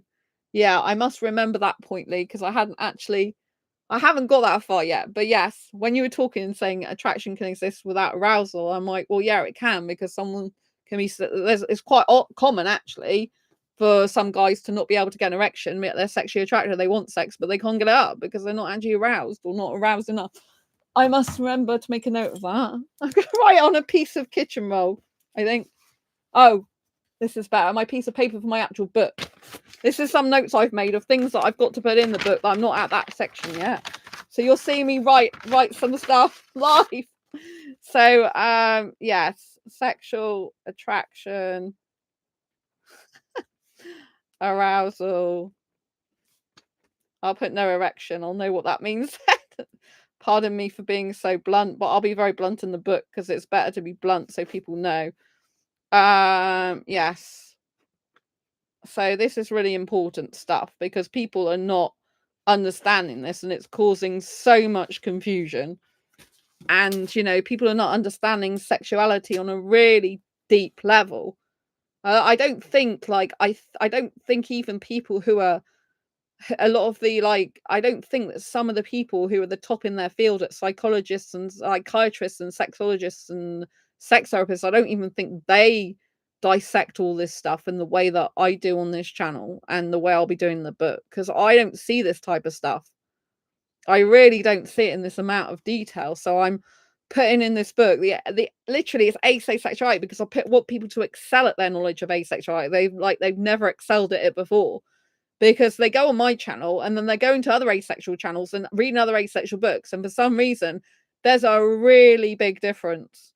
And then people are saying, oh, but you're not talking the truth. I'm like, I am talking the truth. Don't forget, I have a lot of experience of heterosexual relationships as well. So I have all that to bring to the table that some asexuals do not. They haven't been in relationships like I was in my first heterosexual relationship at just 6 years old. I am an asexual, has sex in the past. I thought I was heterosexual. And the reason I thought I was because I experienced high levels of arousal. And I mistook that for years as sexual attraction. I didn't realize there were two separate things. That's how I know arousal's different, because I had no idea. Because society doesn't teach this stuff at all. They don't teach this stuff. And so, you know, I'm proud to be able to say all this stuff. Lee, I have often been aware that I find someone sexually attractive, but on that occasion don't have even psychological arousal. In some cases, for me, there's a thin line between sexual attraction and aesthetic attraction. Thank you, Lee. So you're an actual person who can find someone sexually attractive, but on that occasion you haven't had any even psychological arousal. Yeah. Yeah, so sexual attraction is the innate need, urge, desire, or want for partnered sexual intercourse. It's like an innate feeling. This is a feeling built within you. This is not the same as someone who's asexual, doesn't experience sexual attraction, saying, yeah, okay, I will have sex with you because I want to have it because you're my partner and I love you. They're not really innately desiring, wanting, and needing it within themselves. They're just wanting to have that with the partner because they want that experience with the partner rather than the sex itself, rather than having this intrinsic need or desire for it, if you know what I mean. So yeah, I can understand when you say sexual attraction and aesthetic attraction, there's a thin line, because for me, with aesthetic and romantic attraction, I know the two together, and specifically even aesthetic attraction on its aesthetic attraction on its own, it can make you just want to snog a guy I don't even know. You know, if he's in, for example, if he's Indian, if an Indian guy looks like looks Indian, he's in his 20s, and I see him, I'm like, I could just go up and snog you right now. But I think even in the moment when I've only just seen him and it's aesthetic attraction predominantly, I think even then I have a little bit of romance in there because I'm just a hyper romantic. So aesthetic attraction and romantic attraction usually go together for me. There's one time it didn't, which was weird. I remember being intelligently attracted to someone and romantically attracted to them a bit, but I wasn't aesthetically attracted to them. That was one of the that was one of the weirdest experiences of my life. I'm like, how can you be a bit romantically attracted to someone, intelligently attracted to someone, but you're not really aesthetically attracted to them? That was very strange. I don't that doesn't usually happen to me. So that felt weird. Um, but what does Lee say? But I'd go beyond no erection. It's possible to have sexual attraction without even psychological arousal. Yeah, Jonathan, I find it hard to comprehend that last point, Lee. It's hard for me to picture how you could have the image, urge, want for partnered sexual intercourse without any form of psychological arousal. So yeah, Lee, if you do want to put in chat, because it's interesting for us listening, isn't it? If you do want to put in chat how it is for you to experience sexual attraction but without any psychological arousal or physical arousal, that would be good. Wouldn't it just be sensual to aesthetic, like you say, the thin line? So yeah, I'd be interested to see what you say, Lee, because I think it's good to have your point of view here. So yeah, I mean, I know a lot of people who do it, for example, who are heterosexual, they experience sexual attraction, which usually leads to arousal and the desire to have sex. So, you know, they experience sexual attraction. They think, "Oh, I really want sex with you right now." Then they do often they do touching though, and then that makes them aroused and want sex. So they'll experience sexual attraction, want to kiss or touch that person. They'll kiss or touch that person. That'll lead to arousal, which will then lead to the really strong need and want for sex even more. Like they can't contain it any longer. They just have to have sex now, and then they do the sex thing. That's kind of how it works for heterosexuals usually, in my experience. With asexuals, I think things can be different. But I'd be interested to know from Lee's point of view how that works if you wanted to share that for you. So yeah, it's a very complex thing, you know, but I know we started off talking about friendship and we have divulged. Jonathan, yes, possibly. I think then there is a overlap. Yeah. Um, yeah, so for me, aesthetic and romantic attraction is as powerful as sexual attraction is to people who experience sexual attraction. So the reason I'm really sure of this as well is because I'm in the Love Life Club now, and when people describe how they're really attracted, Sarah, I know someone else who's been talking about that. That's good. Um, so what was I saying? I was saying I know we've diverted off now to talk about different things like attractions and stuff. But it's really important for you to know about attractions. And this even equates to a friendship. So if you're with friends, right? And we're saying we're making friends with someone and it's a gender you might be attracted to and potentially could have a relationship with, even if you don't see that ever happening, right? You have to understand that consciously or subconsciously or unknown to yourself, there could be any amount of attractions going on for you at any given time, whether you reciprocate that or not. Right? There's a person who I'm not going to say, still in my life actually, but I'm not going to say who they are. But do you know what I mean? At one point, I was saying that I have feelings for them, and at that point, they weren't. How can I put it? They weren't confident in themselves, and at one point, I had feelings for them, and I said something, but because they weren't confident in themselves and they didn't have like self love, they weren't thinking. They were rejecting the idea that anyone could have any feelings for them, any feelings of romance or feelings of more than friendship, or because they lack self-love, so they weren't thinking it's possible for someone else to be attracted to them or feel romantic feelings or have any type of feelings for them, right? And they were like denying that's possible, but you can't deny someone else. They're not like that anymore, but you can't. They've worked on themselves. They're completely different now with that type of thing, but they have worked on themselves, because I said back then, you can't stop someone being attracted to you. You can't stop someone having feelings for you. It doesn't matter if you don't reciprocate. You can't stop someone feeling that. You can't deny someone else's reality.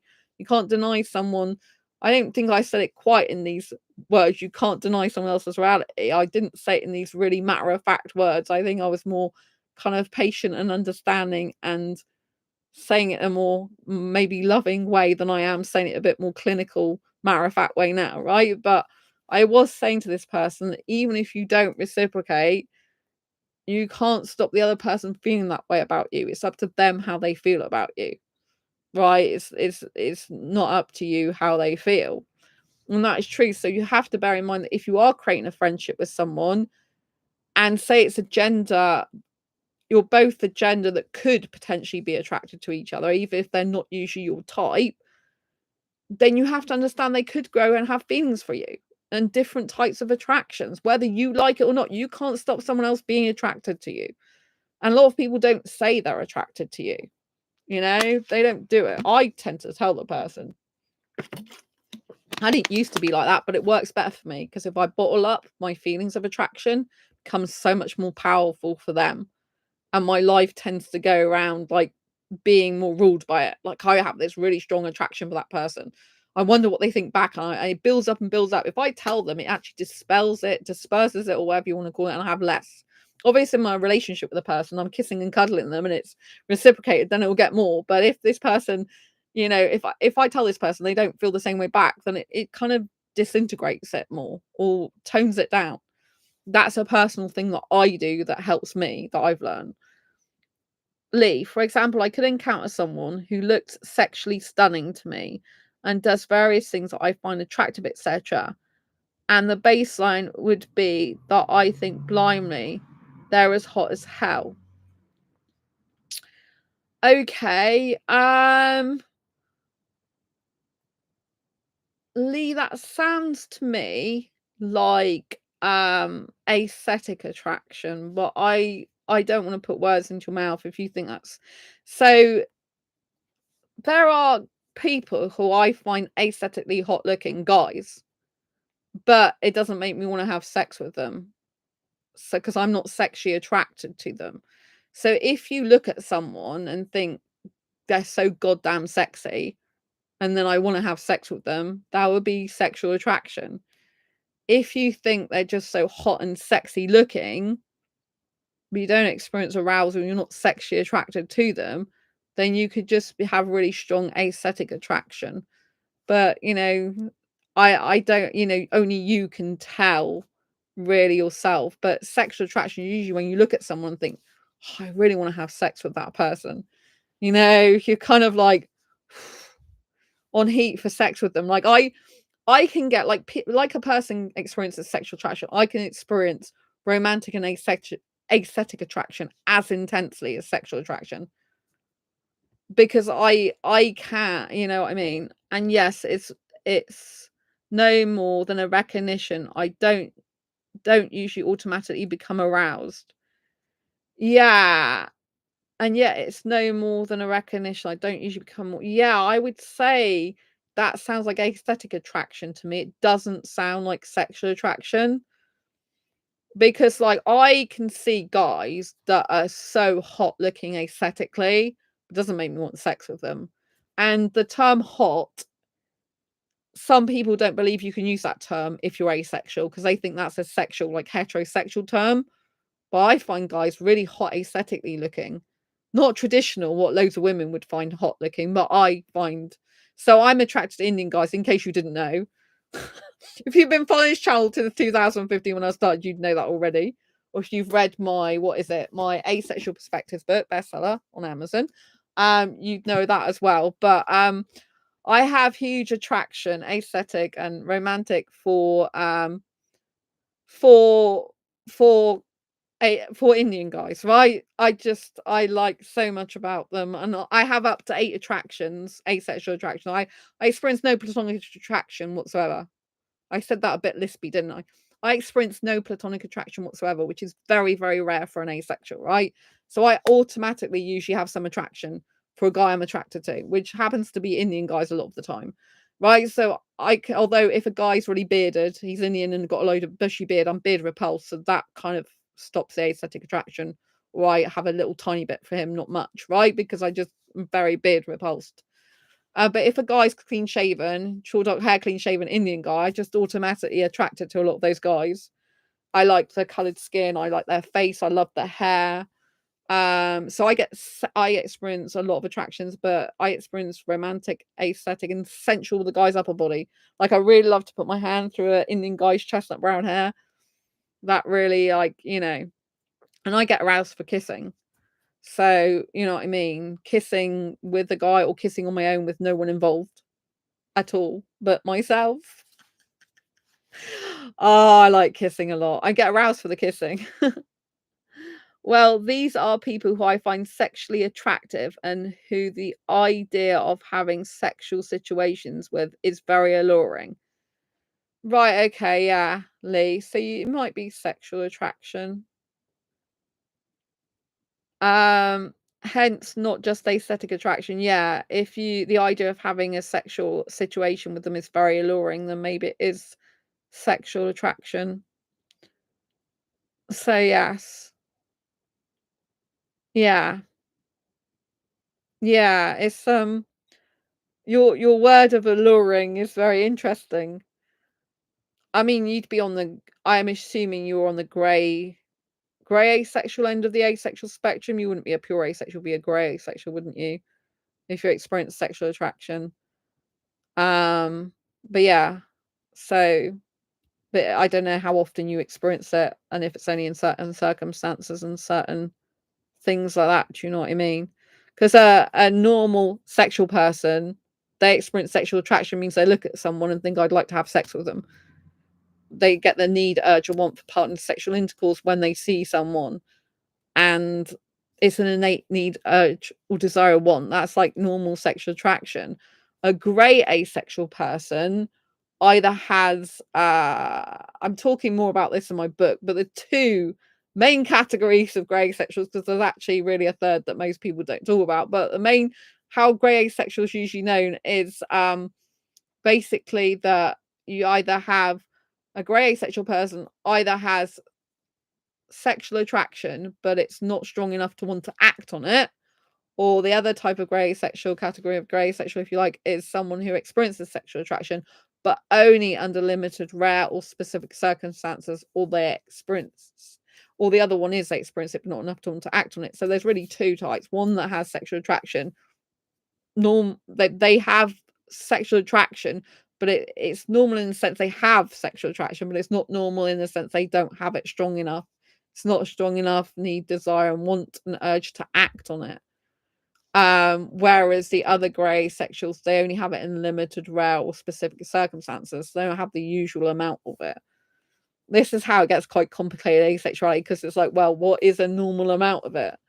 What is a rare circumstance? What is a, you know what I mean? So, for example, a demisexual comes under the grey asexual part of the asexual spectrum, and a demisexual is someone who can only experience sexual attraction when a deep emotional bond has been formed. Otherwise, and usually maintained and sustained as well. Otherwise, they can't experience it. So they're like pure asexual the rest of the time, and they can't experience it ever unless this deep emotional bond has been formed. But they're not pure asexual because they have the capacity to be sexually attracted to someone when a deep emotional bond has been formed. Hence why they're under the grey asexual part of the spectrum. You think you're some type of grey or demisexual. Okay.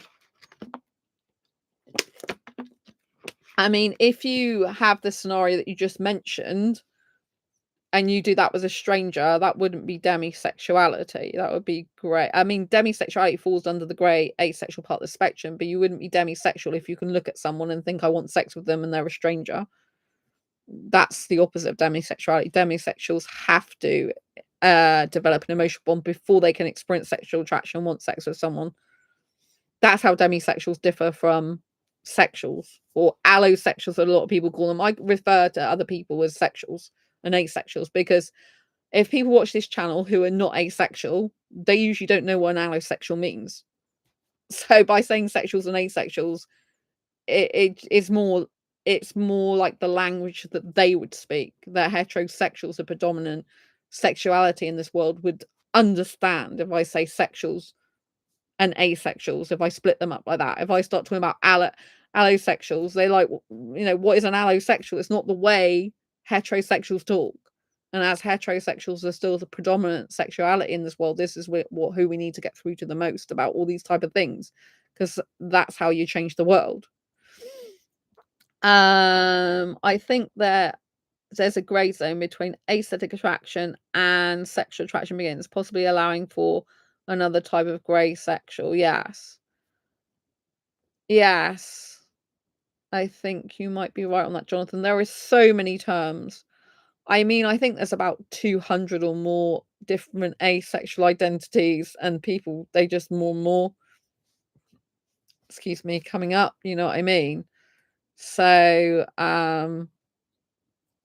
you know, but grey asexual used to be a catch-all term for someone who's between asexual and sexual. That's what it used to be. It doesn't fit into any specific asexual box as well. That's what it used to be known as, actually, which I'm talking about in the book. So when I first came to the asexual community, grey asexual was a catch-all term for anything that didn't quite fit into asexual or sexual.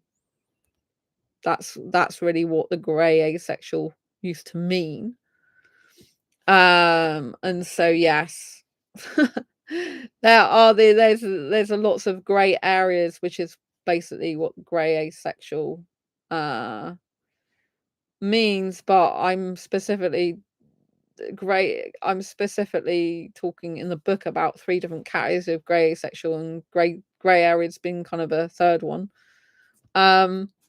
So yeah, it's very interesting, asexuality, you know. There's so much to learn, and I'm not in the book, I'm not going to every identity, a sub-identity, because the book is not about every single identity on the asexual spectrum. That would be a book in and of itself, where you'd have to create like all different pages, 200 plus on different identities, and I'm not doing that in this book. I make that clear in the book. You know, I'm talking about asexuality, attraction, and the asexual spectrum as an overview, like, and for people to understand it on more depth, though, because, you know, there are so many different categories and subcategories and sub-identities and new identities, all of that's always changing a lot.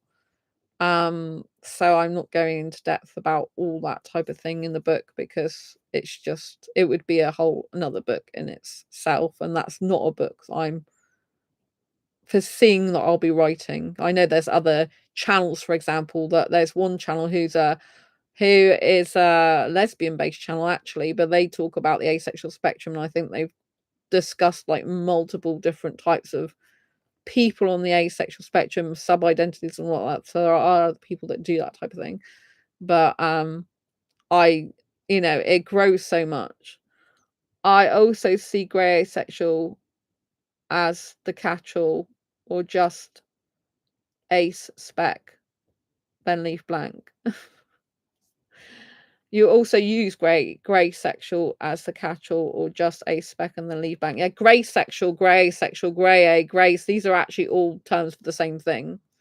They're all the same. They're meant to be all the same thing. That's so if you're on the grey sexual spectrum, you can call yourself a part of the asexual spectrum. You can call yourself grey sexual, grey asexual, grey A, grace. You can spell grey Grey, Gray, which I'm talking about in the book as well. So some people have different spellings of it depending on where you live. These are all like the same thing. They're all clumped on the same thing. I don't personally think they should exactly be all clumped together. You use them interchangeably. I think grey areas should be a separate thing, really, in the grey part. But, and it is like grey sexual does incorporate grey areas as well, like as a third category, really, which I talk about in the book. But so yeah, so just remember, when you are trying to become friends with people, there may be people that do experience attractions for you, and you have to be aware of that. So you have to understand, before you make a friendship with someone, it's best to decide, like, sometimes the friendship's organic, which is what you want. You don't want to be predicting every friendship you're going to have, right? But you might be thinking, oh, I want to actually try and make some friends of X gender that I know that I'm not going to be attracted to, and would ideally think they're not going to be attracted to me. So if there's a hetero, so if I'm trying to be friends with females and they're heterosexual females, for example, and I'm a heteromantic female, just attracted guys. They're just attracted guys. We're not going to be attracted to each other. So there isn't that to worry about. That's what I'm saying.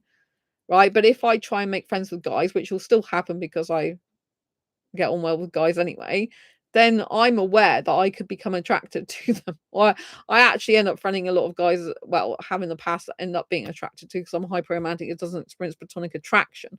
So that always complicates things for me. So it'd be good for me to actually be friends with more females, really, which isn't something I usually do. I'm used to doing, but I was used to doing that more in my in when I was at school, but in college onwards, it was more guys that I used to be friends with, and I was bullied though by women in school, but I wasn't so much by the guys; it was more the girls. So that kind of stems partly where that's come from, you know.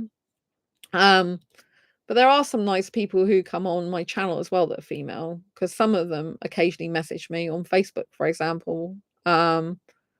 So Victorian Heather, hello to you. Shout out if they're watching tonight.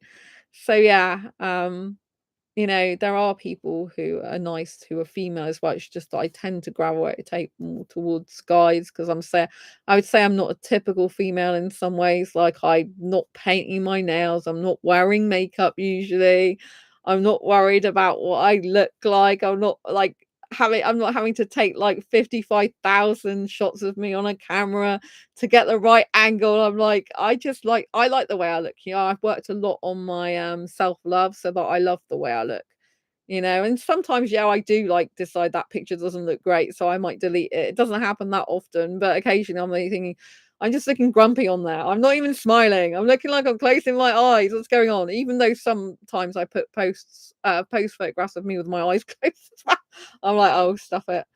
Well, I don't in fact want to have sex with them, says Lee, as I dislike sex, but I can be aware that some other kind of sexual expression is an attractive notion. So you might be grey asexual, experiences sexual attraction, but not enough to want to act on it. Maybe. I don't know. There are also exists, if you didn't know, heterosexuals, for example, who are sex penetration repulsed. I don't know if you are aware of that. Some people are on this channel, some people are not. So you can have someone who's not part of the asexual spectrum, then don't class themselves as asexual. They are, for example, heterosexual, but they don't want they're repulsed by the idea of sex, even though they experience the usual sexual attraction and they're not asexual.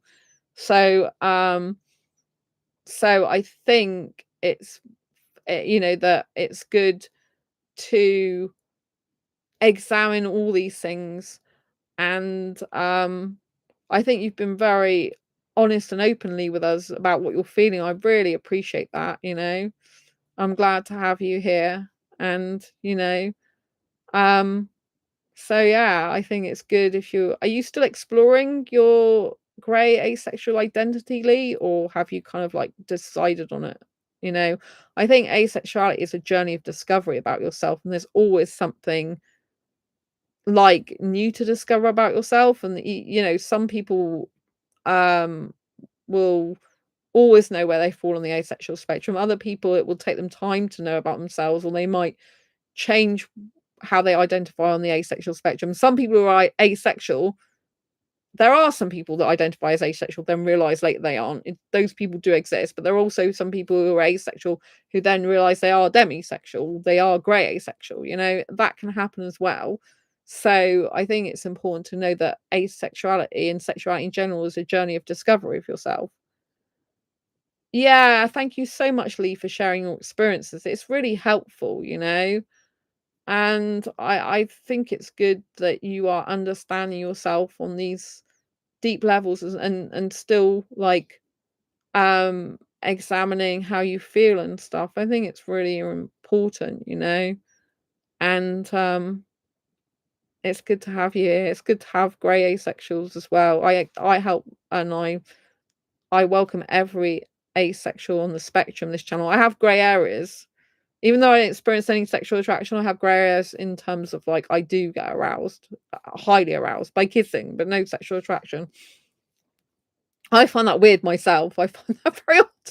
But I'm like, but I that's how come I thought I was heterosexual for years, and I'm like, oh, arousal and sexual attraction, they aren't the same thing. I didn't look at my exes and think I want sex with you.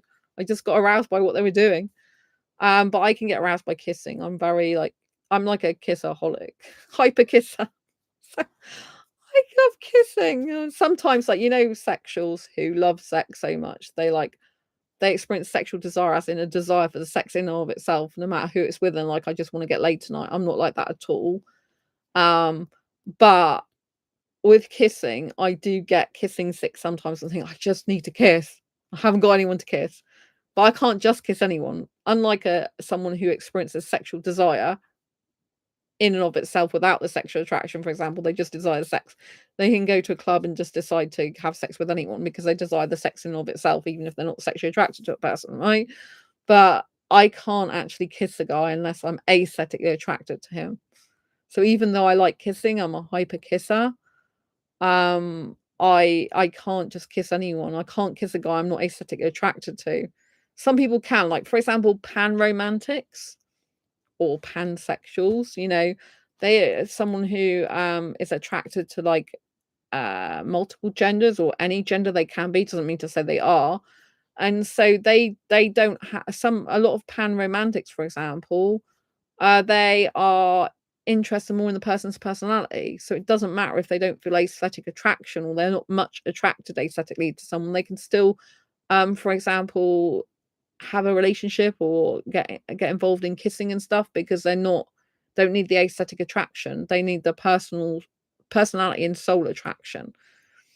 Whereas I've got to have aesthetic attraction present. Lee, you're welcome for us listening. We love listening to you. I've got an open mind about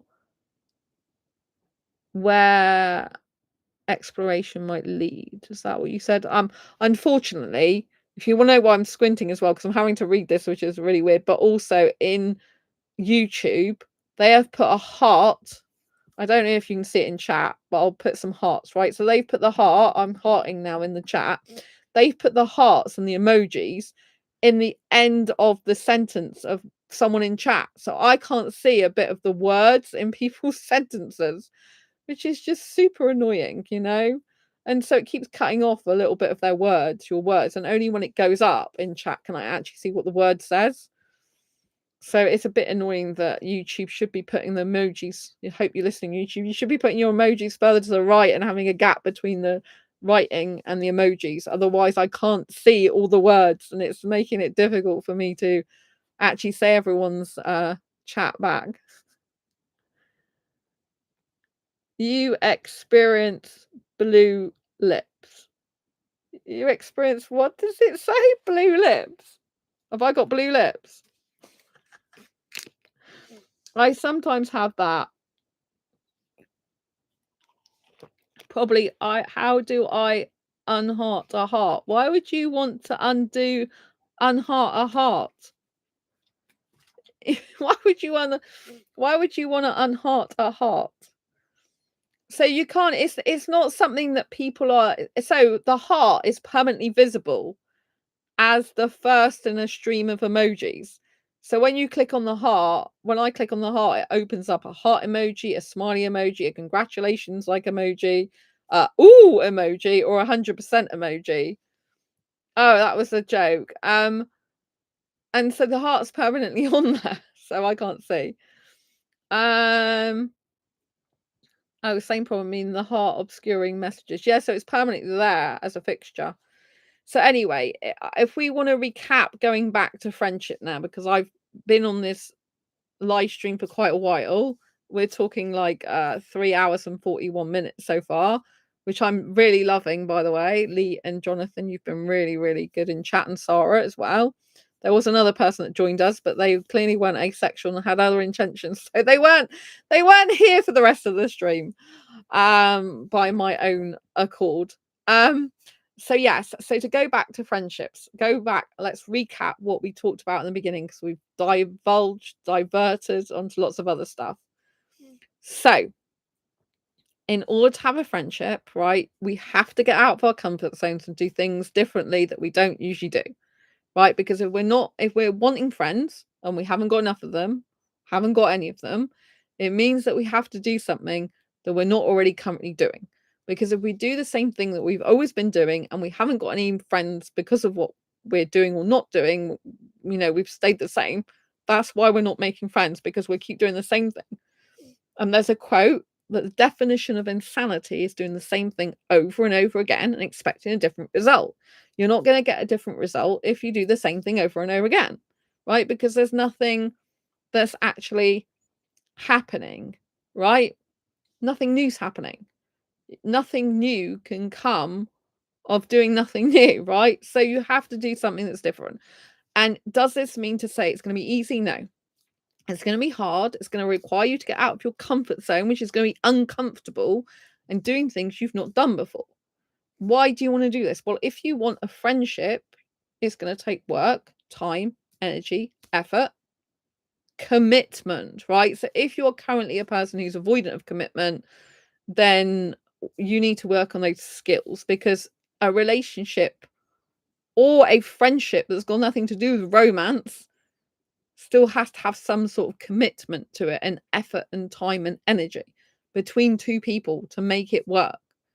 Any type of connection, where it's a friendship or relationship or even a working situation with another person, requires teamwork, right? It requires two people, two or more, if it's more than that, two people to be working at these things, right? Okay. If you want a person to put time, energy, and effort into you, you need to do the same with them. There are some people that want things for themselves that don't want to give to other people. They want to take. They want to have friends that give time to them, energy and effort to them when they feel like it. And other times they don't want to be bothered, right? That's not a healthy friendship or connection, right? You've got to both put equal time, energy, and effort in. If you have ever been on the receiving end of a friendship that's unequal, and you're the one putting time, energy, and effort into it, and the other person's not really bothered, you will know how hurtful and painful that experience is, and how traumatic. And so why would you want to do that to someone else, or put someone else through that? Why would you want to hurt someone like that? Right? We want to be good people in the world. What does a good person mean? A good person means honesty, reliability, mutual trust, and respect. These things, right? Kindness, caringness, empathy, enthusiasm for seeing the other person, right? If you really care about a person, you'd be delighted and happy to see them, right? So, there's a big difference between having a friendship or a relationship, but having an unhealthy one and healthy one, right? Healthy one is made up of healthy behaviors. Healthy behaviors are honesty, compassion, caringness, kindness, respecting the other person's time, energy, and effort as if it were your own, right?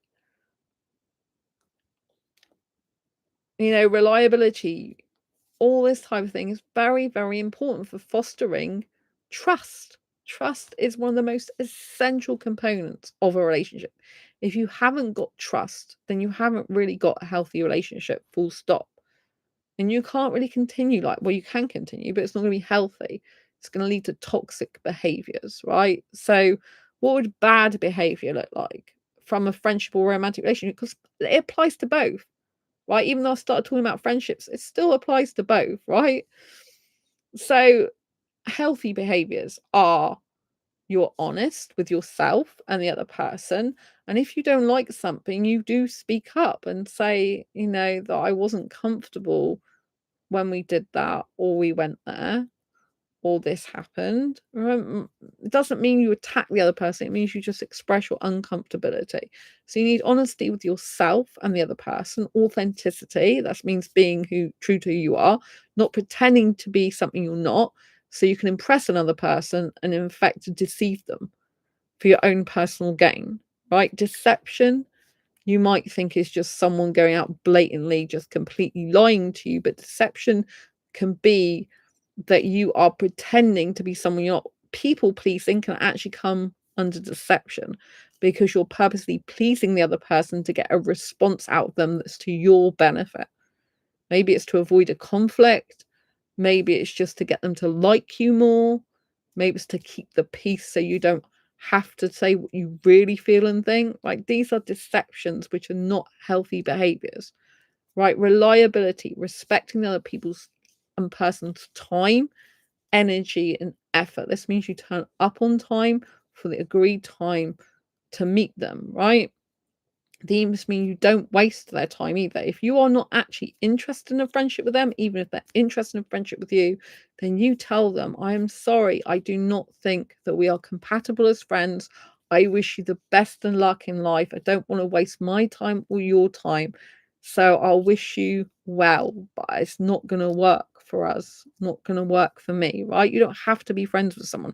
If you've met up with someone and you feel like this isn't going anywhere, this isn't right, you can actually say to them, look, really appreciate the time you spent with me, but I realized talking to you that we're just not compatible because we have different values or different beliefs or different ways of doing things that just won't work well together. But I really, wish you the best in your life, so you don't have to stay friends with someone who's not actually going to be right for you, right? So kindness, right? And thoughtfulness, consideration, compassion, right? If someone's just gone through like if someone's gone through like a relationship breakup and you're friends with them, you don't just abandon them because you can't deal with the fact they've split up with their partner. You be there as a listening ear for them, right? And you say, oh my gosh, like, do you want to talk about it? If you do, I'm here for you. Friends are meant to be friends in good times and in bad times. You're not always going to see the best of that person. You're not always going to see the worst of that person. Friendship is about balance, right? And you might want to do something that the other person doesn't want to do. You could ask them why they feel they don't want to do that, and they can say what they like. But at the end of the day, if they don't want to do something, you can't make them do it. You have to accept the fact that they don't want to do that and respect that about them, right? Obviously, you still have to have compatibility in friendship. With obviously with a romantic relationship, if you're living with someone, you have to have even more compatibility. With friendship, you don't have to have the same level of compatibility if your lives are not integrated in that way. So if you see a friend like once or twice a month, that's not the same level of compatibility you need as if you're actually living with someone. If you're living with someone, you have to be able to get on with someone on a daily basis. There are friends that live together that are not in a relationship with each other. Asexuals, actually, some asexuals do actually like this type of setup. They like to actually live with someone in a flatmate situation. They like to live in a community of other asexuals. Well, that's the ideal life, right? But you'd have to you'd have to give a lot more time, energy, and effort to that. You'd have to be compatible on a lot more different levels. Do you see what I mean? So if you see a friend like twice a month, for example, that's just 2 times you're spending time with that person, right? So you have to agree on a place to meet, a thing to do together, and chat to them for a certain amount of time, right? Basically, when you are living with someone, you are in each other's spaces and faces, right? So even if you're living with someone as a friend, you've got to be thinking that you're probably going to see them 7 days a week, unless they've got a partner and they're spending some time at their partner's place. You're going to be seeing them 7 days a week. You might have to share household bills with them. You might have to share like you're going to often share a toilet with them, a bathroom with them. You've got to think, are they messy? Are you OCD about cleaning? Are you a person that's messy? Do you like to use the bathroom at a certain time? Do they like to use it? You're gonna have to talk about all this stuff as teamwork, right? So, which you don't have to do in a friendship where you just see someone twice a month outside of your home. You know what I mean? There's different rules for inside your home than there is outside your home. So you have to be thinking about all this stuff. When you're first friends with someone, you usually meet outside a lot of the time first. You'd meet in a mutual convenient place. You'd meet, like outside of your home to make sure you're on neutral territory so that it's a more fair way of being. Only when you've spent some time together would you usually start going around each other's house if you're comfortable.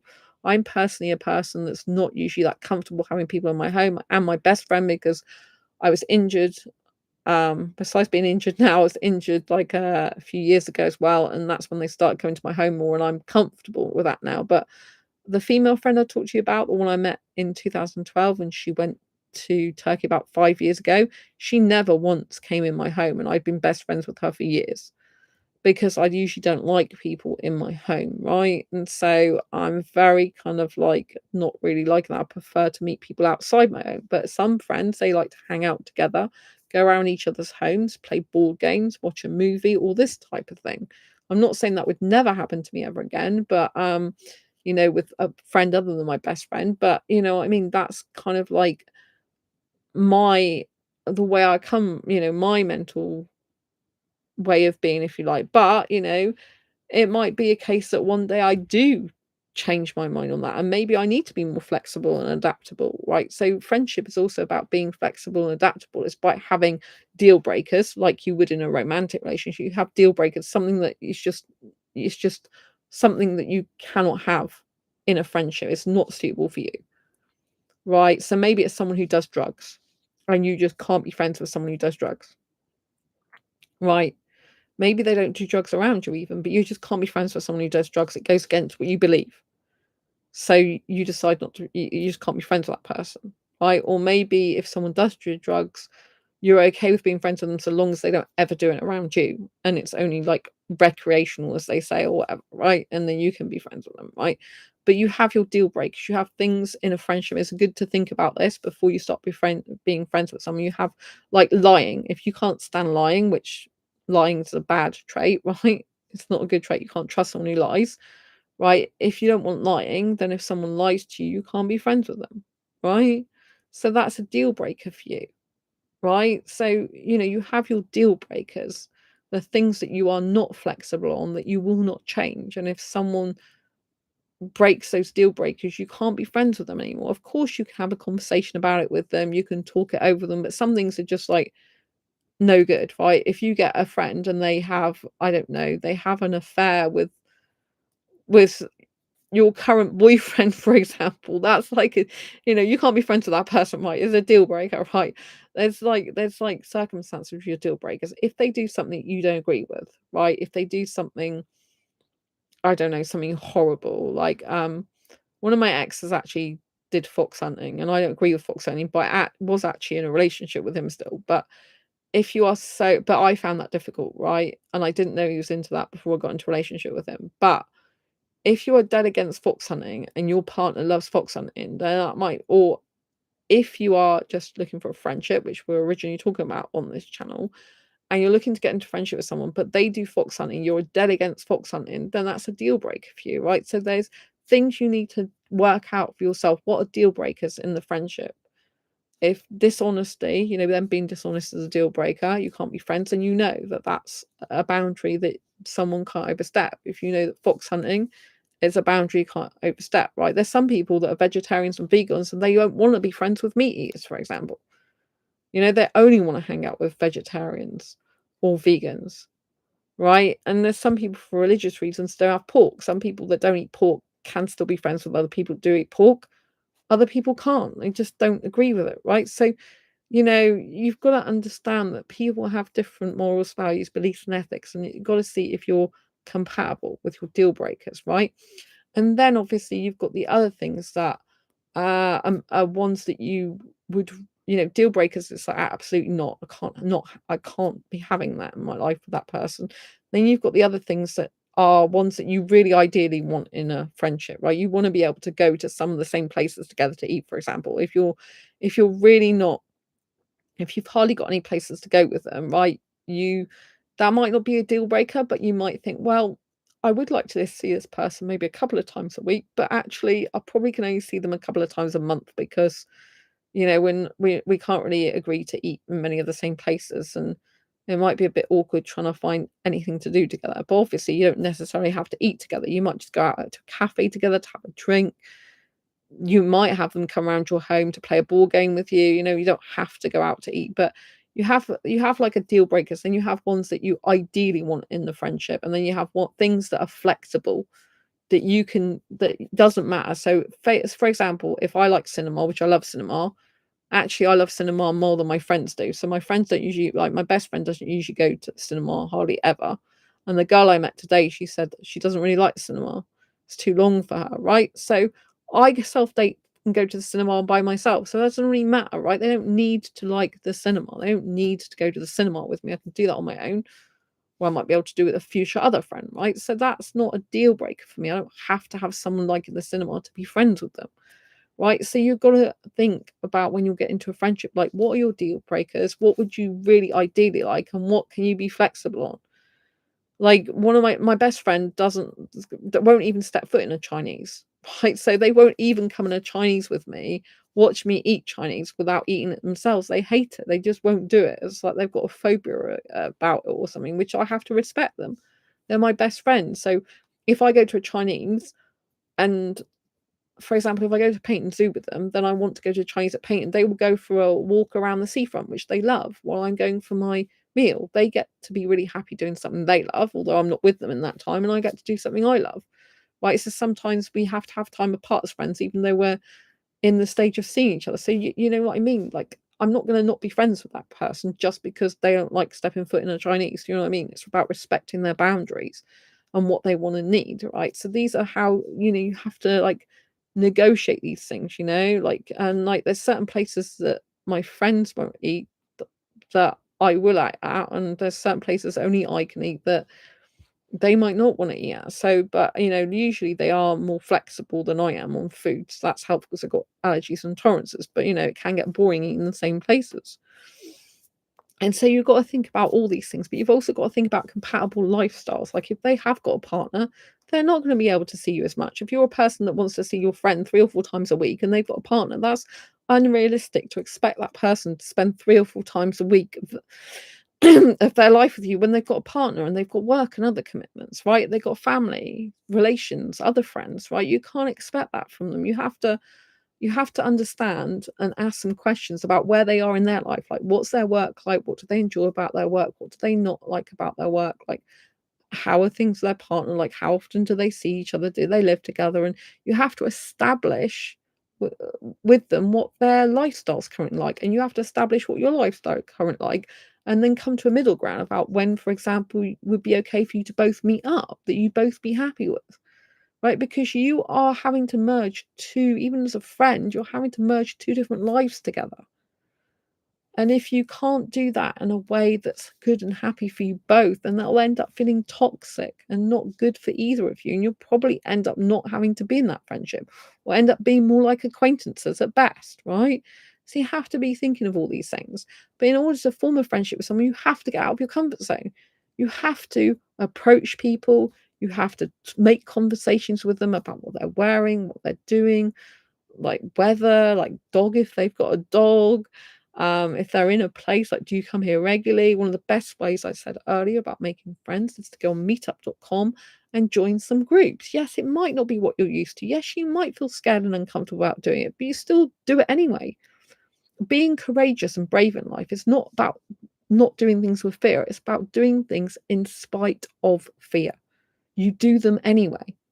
You feel the fear and you do it anyway, because the only way you're going to get better at possibly being friends with someone and being in situations that put you in possible friendships with someone is getting out of your comfort zone and doing things you're uncomfortable about. It's only when we do things we're uncomfortable about that we eventually become comfortable with it over a very long period of time, usually. I realize there's some things that some people are never comfortable about, right? But if you really, if the pain you feel of being lonely and not having any friends or not enough friends is greater than the pain you feel about getting out of your comfort zone to make friends, then you will do it. If the pain of going out to make friends is more than staying on your own, even if you're sad or miserable, you'll still stay on your own, because whatever's the greatest pain is the driving factor in life, right? So it's only when your life becomes so painful because you want to make friends, you don't want to be on your own anymore. You see value in connecting to other people. You see value in having friendships and connection with other people. It's only when you value that over your own pain of getting out of your comfort zone will you actually get out of your comfort zone and do it. This is how it works, right? So some people, they have to hit rock bottom. They have to be so lonely and so upset and in so much pain. They're so fed up with their life being on their own. It's only then will they actually say, I have to do something about this now. I have to become friends with some people. I can't stay like I've been like this for 5 years. And I realize, like, okay, I can stay here and I can do this work and I can continue to bury my head, but I want real friends. I want, when I die, I want people around me that are gonna give a shit about me. I want people at my grave. I want people at my deathbed, who are there for me and me there for them. I want genuine people who care about me. I want to be able to call someone up when I'm upset. I want to be able to confide in someone. I don't want to just be talking to myself all the time, right? But only when you get to that stage and you see the value in a connection will you be able to have more healthy connections anyway and be able to foster loving, caring friendships more. So we have to understand all this. We have to prepare ourselves for being in a friendship. We have to ask ourselves, are we prepared to put the time, energy, and effort in that is required? If the answer is no, you're probably not ready for a friendship yet. Or not a healthy one. And who wants to be in a toxic one, right?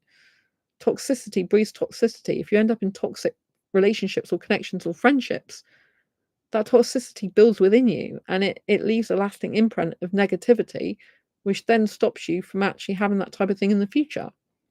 This is why, if we have been in toxic friendships, I mentioned earlier, not just relationships, but actually friendships, where the person was deceiving you, they were lying to you, they weren't being a good friend to you, or something happened where they quickly left your life, it was unexpected, all this type of thing, or they moved away and never talked to you again or barely talked to you, right? This can have a traumatic influence on you and cause you a lot of pain. I do think you need time to heal that. You need time to come to terms with the fact, okay, some people do break friends with you and some people do go away, and if they're not prepared to put the time, energy, and effort in anymore, then you have to let them go, or you'll naturally just let each other go, right? So we have to understand all this. We have to understand all this, but in order to make friends, you have to get out of your comfort zone, go to places you've never been before, speak to people you've never been been speaking with before, and do different things to what you usually do, and do things that you would usually do, but at different times with different people. Because it's only when we do something differently that we can actually make true change in our lives and possibly get friendships with other people. Does that make sense? So let's see about in chat. So Jonathan, I think that quote falls to account for random variables. Oh, I think I've moved on, haven't I? Being friends with a person means being friends with a new person every day. Being friends with a person means being friends with a new person every day. I don't know what to make of your being friends with a person means being friends with a new person every day. I don't think people necessarily change that much from day to day. I mean, you could say that a person is not the same as they were yesterday because they've learnt something new in their day, if they have. But also a person shouldn't be suddenly changing that much in terms of like a person shouldn't be changing like a chameleon in a friendship. That's something I would just want to point out, that you should never be like a chameleon, change to anyone around you, because you're not being your authentic self if you're doing that, right? There should still be always a sense of self, an authentic self with whoever you meet. Like whether I talk to you on this channel or I meet you at an event somewhere, I'm still going to be the same person. I don't change like a chameleon to who I'm around, because that's not you being your authentic self. That's you people pleasing, really. It means you're camouflaging yourself, you're changing to whoever's around you. Of course you can adapt to the people around you, but that's not the same as changing yourself to who's around you, right? Like, for example, when I was in one of my old jobs, if I was talking to a younger customer, I'd speak to them a little bit differently, like how would an older customer. With younger people, I might say, hey, how you doing? Like, what are you looking for? With an older couple, I might say, hello, sir, madam, like, how can I help you today? It's a different tone of voice, right? But when you're like making friends, you should be your authentic self, and you will be doing different things with different friends, but you should be who you are, true at your core. A person shouldn't see you with one friend and you be friends with them and be different people. That shouldn't happen, because it means you are like a chameleon. You're changing to those around you. You're not being your authentic self. And the whole point of having healthy relationships is you being your authentic self, and you're coming from a place of authenticity so people can get to know the real you. I've been on the receiving end of someone who was deceiving me for years in a friendship, and I didn't even know it. This is something I haven't really talked about on this channel, and I don't go into detail about it, but I have been on the receiving end of someone who I thought was an amazing friend, who I found out shockingly, I had no idea whatsoever, they've been deceiving me for the whole number of years I'd known them. This person I knew for over 5 years, and they finally admitted they deceived me the whole time from the first moment I met them in person, basically. I was in absolute shock and disbelief, and it's taken me a while to be able to even heal a lot from that, you know? I'm glad the person left my life, because you know what I mean? I clearly was friends with someone who, which was based on a lie. They've deceived me for all that time, you know? But when that happened, my mind immediately went to what was real about our friendship, what wasn't. And I don't know is the honest truth. So I had to learn to just not let my mind go there and think, okay, you can't trust someone who lies and deceives, because deception is lying. And basically, it's the same sort of thing. If you're deceiving, you're not really telling someone the full truth. So I don't know what was true and what wasn't about that friendship. So you know, I will never know, and I've had to stop my mind going around in circles thinking what was true, and I just accept the fact. I'm glad I'm not friends with them anymore. I wish them well in their life, and I thank God I'm not friends with them anymore, because they could have deceived me for another 5 years, you know what I mean? So, and I'm happier without them actually in my life. You know, I am actually happier. It was difficult at first, but that's awful, says Lee. Yeah, it was really awful. Um, yeah, I was like, I had friendship grief over that. Well, betrayal, really. It was complete betrayal. You know, that was really tough. I wouldn't say I'm 100% over it. I'd say I've still got some trauma there from that, because I was friends with them over 5 years, and I never, ever, ever, I thought this was a person that was totally trustworthy, totally honest. I mean, I really trusted them like a family member, if you know what I mean. And I don't know how I couldn't personally do that to anyone. I can't do that to someone, you know. They had no conscience about it at the end. No apology either for hurting my feelings. They just said they did it to not hurt my feelings. But no, they did it for their own selfish reasons. You can't deceive someone for 5 years and say, I'm not going to hurt you, and I did that for you. That's just really bad. That's a really bad thing to say, and bad behavior. But anyway, I wish them the best. I do not have any grudges in terms of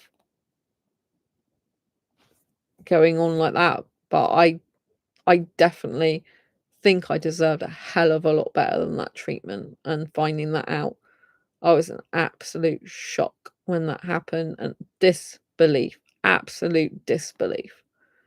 I just couldn't believe it. And so when I talk about friendship trauma, I was actually talking from my own personal experience. You know, friendship trauma is a real thing. Friendship betrayal is a real thing. And find out after 5 years that they deceived me from the first moment I met them in person. I'm like, you know, my mind was like going around in circles. Like, what was true? What's true? And I was thinking, Sandra, it doesn't matter. This person is a deceiver. They're not being honest with you. You will never ever know the truth. You'll never know it. So you just park it. That's a period in your life that is over, and you have to learn to work through to be on your own again without this person, because they were meant to be a really close friend of mine. There was someone I was in contact with lots, and you know, I had to just separate myself and think, you know, it's for the best. Some they were behaving differently towards me, And eventually they were an avoider, so they wouldn't answer my questions directly, and eventually they did. And I found out the truth, because I'm like, and they just blamed me for the state of their mental health. Like, they had mental health problems before they ever met me, and as far as I'm concerned, I only tried to ever help that person, so that's fine, but I don't really talk about it. I don't dwell on it. I just, it took me a while to get over that. But my life is better. I'm better off without them in my life. I know that for a fact. Luckily, I do know that for definite. So I'm able to put my hand on my heart and say I am better off without them in my life. Um, and I don't miss them. I thought I'd miss them a whole lot more than I did, actually. That quite surprised me. But I think there was like some in the final months before they revealed what had been happening, there was some I was suspicious of I was just like, I don't know if it's suspicious is the right word. I was just, it's like they didn't want to speak to me and have time out for themselves, but they weren't like that with anyone else. They were happy to speak to other people. It was just me they said that to. And how do I know this? Because we had a mutual friend. That's how I know this. And I used to even ask them. And they used to tell me, "Oh, yeah, this person spoke to me, you had this chat, this person, we did this." And I'm like, "But you told me that you wanted, like, time by yourself and not to talk to anyone." And I just noticed it wasn't to do with anyone else, it was just they were being that way with me. And so anyway, I'm not gonna go into all the ins and outs of it because I don't wanna bring up my old trauma again and trigger myself, but, I have got over that quite a lot now, and for a while, I thought it's better not to try and form any new friendships. I've got my best friend who I've known for years.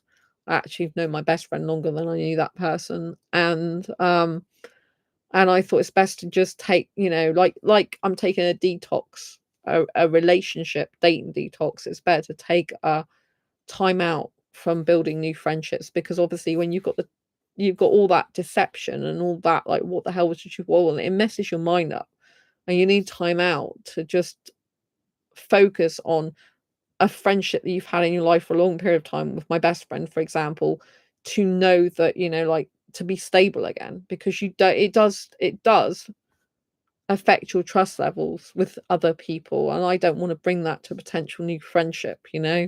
So I've had to have time to heal. So it's only been in the last, like, it's only really been in recently that I've really been thinking seriously about I'd like to have some more friends, really, in the last few months, probably, or even less than that, you know? Um, so yeah, because I think it's better to be on your own, spend time on your own, and and just get over that as much as possible before even engaging in another friendship. So if you have had that experience yourself, it might be worth you taking time out as well. So that's why I was saying that friendship grief and betrayal or trauma is a real thing. So just like you shouldn't take your trauma of a past relationship to a new relationship, you should try not to take that to a new friendship as well. So I have to be able to, like, think that people are trustworthy again. Me and my best friend have become even closer to each other. And have adopted more healthier communication ways of talking to each other. I've had to, improve myself. We grow together quite well, so that's been good. So by having more healthier conversations with my best friend and developing even healthier practices and things with him, it helps, for me to be able to, see my way forward with possible other people as well. But, you need time out from that because it is hardcore. So if you've ever been through that or you've just been through that recently, I would strongly urge you to, just take some time out for you, get used to self-dating, relying on yourself rather than other people. And it does mean to say I've lent on my best friend quite a little bit more. So you've got to be aware of that because they've got other friends besides me. They've got a number of other friends they need to see. So you have to, like, remember that as well, that your friends have always got other friends they need to see, right? There's nothing personal. They need to see their other friends. It's healthy for them. So whereas I haven't really been having other friends, I had 3 friends last year, and all the other 3 friends disappeared. One disappeared because a girl came on the scene, right? Why couldn't they still be friends with me? But it was a guy who got a girl on the scene, became really close to them in person, whereas I didn't know them in person, so then they just stopped talking to me. I'm still connected to them, I think, on Instagram. I'm not sure if I'm still connected to them on Facebook or not. I might be, but yeah, I think I've had the odder message with them, but it's been very, like, probably 3 messages or something between us. And then, but you know, it's mostly been me instigating that. But they once told me about a new asexual dating site, but I think it's been because I messaged them with something like a video I did or something. And then I had another person who went back to their country and said really they don't usually keep in contact with people who are from, you know, when they leave a country, that's usually it. They usually cut off. And then I actually had the other person was when I found out, you know, they've been deceiving me for 5 years. So all that went just like that. 3 people in the space of a number of months in the same year just went from my life like that. And I'm like, oh my God. So I've had my one best friend and, you know, been trying to improve my friendship with him and communication skills and boundaries and assertiveness and certain needs and all this lot between each other. So, you know, and obviously I joined the Matthew Hussey Love Life Club, but he doesn't just teach you about relationships, he teaches about connections and friendships and all sorts of things. He teaches you how to love your life, and he got a course about meeting people. That's why I'm able to talk quite a lot about it. And he talks about how to meet new people, and that doesn't necessarily mean for a romantic relationship. It can mean for friendship. And actually, in the last month, I did what he told us to do. So he gave us this thing, like, for 30 days we had to go out and meet new people, and he gave us ways that we needed to do that, getting out of our comfort zone and what we had to do. So I did that. I accomplished it. And it's hard even for me who's extrovert. It means I have to go to places I don't usually go to, or places I've never been to before, and do something I wouldn't usually do. And I'm like, oh my God, but I have to do it because I want to improve myself and get better. I want to be different. I want to lead a different life. I want to create new friendships. But I personally prefer high quality friendships and a ton of friends. That's the way I am. But yeah, so I speak it from experience, you know. But it's important to, like, take things easy as well when you first possibly become friends with someone, because you know, you don't know how it's going to go. Just like in a romantic relationship, we can rush into romantic relationships and think this person's great and put them on a pedestal. There's a danger we could also do that with people who are friends with us. And, you know, I've learnt from the past, especially with the person that was deceiving me, I've learnt to try and make sure that I'm not putting someone on a pedestal or thinking they're better than they are or anything like that. So I'm trying just to, like, uh, I think this person's, for example, the person I saw earlier today, I think that person is really nice. It come across as really lovely, kind, and caring.